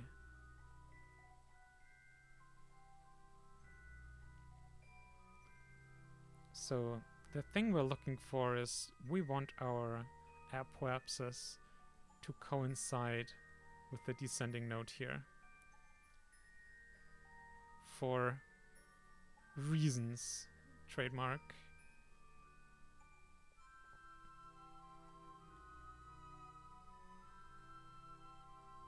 But yeah, basically we'll have to zero out our inclination once we get to the apoapsis and establish our final geostationary orbit. And for that, because fixing the inclination is most efficient when you're exactly at the nodes, either descending or ascending.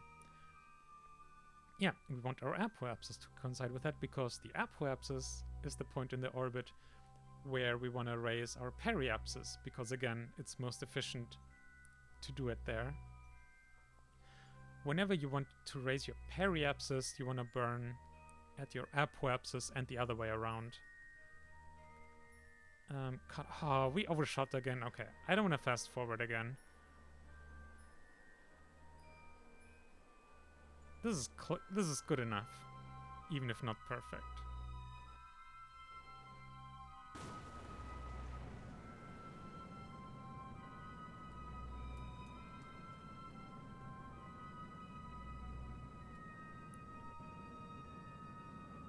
And time warp.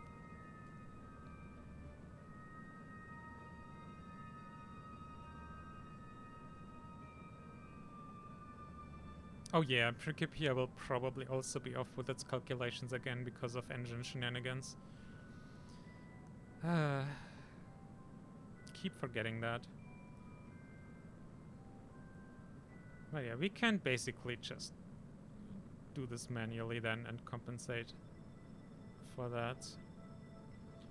So far we're still pretty bang on. Okay, I think our apoapsis is getting a bit ahead of things there, which means we need to pitch up, which is there. Oh.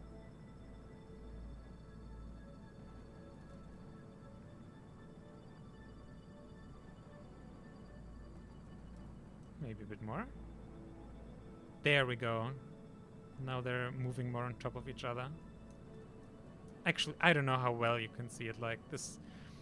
We're talking the relative placement of the descending node markers here versus the apoapsis markers.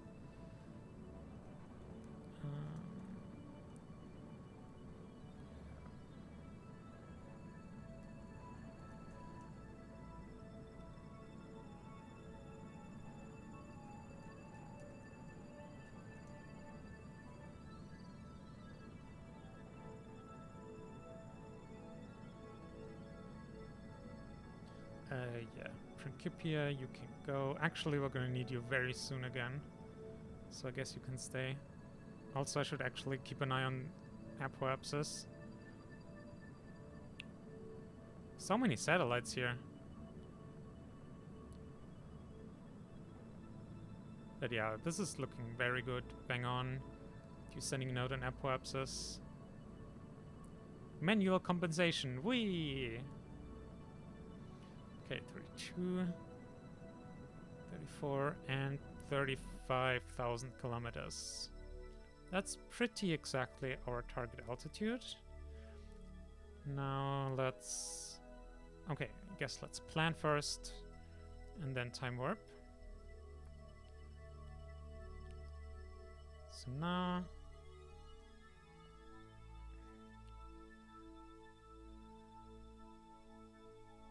Now we need to A, raise our orbit, and then B,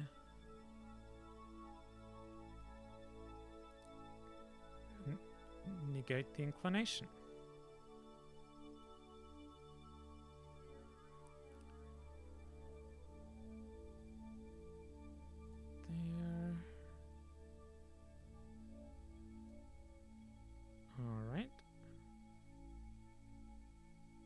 That's pretty close. Whoop. Wrong thing. And wrong direction.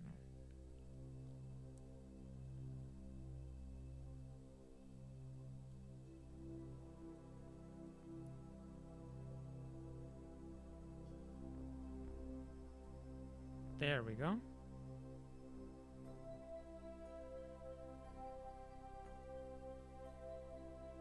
Now, probably overshooting a bit. Actually?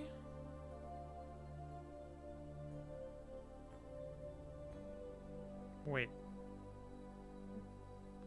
How will both our periapsis and apoapsis be like 90 degrees away from us? That doesn't make any sense.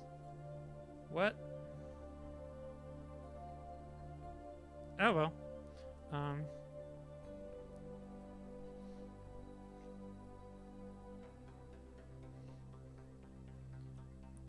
This time we have 1700 meters per second buffer.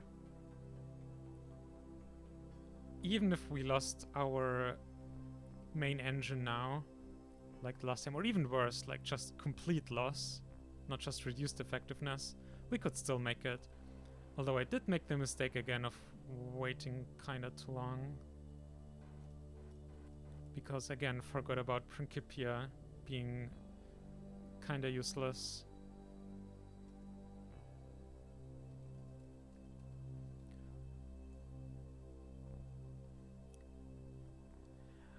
One of the rare things that are even more useless than Lysander in Pile of Cats.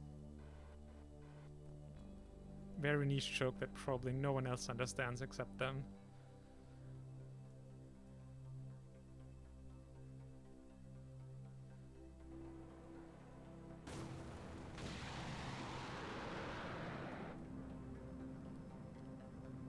Alright.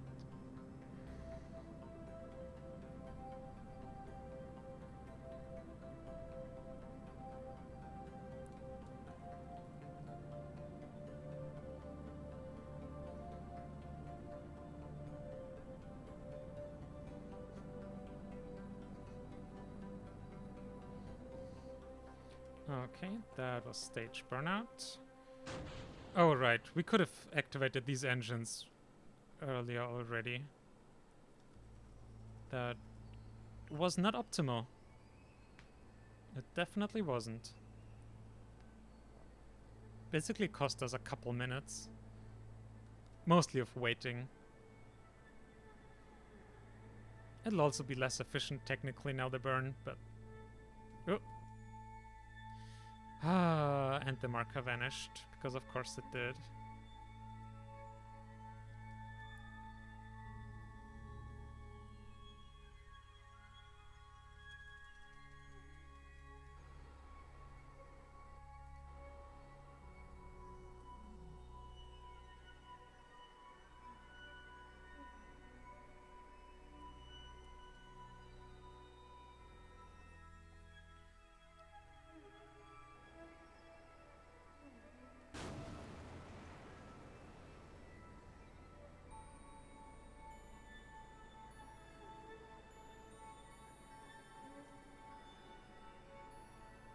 Why is this so asymmetric? Like, it's really hard keeping on track here. Center of mass is definitely off center here. Like, volumetric center.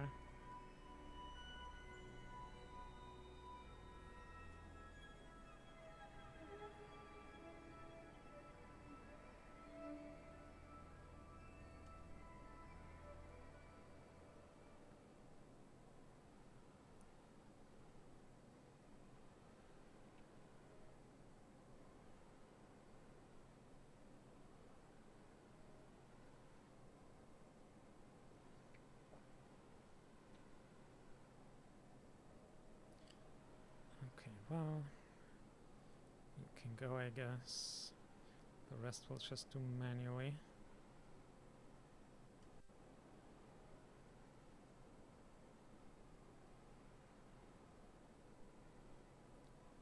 I wonder if the mass distribution of the engine nozzle is modeled by the game, and so if the engine gimbaling will actually change the center of mass.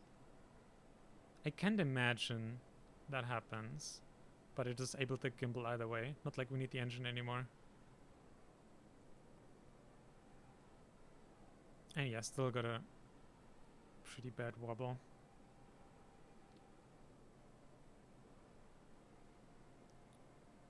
Let's see, what's our inclination? 8 degrees. Oh wow. But we're also almost about to stage.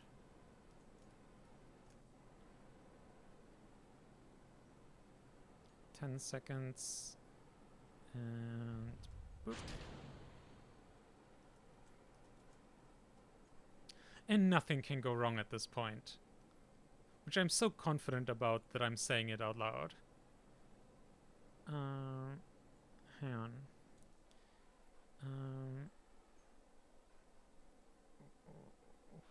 What frame is...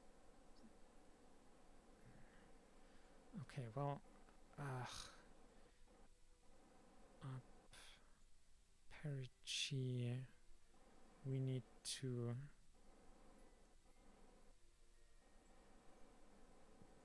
North? This way? Yes. Okay. Doing correction for stuff.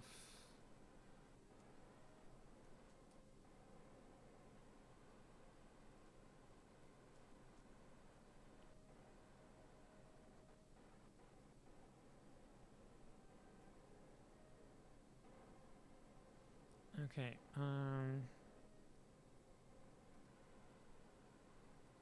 inclination.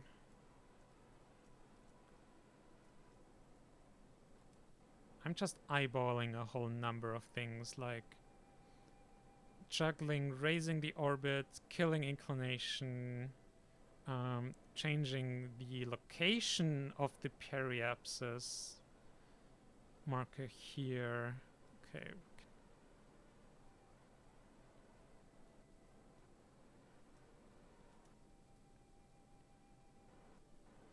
Okay, perfect.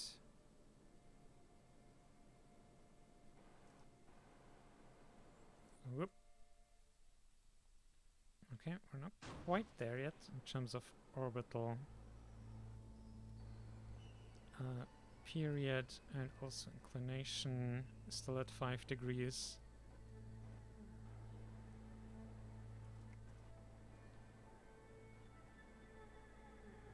Although we're very close with the orbital period, I'm gonna focus on the inclination and fixing that. Okay, let's just time warp for a bit.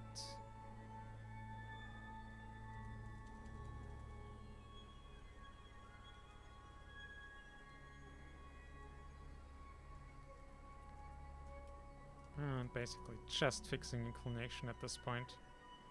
Still minimally accelerating as well. Oh wait, hang on. Oh no. Oh wait, we're accidentally exactly above the point of the Earth that we need to be. We didn't plan this, but it's perfect. And I think we're about to fulfill all the orbit criteria. Okay, the eccentricity is still off. 35.2. Okay, that's fair. That's fair.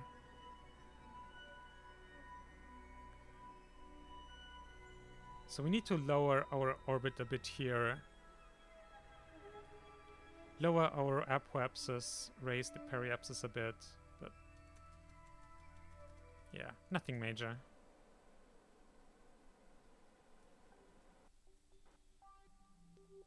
This will be literally like a couple seconds burn each or something.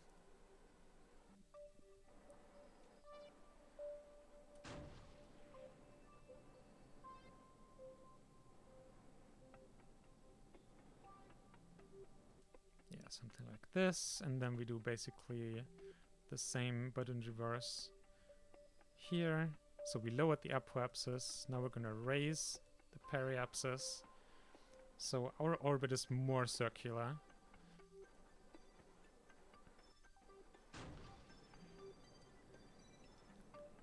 Yep, our eccentricity is fixed, inclination is fine, and everything is perfect. Now we just need to be stable for 6 hours. And 6 hours are over. Boop. Okay. Now that's more like it. This is how those missions should go.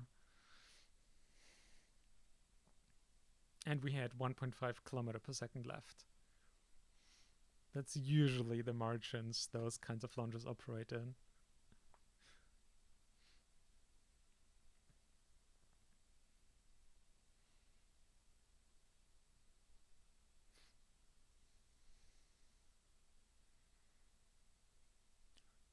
Loading times.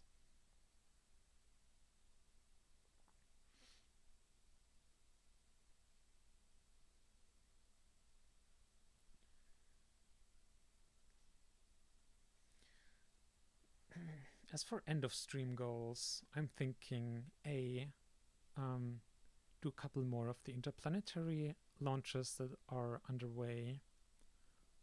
That would be nice. And then maybe look into working on the lunar rocket. Things like adding the lunar rated heat shield. Also, did the game crash again? Oh wait, it didn't register the click. Oh my god.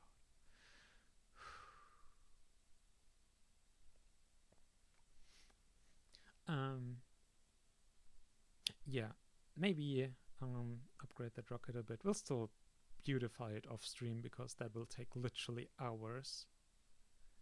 And we don't even have a vision for it yet either, how it's supposed to look.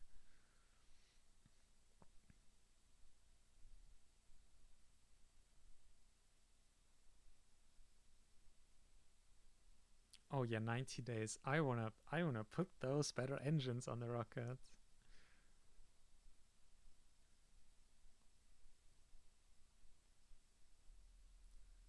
And then the Vesta flyby is in 160 days. Mars orbiter arrives in 170.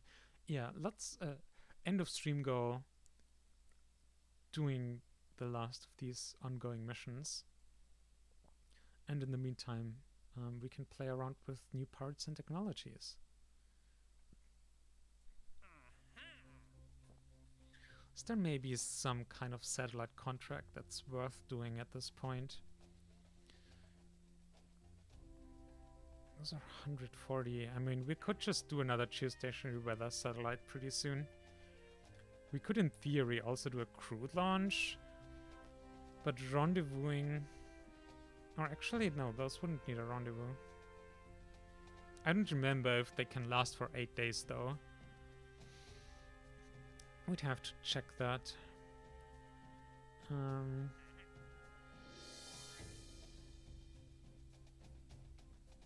I mean, the contract. We could accept this one for bling bling.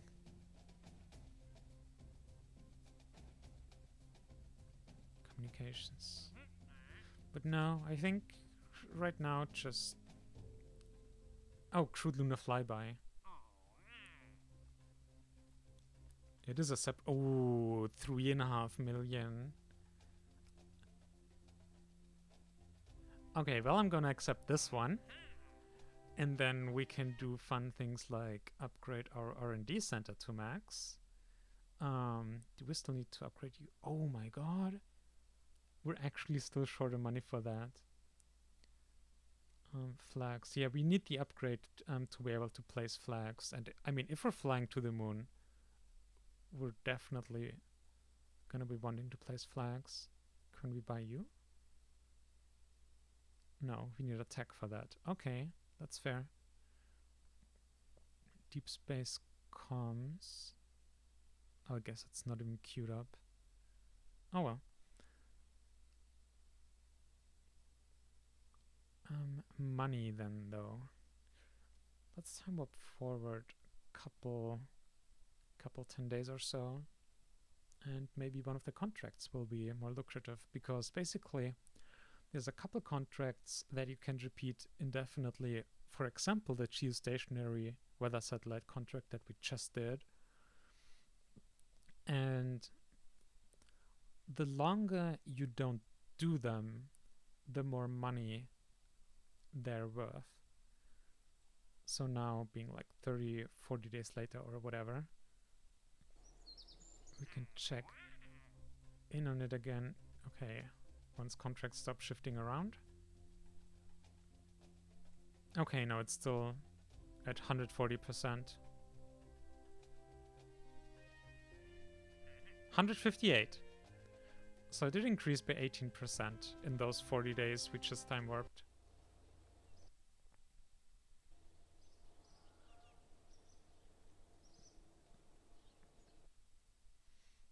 And yeah, let's maybe do one more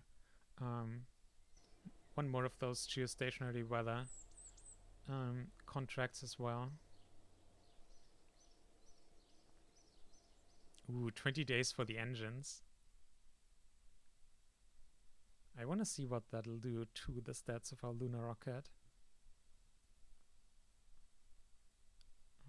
No, does it auto stop? No.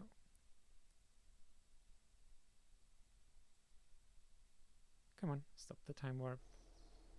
There we go.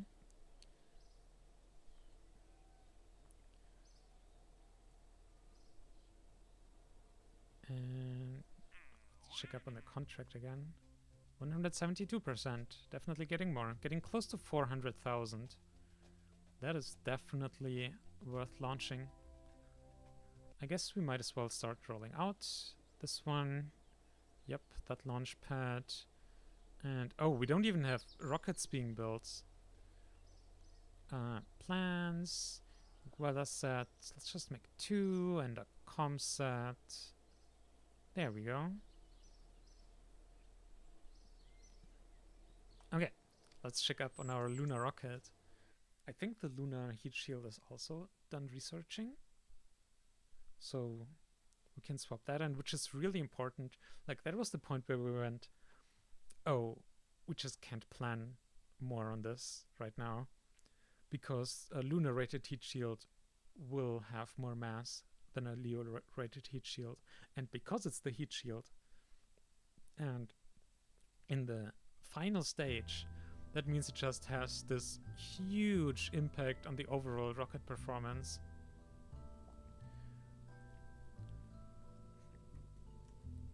Now let's see if the game crashes trying to load it in now.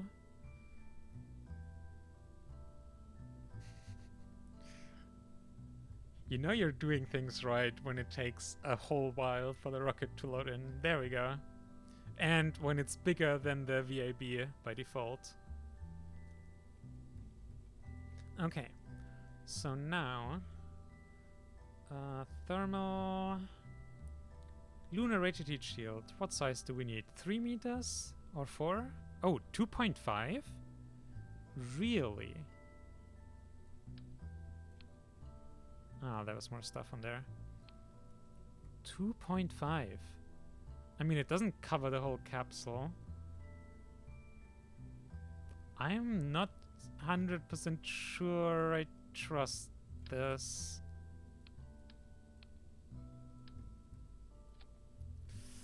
Do you have a ablator? Okay, it does have a ablator, the capsule itself. Wait, maybe we don't even need a heat shield. Hang on. Although, I don't think this capsule was rated for lunar re-entries, probably. Can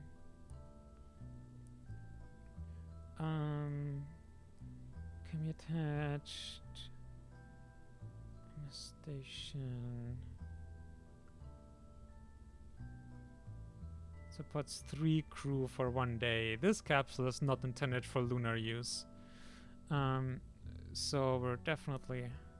I mean, this is one of the things we can just verify in the test. Okay. So how much more do you weigh? 266 kilograms versus 219. Okay. I mean, 40 kilograms. That's not the world.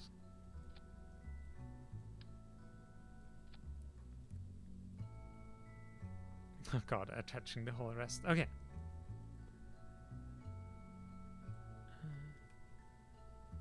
Come on.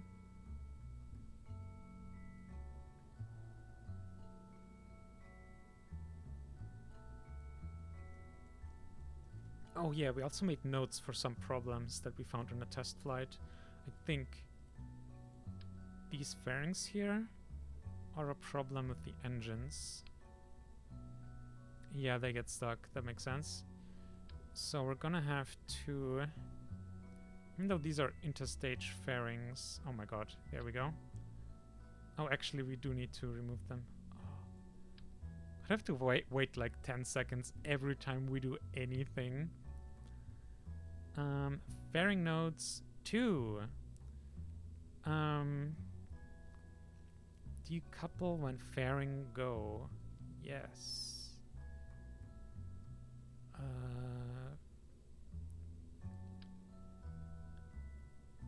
And then probably we can set the staging here.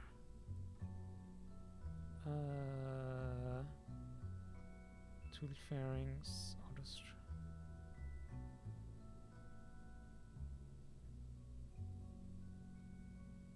or are you here?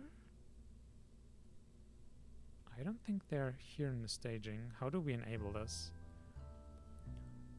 Crossfeed, decoupler, autostrut, fairing, closed interstage. I don't know how to enable decoupler for interstage fairings. Jeez.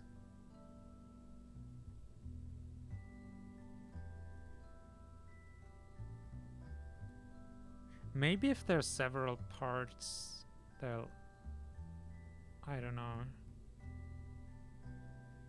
Oh, fairing decoupler. There it is. Whew.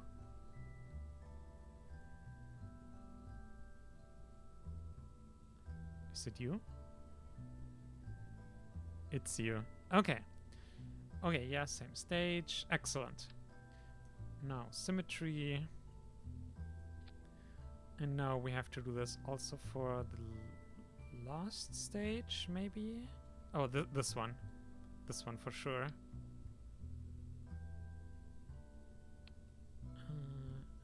Nodes to...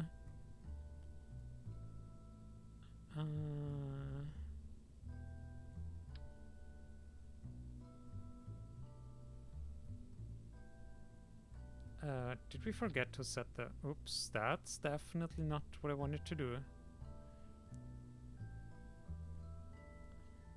No, fairing nodes was 2.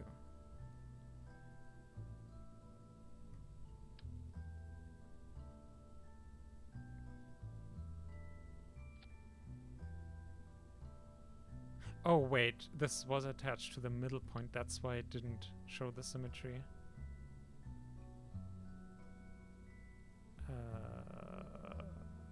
There we go. And fairing decoupler.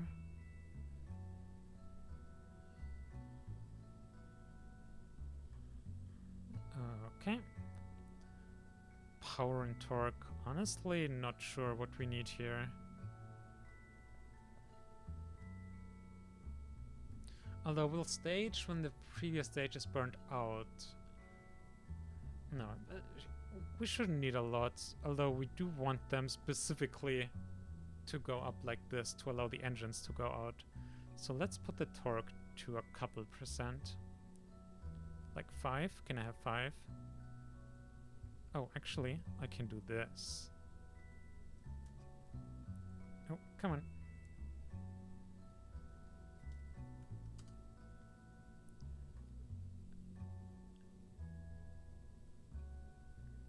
And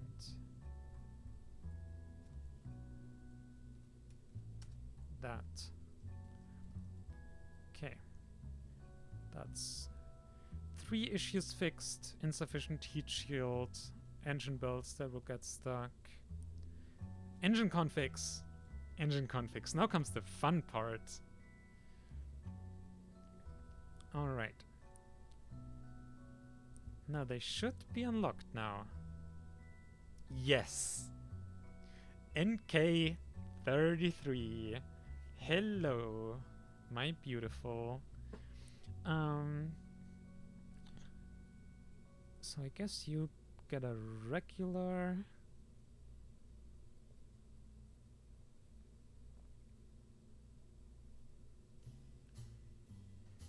Also, what are the reliability? Those are 98.52%.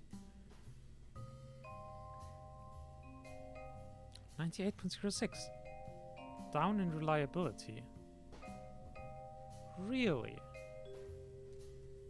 Really? That is weird.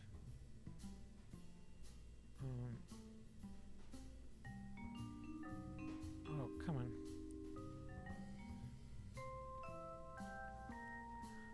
Reliability, NK15, max data, 98.5. 98.1. Actually, less reliable. Fascinating. But anyway, we'll go with those. Despite that, you will be the no gimbal version. Okay,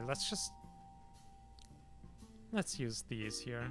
Otherwise, we have no idea what we're doing.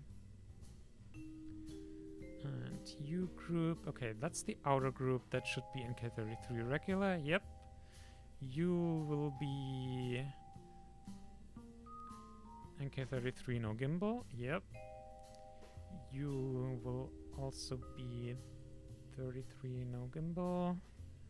And you.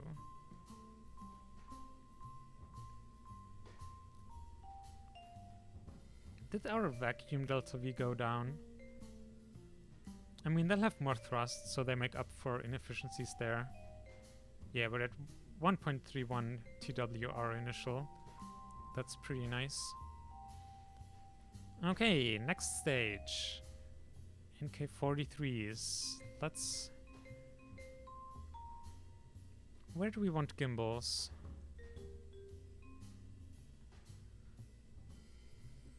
Center one. Maybe the center 4? Or all of them. It'll be more difficult to compensate for engine outs here.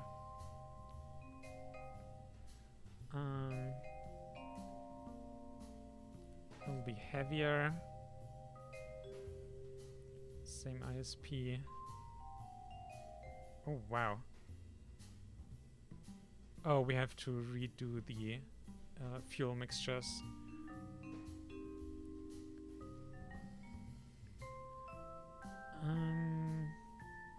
Maybe let's have the outer 6 gimbaling. Okay, so you NK43 regular. You no gimbal.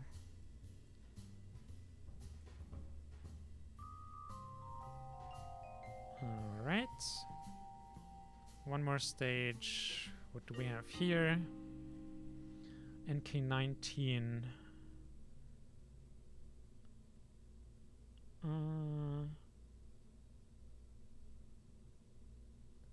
No gimbal, differential throttle, relightable gimbal throttle.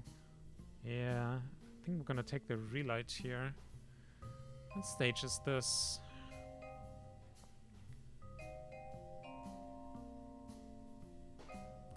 Stage 7. 7. That's our transfer stage. I don't think we need relights.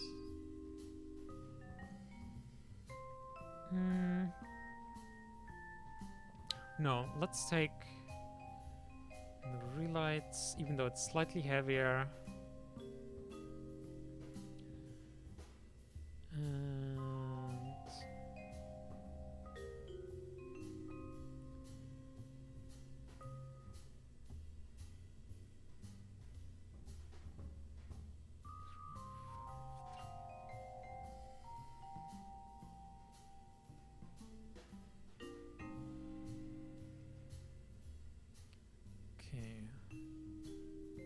this should be... Wait, RD58?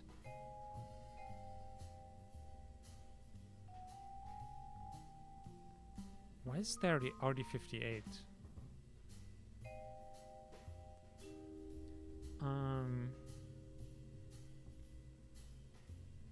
You're also the landing stage. Oh, and we haven't added landing legs yet. Whoops. uh...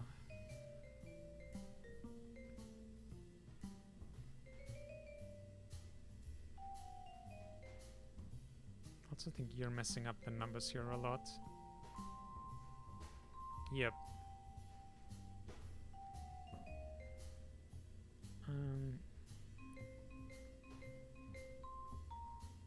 Why the 58? Basically, the RD58 is a lot heavier than the 11D33M. And the thrust shouldn't be an issue, and the reliability is honestly even better than the 58, although 50M. Oh, wait, burn time. Oh, burn time. Or is it? You have 300 seconds burn time, which is 5 minutes. No, 5 minutes is enough. I am so confused right now. Why is there this engine config?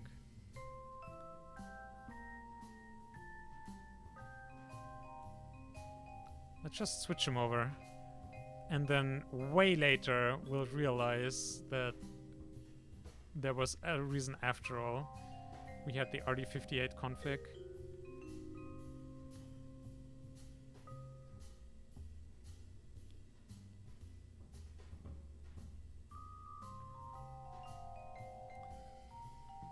Okay, so we have to redo the fuel mixture here. Oh god. So many kerosene LOX fuel mixtures. What do we need? Please tell me your fuel. And you just give straight numbers, not the percentages. Oh my god. Oh.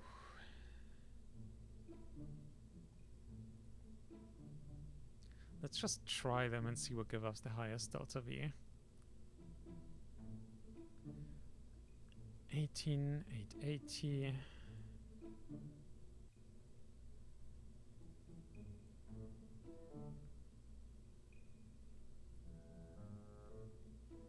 Okay, definitely not that one.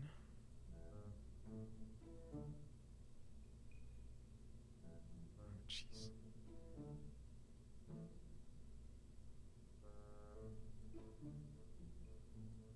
Okay, what's the first config? Come on. Put you to max.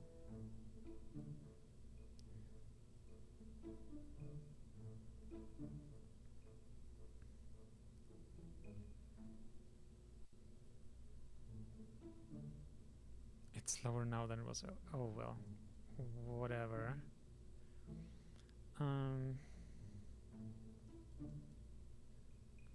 Okay, let's just do it this way. Let's remove lower stages. Can I have interstage adapter? No? Okay.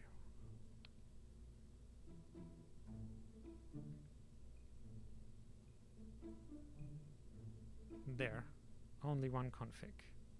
Foolproof.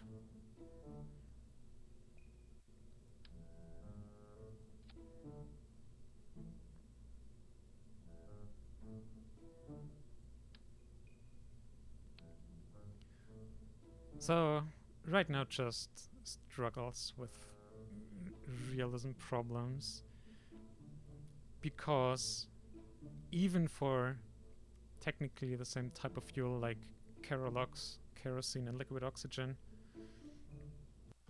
different engines might still have different mixtures.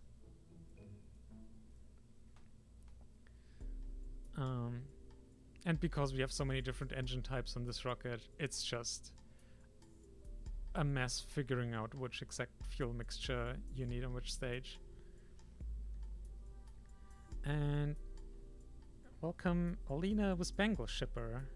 Plural Awareness Day. I wasn't aware today was Plural Awareness Day, but that's nice.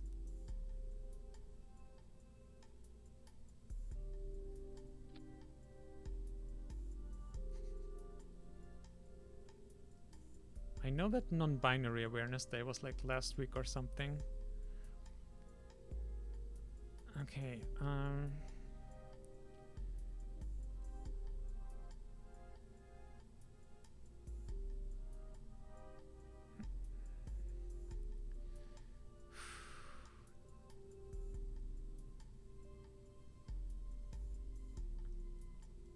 yeah, that looks better. And once more, changing fuel mixtures.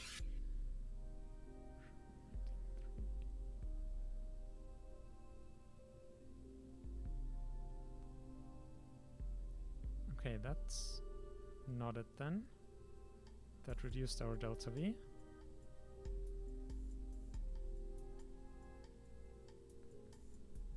There we go. 19.5 kilometers per second definitely is a good total delta V to have. We have what, like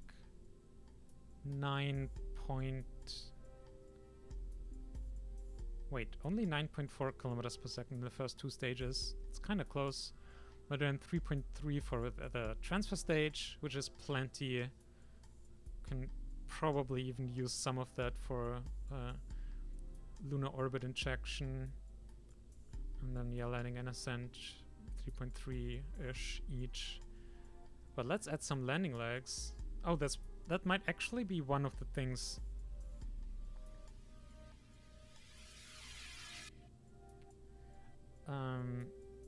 We need the more landing research nodes for... Okay, we do have some landing gear. I think this is the heaviest we have. Oh, it says experimental. So, yeah, probably from that technology.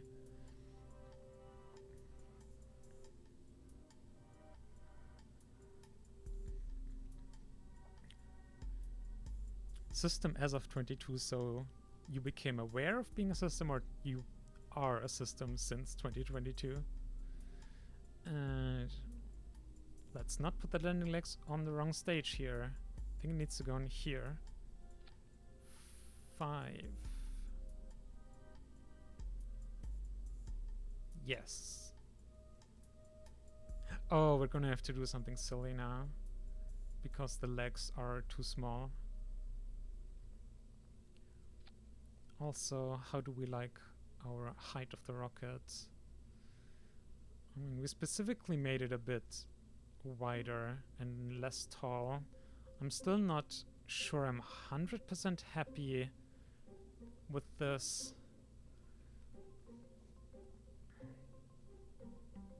If we increase the diameter of this stage a bit as well, we could still save a bit, but it won't.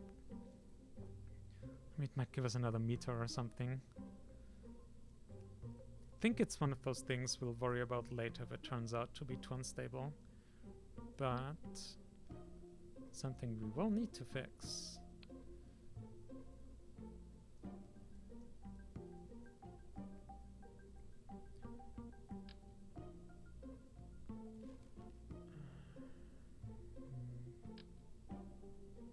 Yes.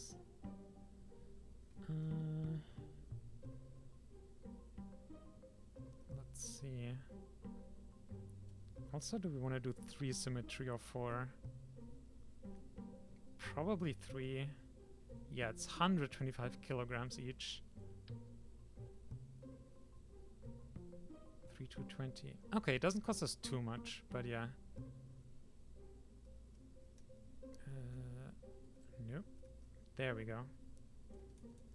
Something like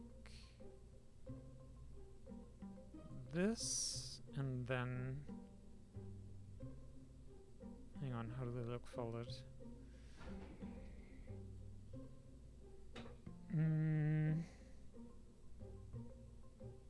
How do we deal with that? Because they'll clip through the fairings now, which is not great.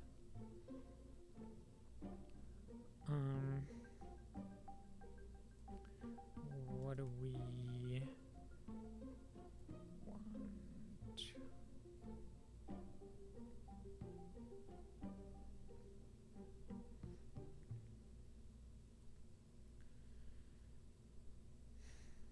I don't know if clipping like this is that much better though.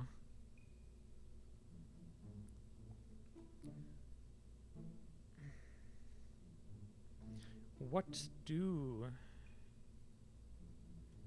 Although I guess it's fine. There's only so much you can do with limitations from KSP being a game.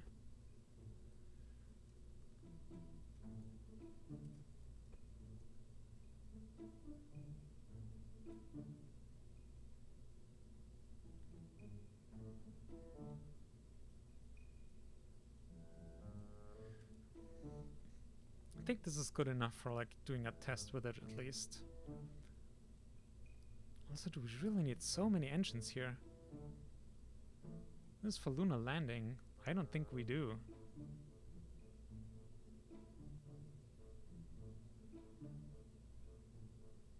This will give us like thrust to weight ratio of 1.72. Why are there so many engines? Did we maybe plan this out while looking at gravity on Earth?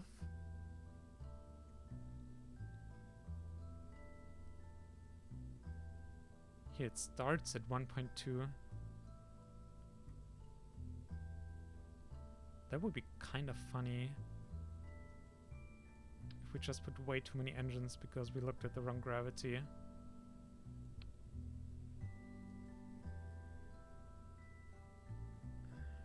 Moon. Oh, I think I know what the issue is. Was it the burn time?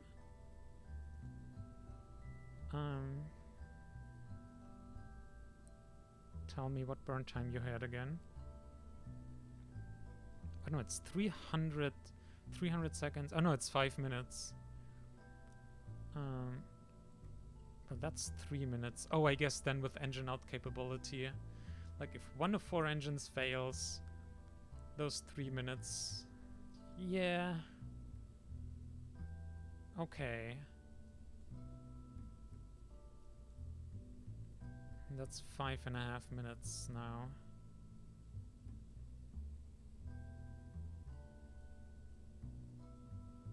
I think maybe let's make one of you RD58.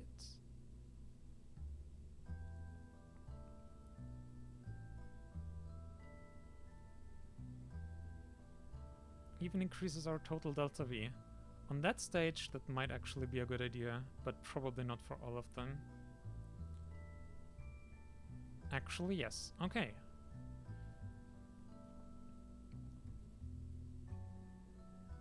Higher ISP wins over more mass.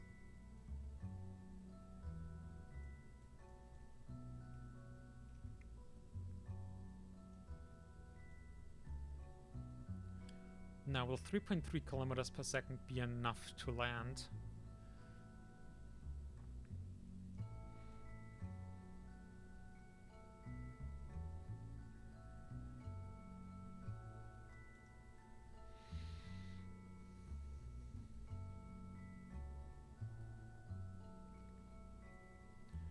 So, we have 9 engines on this stage, which means a single engine has about 0.5 thrust to weight on the moon.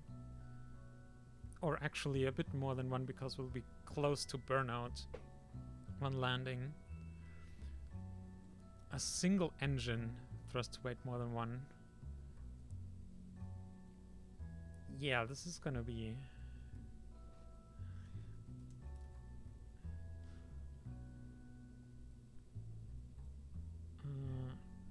lunar module... Wait, we don't have the lunar module descent engine here yet, not even as experimental.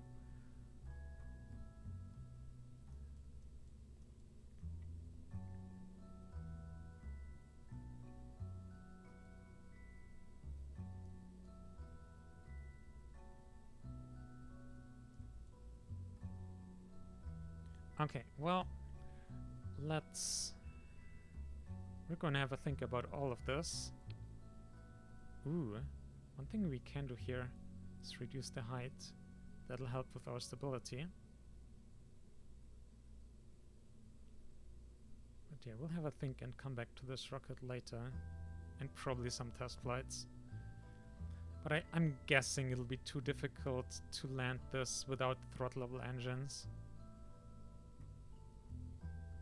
Especially if then...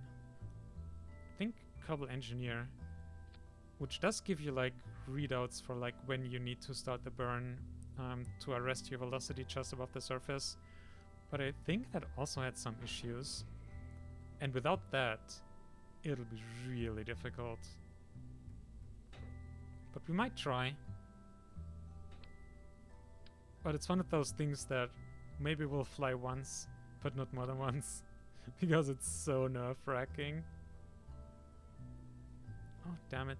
And we didn't quite move it far enough. There we go.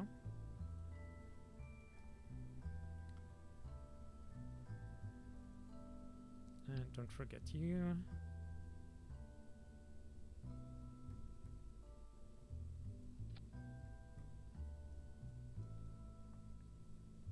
Okay, now let's do a like final launch and babysit some more probes. And then we'll call it a day. Or a night.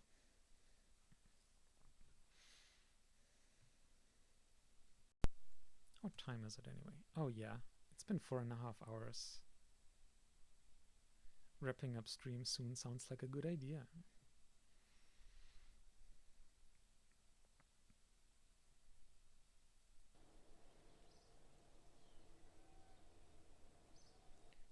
There, one rollout.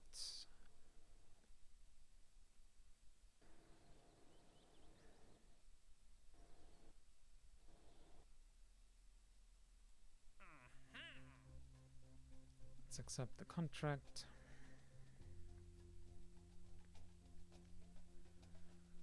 Uh, 174%. Well, it's 370,000 funds. And that's not bad. Let's take that. Won't quite get us to the astronaut complex upgrade, but will at least get us closer.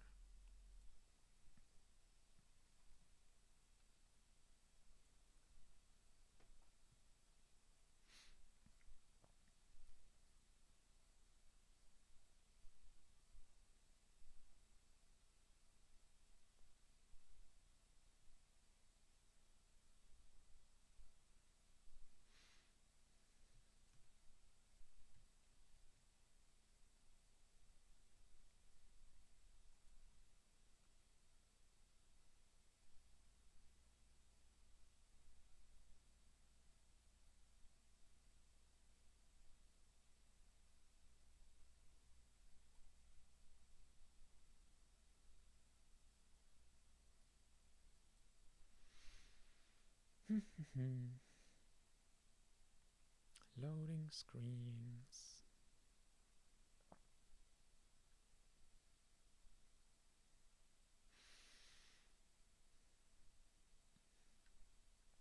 But hey, we still did pretty much what we planned on doing, so yay, successful stream.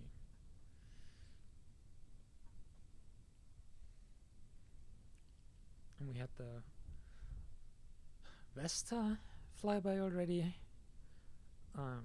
Mars probe on its way, Venus probe on its way, established orbit around Venus. Ceres is coming up. Lots of good stuff.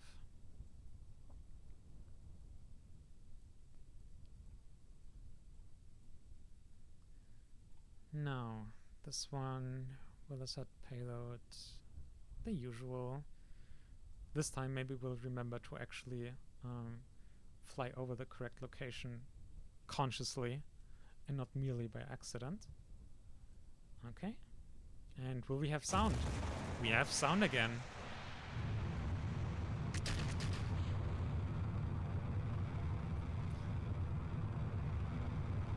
That is so weird though. Like, we didn't really launch any other rockets than the Derpus either, if I remember correctly.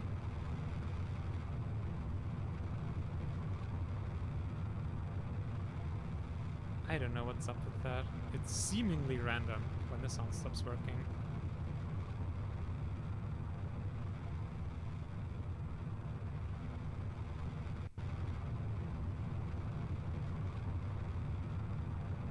Punching through the clouds.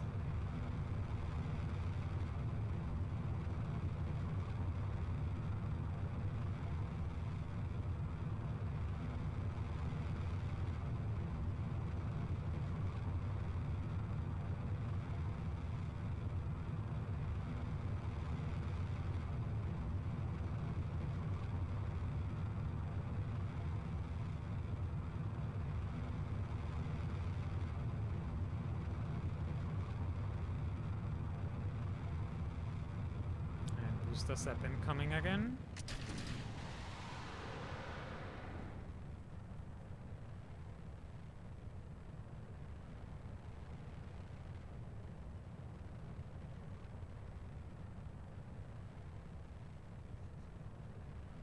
Whee!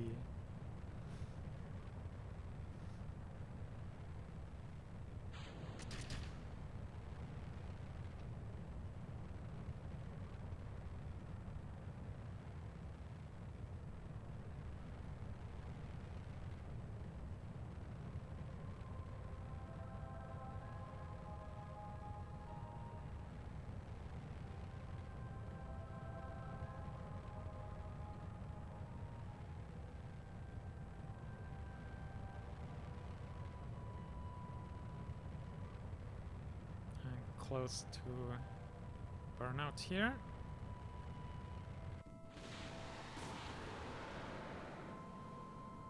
Always so good, that staging sequence. Stage separation, ullage motors igniting, then main engine igniting. Feels good.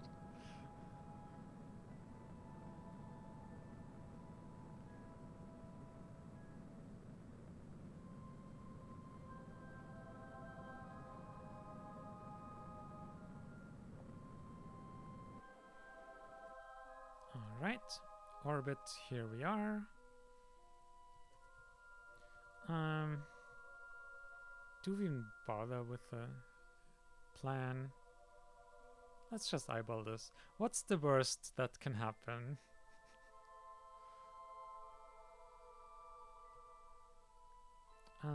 Let's also eyeball burn duration. 4.5 minutes. Really?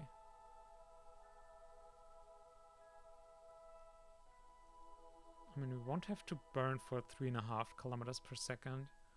Although we will need like 2.7 or something. So let's start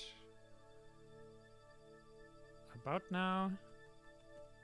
Ignoring that we're not oriented correctly yet. But it's fine. Everything will be fine.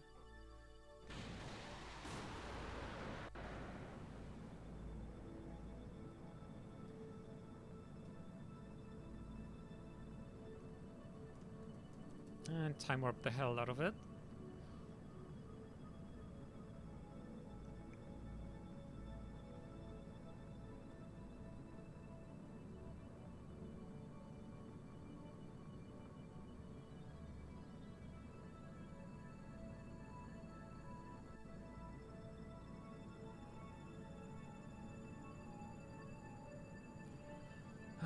Does this not say what engine config this engine is?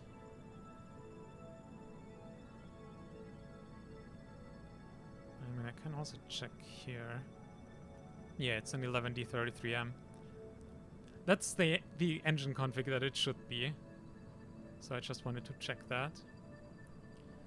Also, we should probably pay attention here. Yep, we should.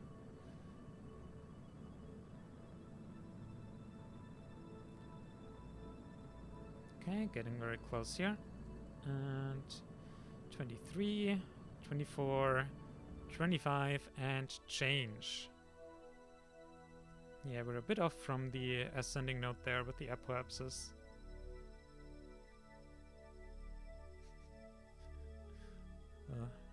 Seen that before somewhere. Certainly not in an earlier stream of today. Certainly not. /s. Okay, now this one I will plan out again. Or will I? It'll all be for nothing anyway. Let's just eyeball it. Let's just eyeball it. Okay, so let's maybe split 50-50 between prograde and inclination fix, or maybe even more inclination. Now we're at the ascending node. We need to burn to south. Okay, so we're 180 degrees wrong. So let's rotate around.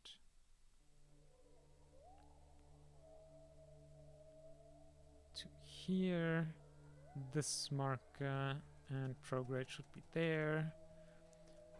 And then we're gonna need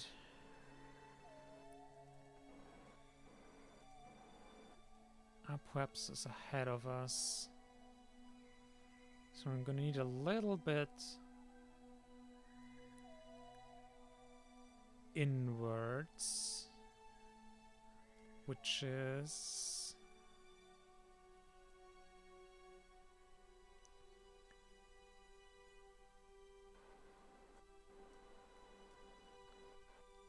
let's see.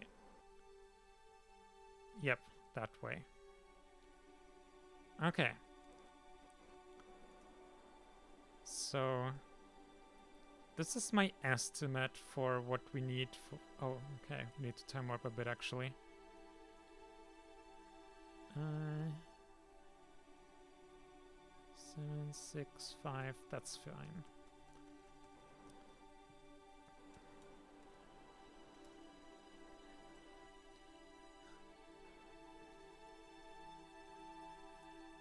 Eyeballed orientation for combined inclination fix and orbit race maneuver.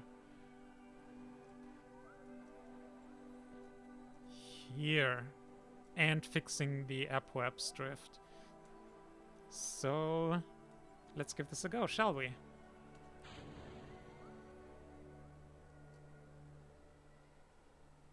Oh my god. Okay, there we go.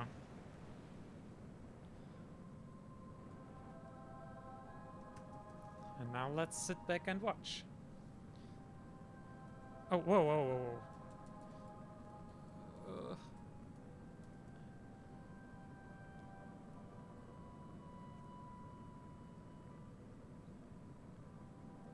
10.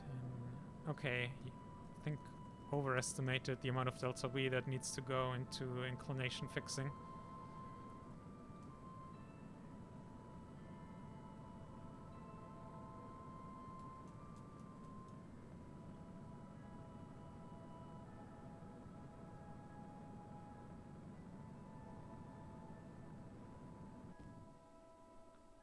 Okay, that's our big engine giving out. Now we can time warp again.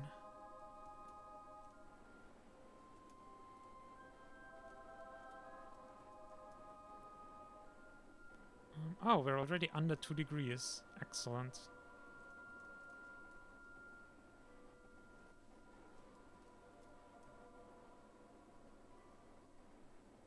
Yeah, so we're stopping adjusting our inclination. Well, I guess we can still do a little bit. Bring it down to 0 if we can. Just because it's pretty.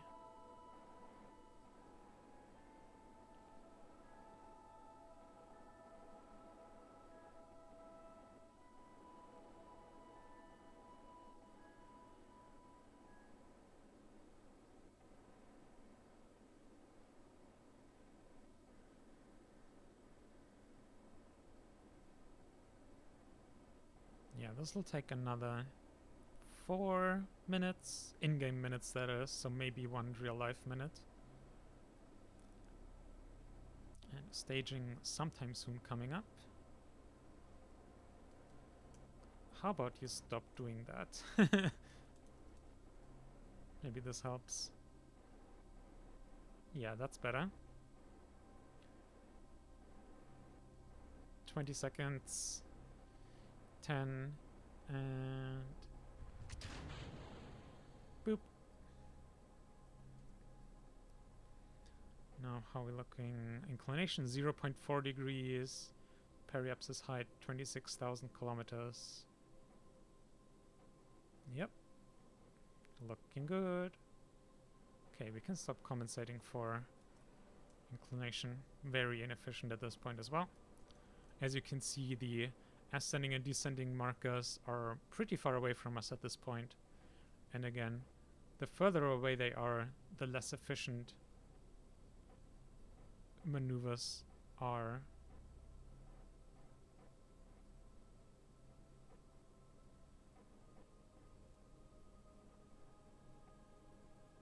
Oh, getting very close here. 2, 3, 4, 5, 6. How about this game? Oh, we forgot the location. Everything else is fine, but we're not over the location. So it's a bit ahead of us, which means we need to lower our orbit again.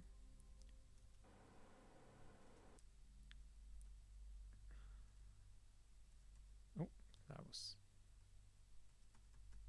there we go. How much do we do? I don't know. There, 10 minutes per orbit. That should be fine. Do we have... oh, we do have this in 2 days. We might just set an alarm for this in... I don't know. I mean, 10 minutes. How much off are we? This is like here? I mean, that's maybe an hour tops, like 5-6 days. Let's say 5 days. And we'll come back to you later. After this course correction from our sponsor. Wait, no.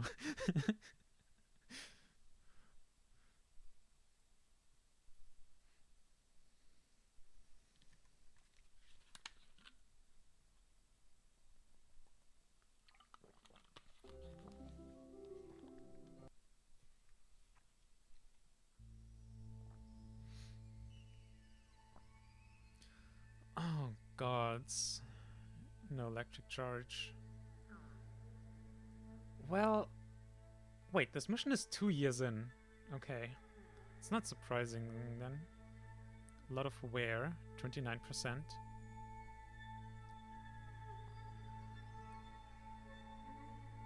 Now, how did we need to compensate? Also, the plus side, we don't need electric charge for this contract.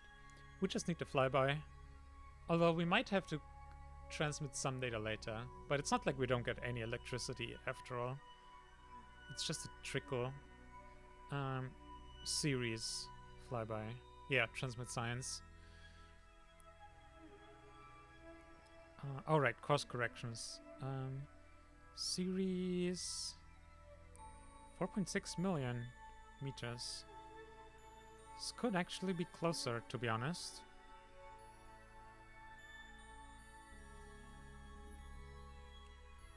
Flight plan.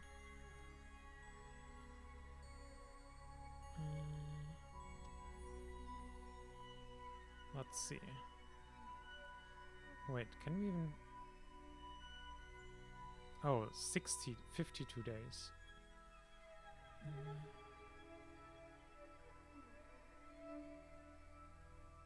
Yeah, a couple meters per second will help us along quite a bit. And then some binomial, binormal. I keep saying binomial. Binormal. Now, how clanchy do we want this to be? I think 40 kilometers is good. Alright, electricity. My nemesis. Okay, well, let's wait for those panels to rotate towards the sun.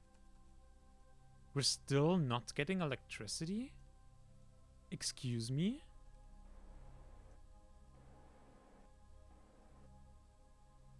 What about without there?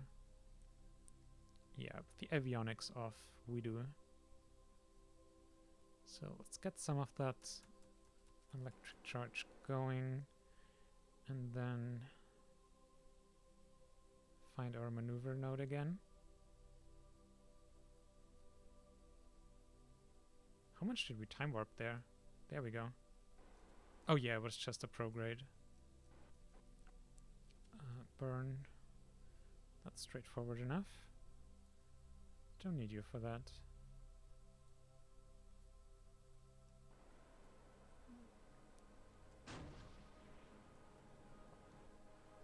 Yes, so sensitive. My god. Oh my god. Where did we pick up so much rotation? That was weird.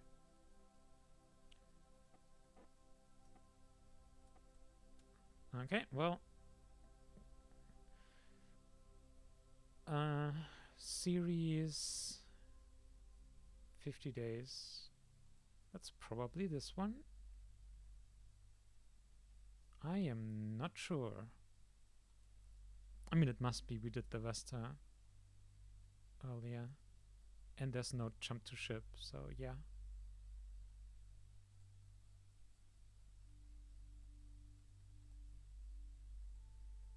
Okay.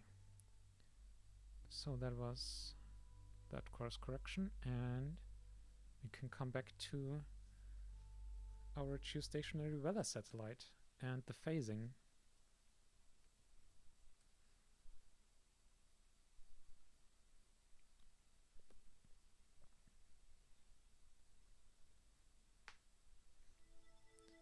We explained the phasing with the 5 nav sets earlier, but this one will be a really good demonstration for how that is. Because right now you can tell we're like here on this side of the Earth, and our target is here. So it's not far off. And we've lowered our orbital period by 10 minutes. So every 24 hours we will basically catch up by 10 minutes because our orbit takes 10 minutes less than the Earth needs to rotate. So if we then focus the Earth first, or it will be very weird. And now we can time warp. And then we will slowly get dropped out of time warp, I guess. Over a couple days.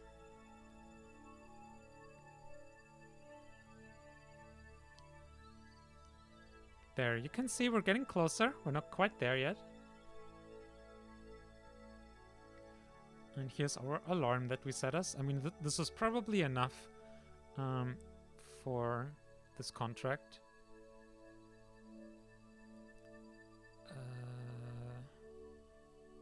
Destination, yeah. So this is enough for the contract, but just because we can,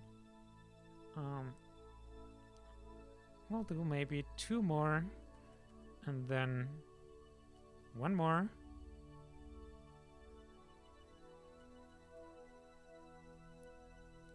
And here, now we're pretty much exactly above it.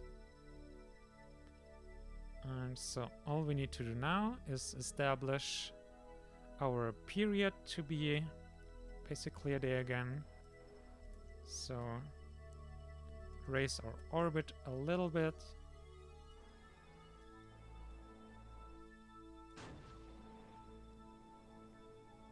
Two, three, 4, and there we go.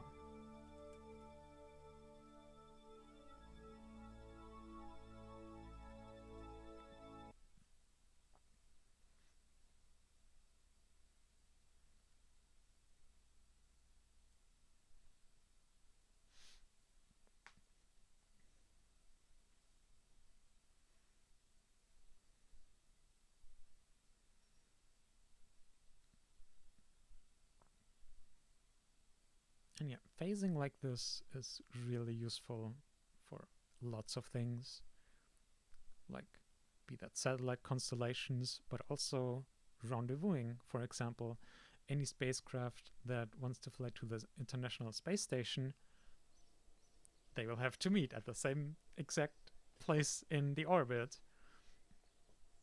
And so a spacecraft will launch into a similar orbit, but not quite there, also for safety reasons.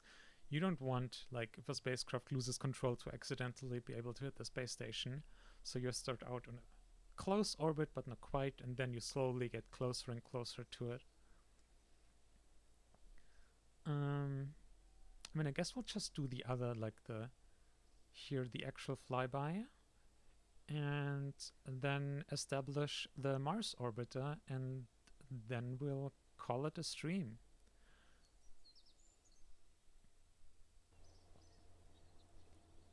The Mars orbiter will be really good for science. The Venus orbiter that we had still was useful, like we'll get more science from it as well. And apart from the contract, obviously. But Mars, we only ever had flybys so far. So if this is successful, we'll be able to get a ton of science from Mars over the next months/years.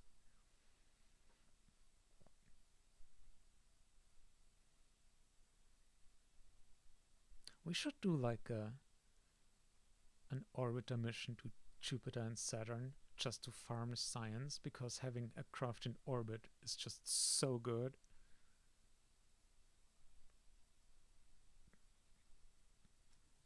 I'll actually go and add that to our list of goals.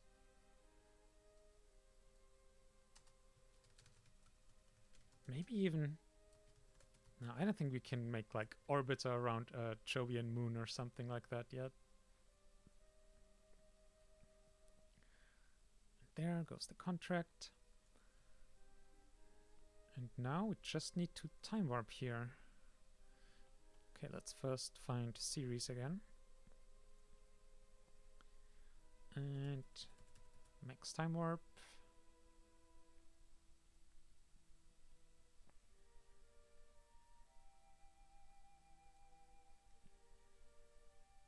We're getting like 1 frame per second here in time warp.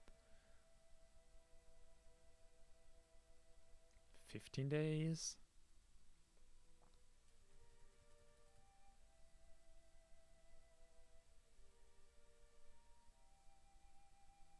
We're full on electric charge right now, which is very nice.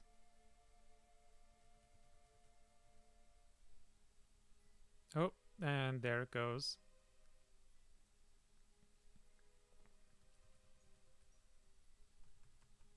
I guess we should like orient ourselves towards the sun before we run out completely.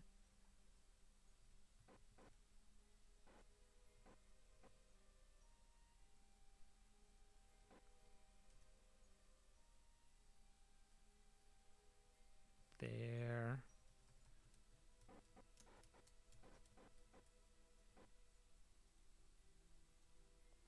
Exposure 90%.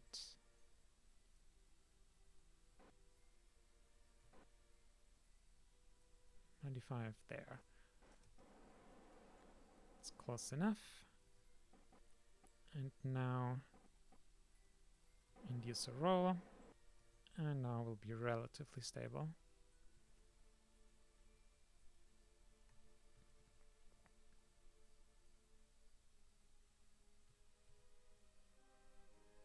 And electric charge full again. Whee!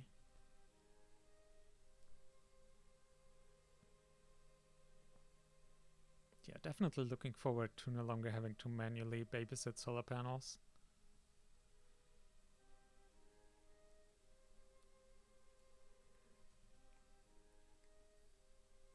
Okay. 2 days.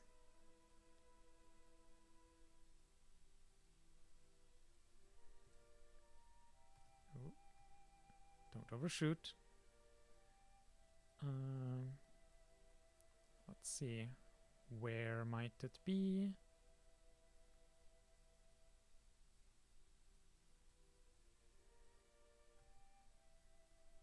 Where do we have to look? Okay, it's once again should be around here-ish.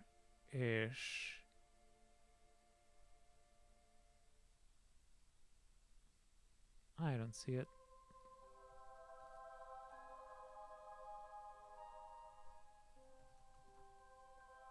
How about now? 4 hours out.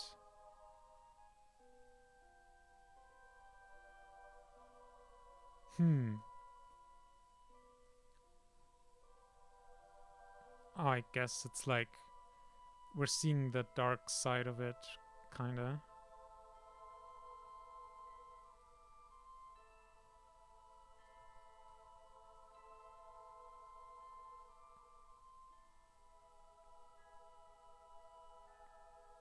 Okay, we are above Ceres space.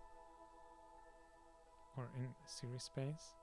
Oh wait, you actually get the name of the body when you hover over it with your mouse. That's cool. There's Earth! And that's probably Mercury. Yep. Mars. Oh, there we go. That must be it. Hi, Ceres.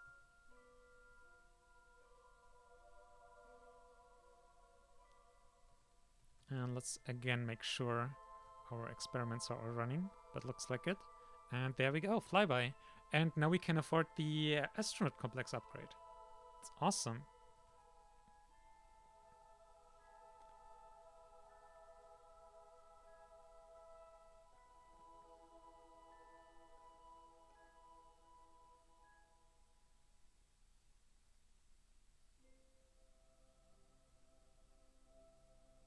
Whoop. Ooh.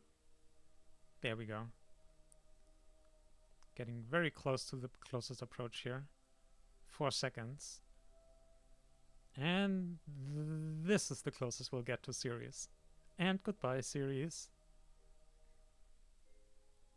Doing all the science we can in the short time we have. Like, this is real time.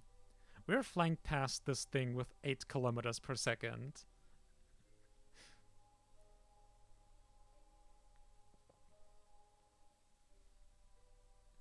Like, for scale, we were 5 seconds of our velocity away in distance. Like, in 5 seconds, we crossed the distance between the surface and the orbit we had.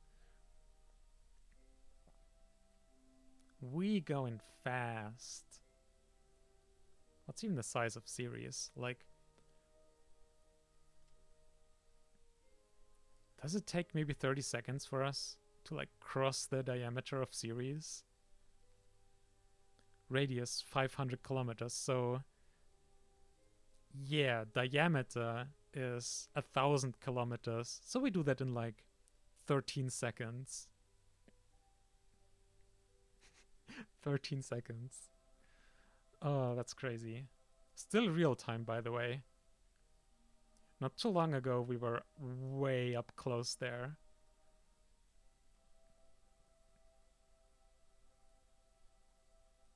Astronomical speeds are incredible.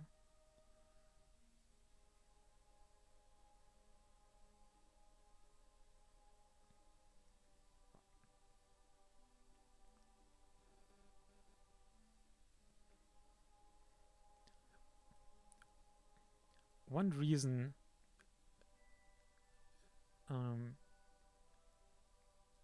this just feels quite so extreme is that Ceres is like, it's really small, like 500-kilometer radius. The Earth has like 6,400-kilometer radius, so we're talking 13 times as big. If you're in low Earth orbit, this is actually about the velocity that you'll be going at, but Earth is just so much bigger.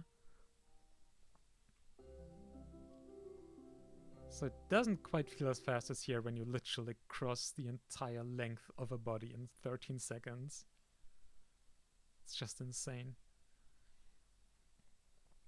Okay, Mars is next. Mars is not quite as tiny.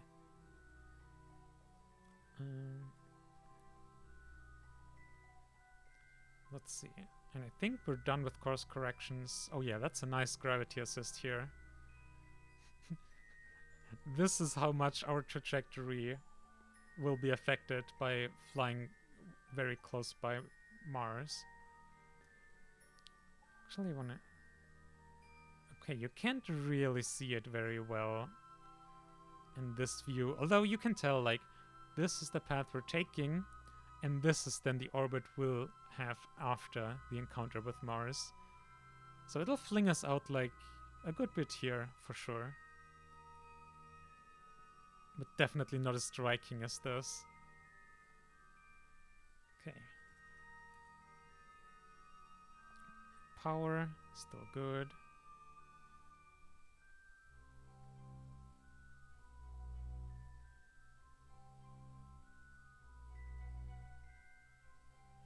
And we're just wrecking up the science. It's awesome.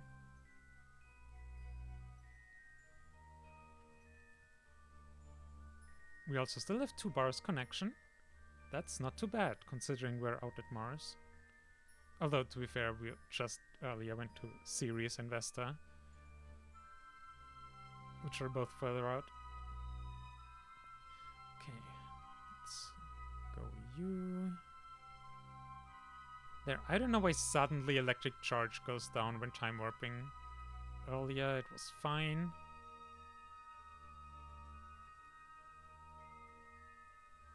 Well, let's do our thing again and stabilize towards the sun.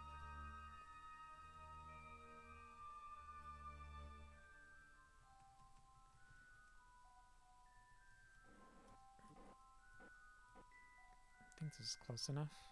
Yeah, it's not perfect, but it'll do. Probably. Hopefully. Yeah. We're slowly gaining electric charge over time. And we still have, what, a couple days? 1 day to accumulate. Oh, no. No, it's not good enough. Okay, well,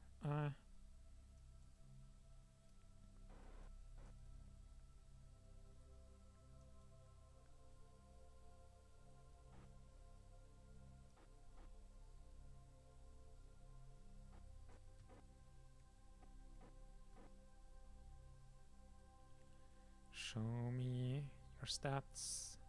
91%, 92. Excellent.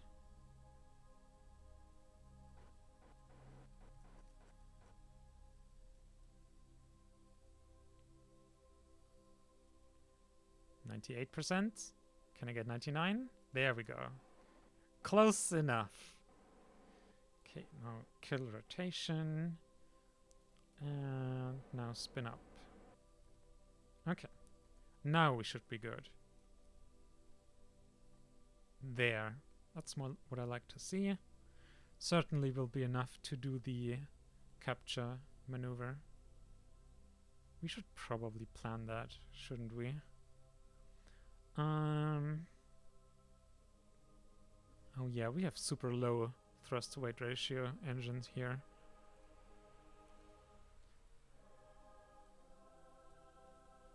If there's a time to bring out the planner, it's when you're doing low thrust maneuvers that are also time critical, like for capturing. How much to just establish an orbit, I wonder? More than 900. Okay, like 1600. So that's still gonna be like 10 minutes. Sheesh.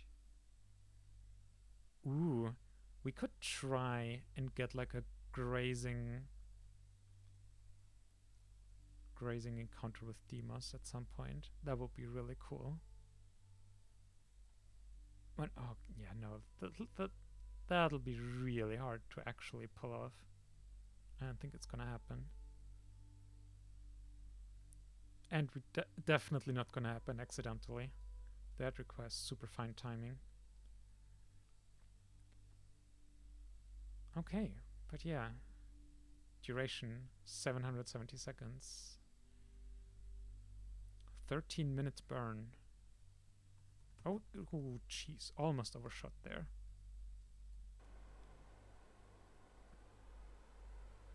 Also, we have we have no connection because Mars is literally in the way. That's fair.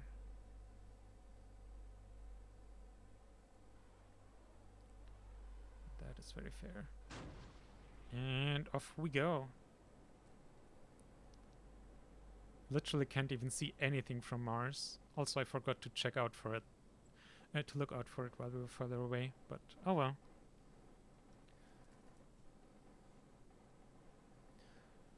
Long capture burn. And this will also be the last thing we do on the stream today. But it'll be a very nice thing to do last. Oh, actually, we didn't do a polar orbit.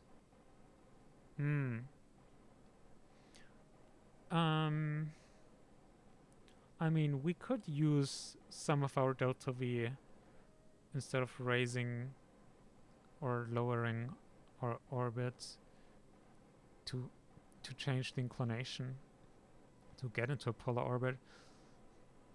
That will probably help our science. Yeah, we should probably do that. So we won't get our apoapsis quite as low, because the further away our apoapsis is, the less delta V we need to change our inclination. So we'll do first just a bare capture, like just barely captured around Mars, then change our inclination, then lower our apoapsis a bit, and then probably raise our periapsis. That's about the sequence of events that we're gonna do. And Mars flyby. We got the contract at least. So everything else from here on is bonus already.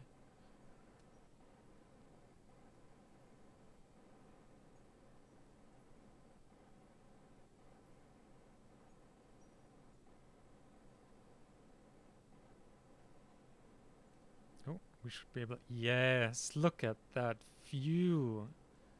Gorgeous.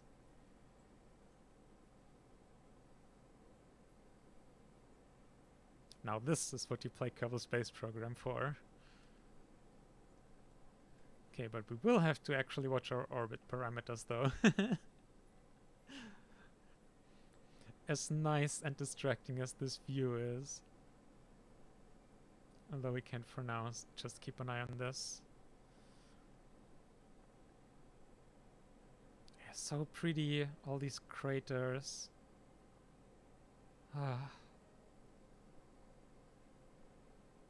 It really never gets boring. Just encountering other planets and enjoying the scenery. Okay, we are getting very close to capturing here. Gonna have to pay attention and also get rid of time warp pretty soon.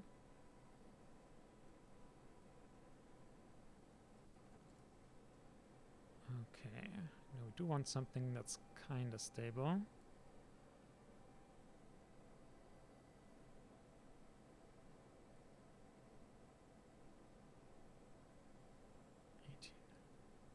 Okay.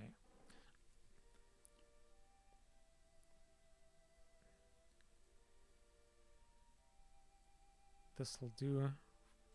Now we cannot afford to miss this, so let's use this warp too.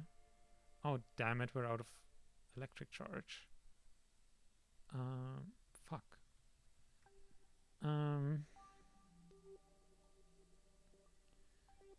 Please rotate? Yes, you do.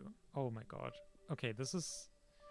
We do have to get the electric charge quickly to be able to get into a stable orbit, because right now we're on track to crashing into Mars. Oh, no, don't do that.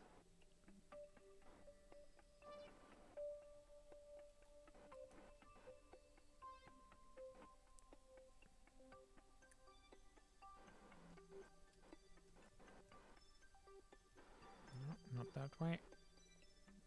That way, smart son. Okay, 97%, 98%, good enough. Okay. And stabilize. Okay. Now we can continue time warping to apoapsis.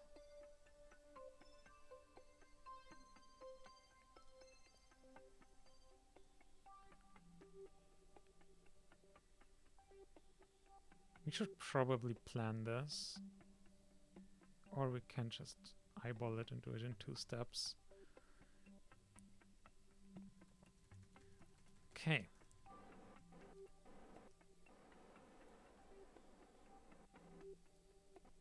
So now we are going this way. Oh, we're in a retrograde orbit. Interesting.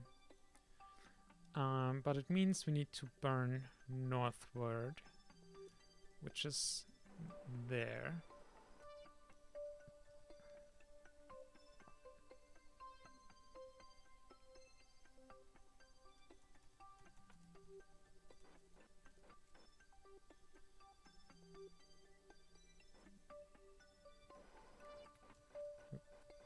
Actually, overshot. Yep, that's exactly what we wanted.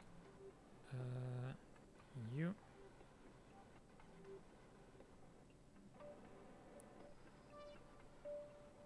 And we accidentally raised our periapsis as well. Perfect.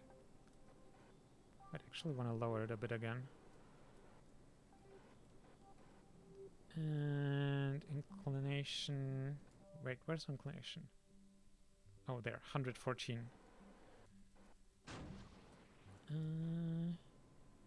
110. 105.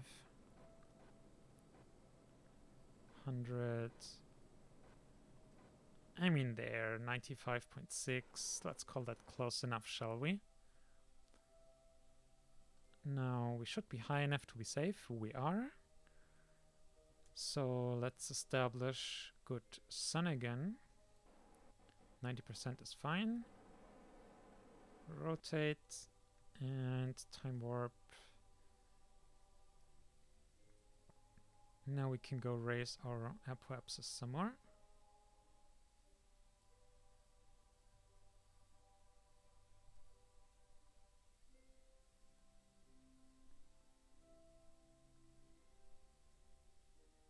And then in a final step we'll raise our periapsis a bit more again, probably. I'm more worried about... Oh, jeez. I'm more worried about finding a long-term stable orbit around Mars than I'm with Venus, because Venus is more massive. Crashing to Mars, you have gift for me. Okay,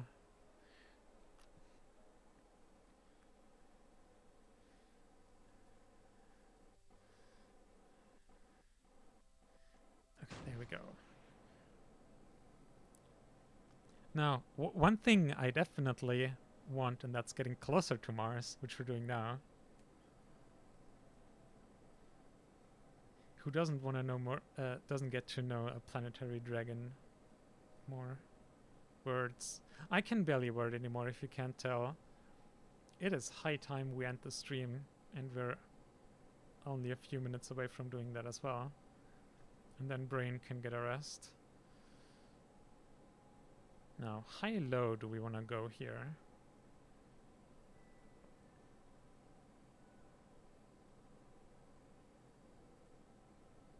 Honestly unsure. I don't know from the top of my head how high space high is for Mars. Basically, ideally, I would want the border between high and low space to be exactly on top of the pole. That way we get coverage of the pole biome in both high and low space, and the rest of the biomes will get either way. But the poles are the ones that'll be the most difficult to get with both altitudes. But yeah, we still have 1500 meters per second left, so that is honestly great. Let's just stop here for... Oh, I said... Oh no, we're out of power. No! No! I cannot shut off the engine. Okay, this is silly. This is silly. Oh no.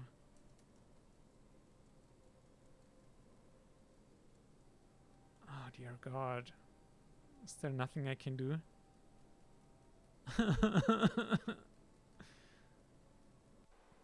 Oh, yes! For a split second, we got the control to disable the engine. Okay, let's just... Oh, jeez.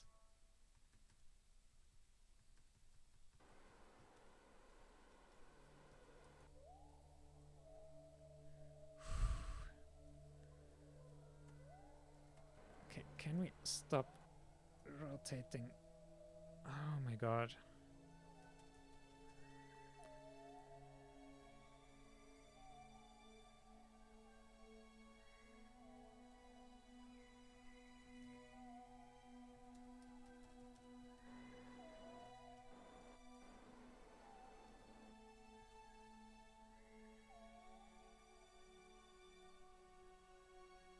Ah, come on.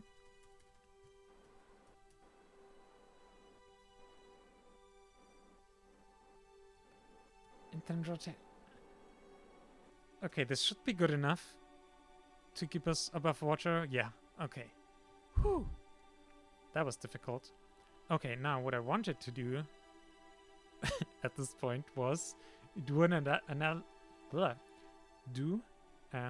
analysis of our orbit. So let's check out how the orbit's gonna look over the next 2 Earth years.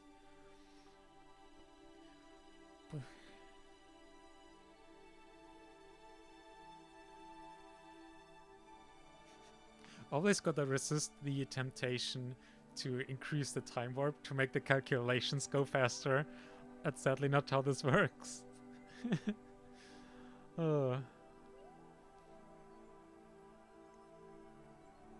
Now, let's see.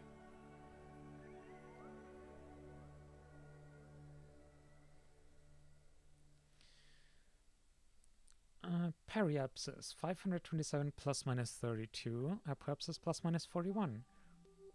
Wait, hang on. Argument? Oh wait, argument of periapsis. I thought this was inclination. Inclination plus minus 67% would be weird. Yeah, nodal precession 0.04 degrees per day. Inclination plus minus 0.06. That's more like it. Yeah, no, this is pretty stable. I mean, 2 years is still on the low end of what we actually want. But I think, if anything, our periapsis will increase over time. Because right now it's 498 kilometers. And here the mean is 527. So the mean is exactly 30 kilometers more. And plus minus 32 kilometers. So I think this is good. Let's do one alarm. Check in, I don't know, 5 years. I don't know. Mars orbit 1, 5 years. Attached to vessel. Boop. Oh yeah. Check orbit. Excellent. And now we could watch some science trickle in. The mass spectrometer working already has 2/3 of this experiment finished. It's awesome. A lot of science happening, as expected. There are 459 signs do we have at the moment. Let's just time warp a bit and watch it go up. Let's watch numbers go up.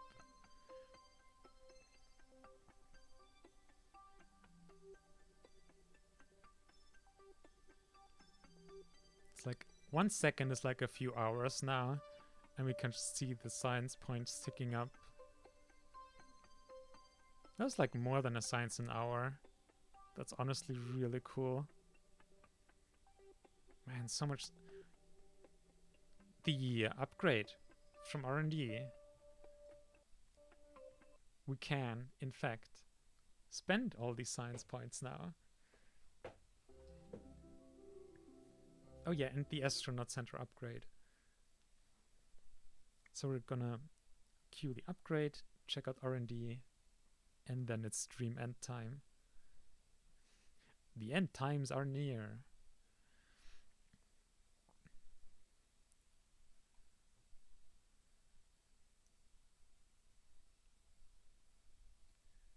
Oh, we're gonna have so many upgrade points as well. It's gonna be so good. Okay. Astronaut complex. 3.5 million. Woo. But there we go. Upgrades. 22 upgrade points. There, our third queue is up to the others. And I think that's just good enough for that. And a lot more science. And now let's check out what fancy new things we can get. I mean, the capsules sound really nice to have. Wait, this is Apollo.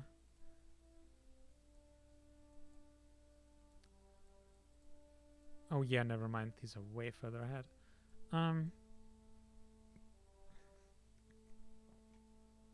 I don't know. Space stations. Definitely. Okay, so we do already have a lot of space station parts, actually. We could already start building a space station, no problem. Skylab, Orbital Workshop. Hello, hello, hello. What a long list. I assume you can have a couple experiments. Configure crew science, slots 4. We can do so much science here. Oh my goodness.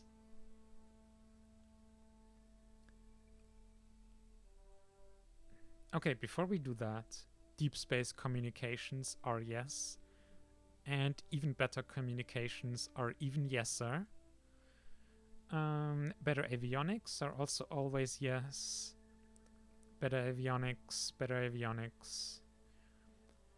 And honestly, at this point, probably let's go for the science next. Even more experiments.